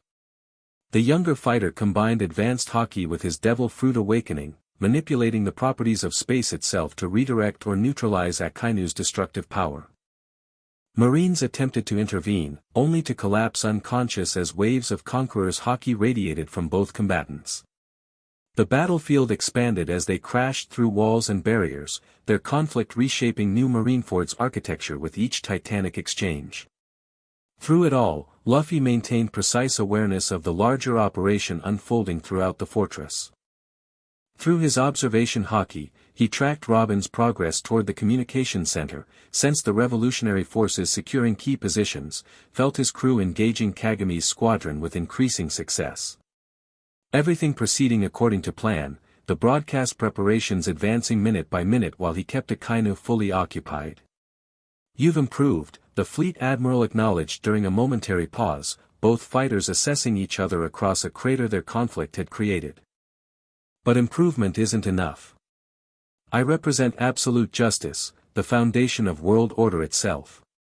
He unleashed his most devastating technique, Great Eruption at maximum power, a volcanic cataclysm that transformed an entire section of the fortress into a hellscape of liquid fire and superheated gas. The attack scale dwarfed anything witnessed at the original Marineford, a demonstration of how Akainu's own power had grown during the intervening decade. Through this inferno walked Luffy, unharmed and unfazed, his body surrounded by a visible manifestation of haki so dense it repelled even the intense heat. His expression remained calm, almost compassionate, as he approached his increasingly frustrated opponent. You still don't understand, he said quietly. This isn't about who's stronger. It's about what we're fighting for. Pretty words from a pirate, Akainu snarled, preparing another attack. Before he could launch it, however, both fighters sensed a shift in the fortress's energy, the unmistakable activation of the global communication system.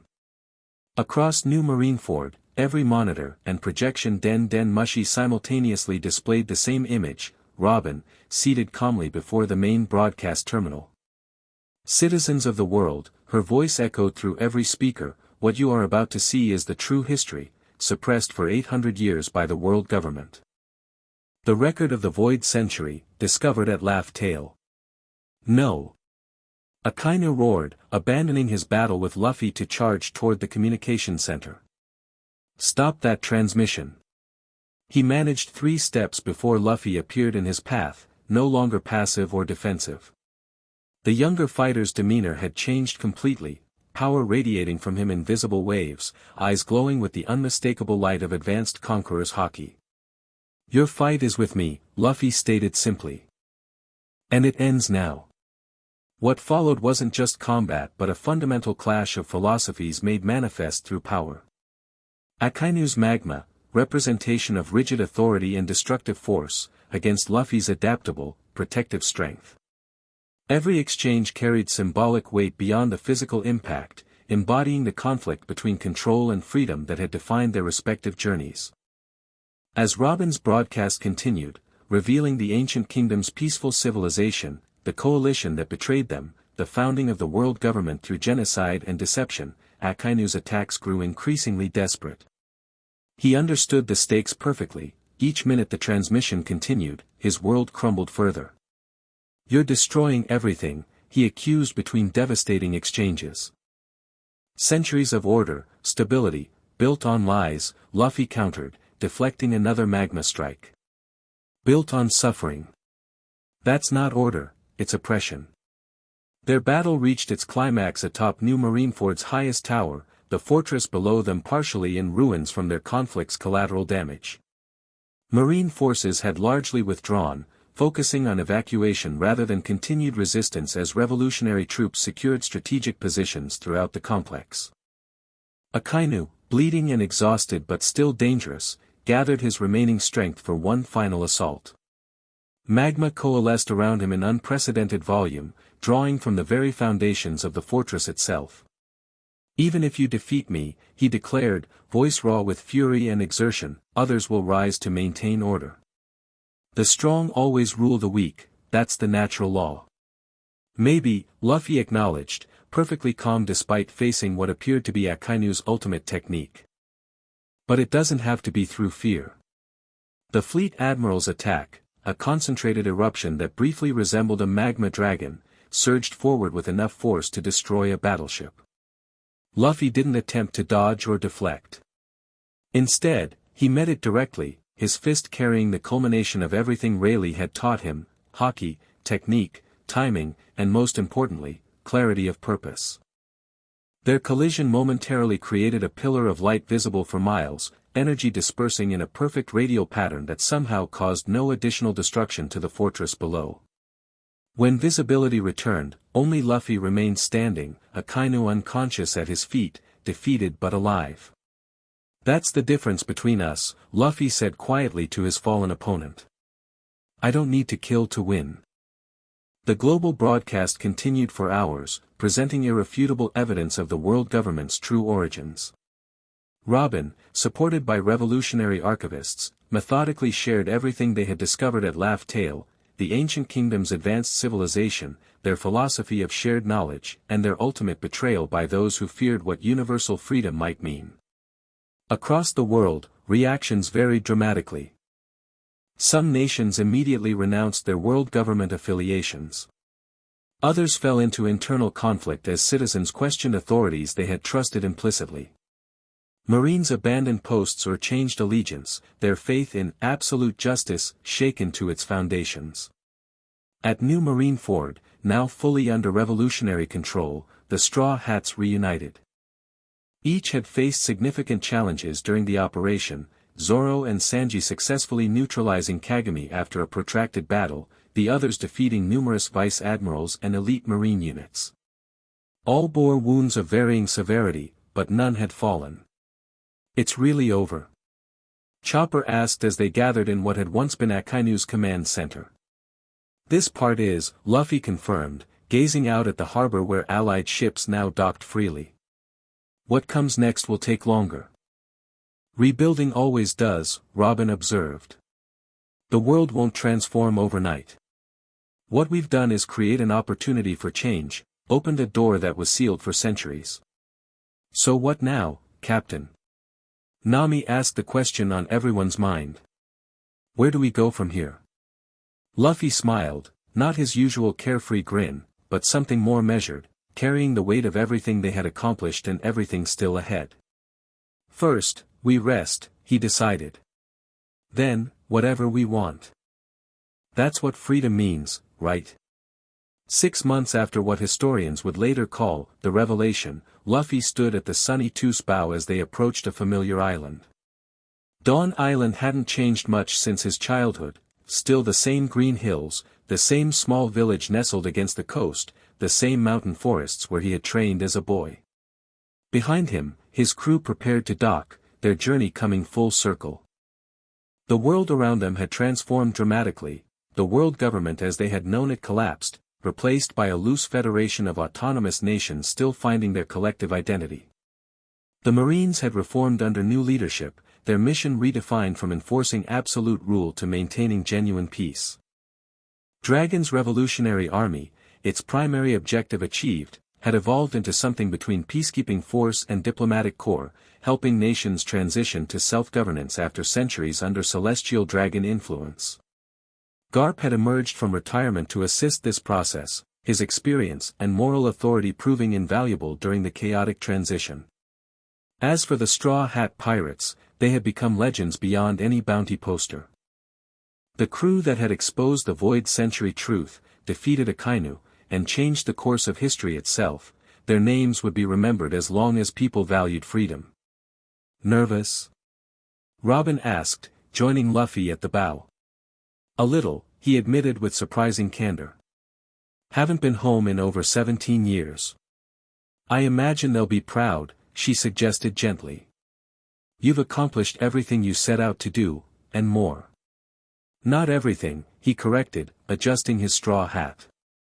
There's still one promise to keep. As they docked and disembarked, villagers gathered cautiously, news of their arrival having spread quickly through the small community. Many recognized Luffy despite the years, exclamations of surprise giving way to cheers and welcomes as they realized the local troublemaker had returned as something approaching a hero. Makino emerged from her tavern, now middle-aged but still carrying the same kind smile he remembered. Her young son, nearly 10 now, hid shyly behind her, peeking out at the famous pirates with wide-eyed wonder. You've grown up, she greeted Luffy warmly, embracing him without hesitation. Tried not to, he joked, returning her hug. Didn't quite work out. The reunion continued with introductions, explanations, and inevitable celebrations. The Straw Hats were welcomed as honored guests, their exploits already transformed into local legend despite, or perhaps because of, their connection to the village. That evening, while his crew enjoyed Makino's hospitality, Luffy slipped away alone. His path took him up familiar trails, past the treehouse he had shared with Ace and Sabo, to a cliff overlooking the endless ocean. There, marked by a simple wooden post, stood Ace's memorial, maintained faithfully by villagers who remembered the freckled boy with the fiery temper and fiercer loyalty. Luffy knelt before it, removing his straw hat and placing it gently on the ground between them. I did it, Ace, he said quietly to the open air. Everything I promised that day. Became stronger. Found our crew. Changed the world. His voice caught slightly. Wish you could have seen it. The ocean breeze carried his words away, the only answer the distant sound of waves against the shore. Yet somehow, in that peaceful moment, a sense of completion settled over him, a circle closed, a promise fulfilled. When he returned to the village hours later, he found his crew waiting patiently, somehow understanding his need for that private pilgrimage. So, Zoro asked simply, where to next? Luffy smiled, the expression carrying all the carefree joy that had defined him from the beginning, now tempered with hard-earned wisdom. Wherever we want. The whole world's open now, no government restrictions, no territories we can't enter. Freedom, Nami translated with a knowing smile. Just what you always wanted.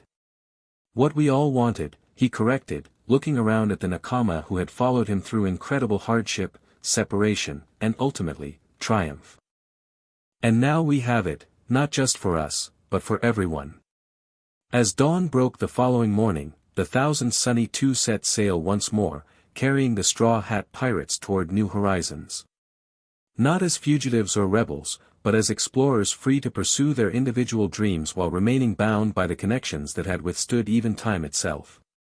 Standing at the helm, Monkey D. Luffy, no longer merely a pirate captain but something approaching a legend, gazed forward with undiminished enthusiasm. 10 years of sacrifice had transformed him, but his essential nature remained unchanged. The boy who valued freedom above all else had become the man who helped secure it for the world. Behind them, Dawn Island receded into the distance. Ahead lay endless possibility. And somewhere beyond the horizon waited adventures even they couldn't imagine, perfect for the crew that had already changed history. The king of the new era and his Nakama sailed on, free at last. The end. Thank you for watching this video. Please be sure to subscribe to our channel and like this video.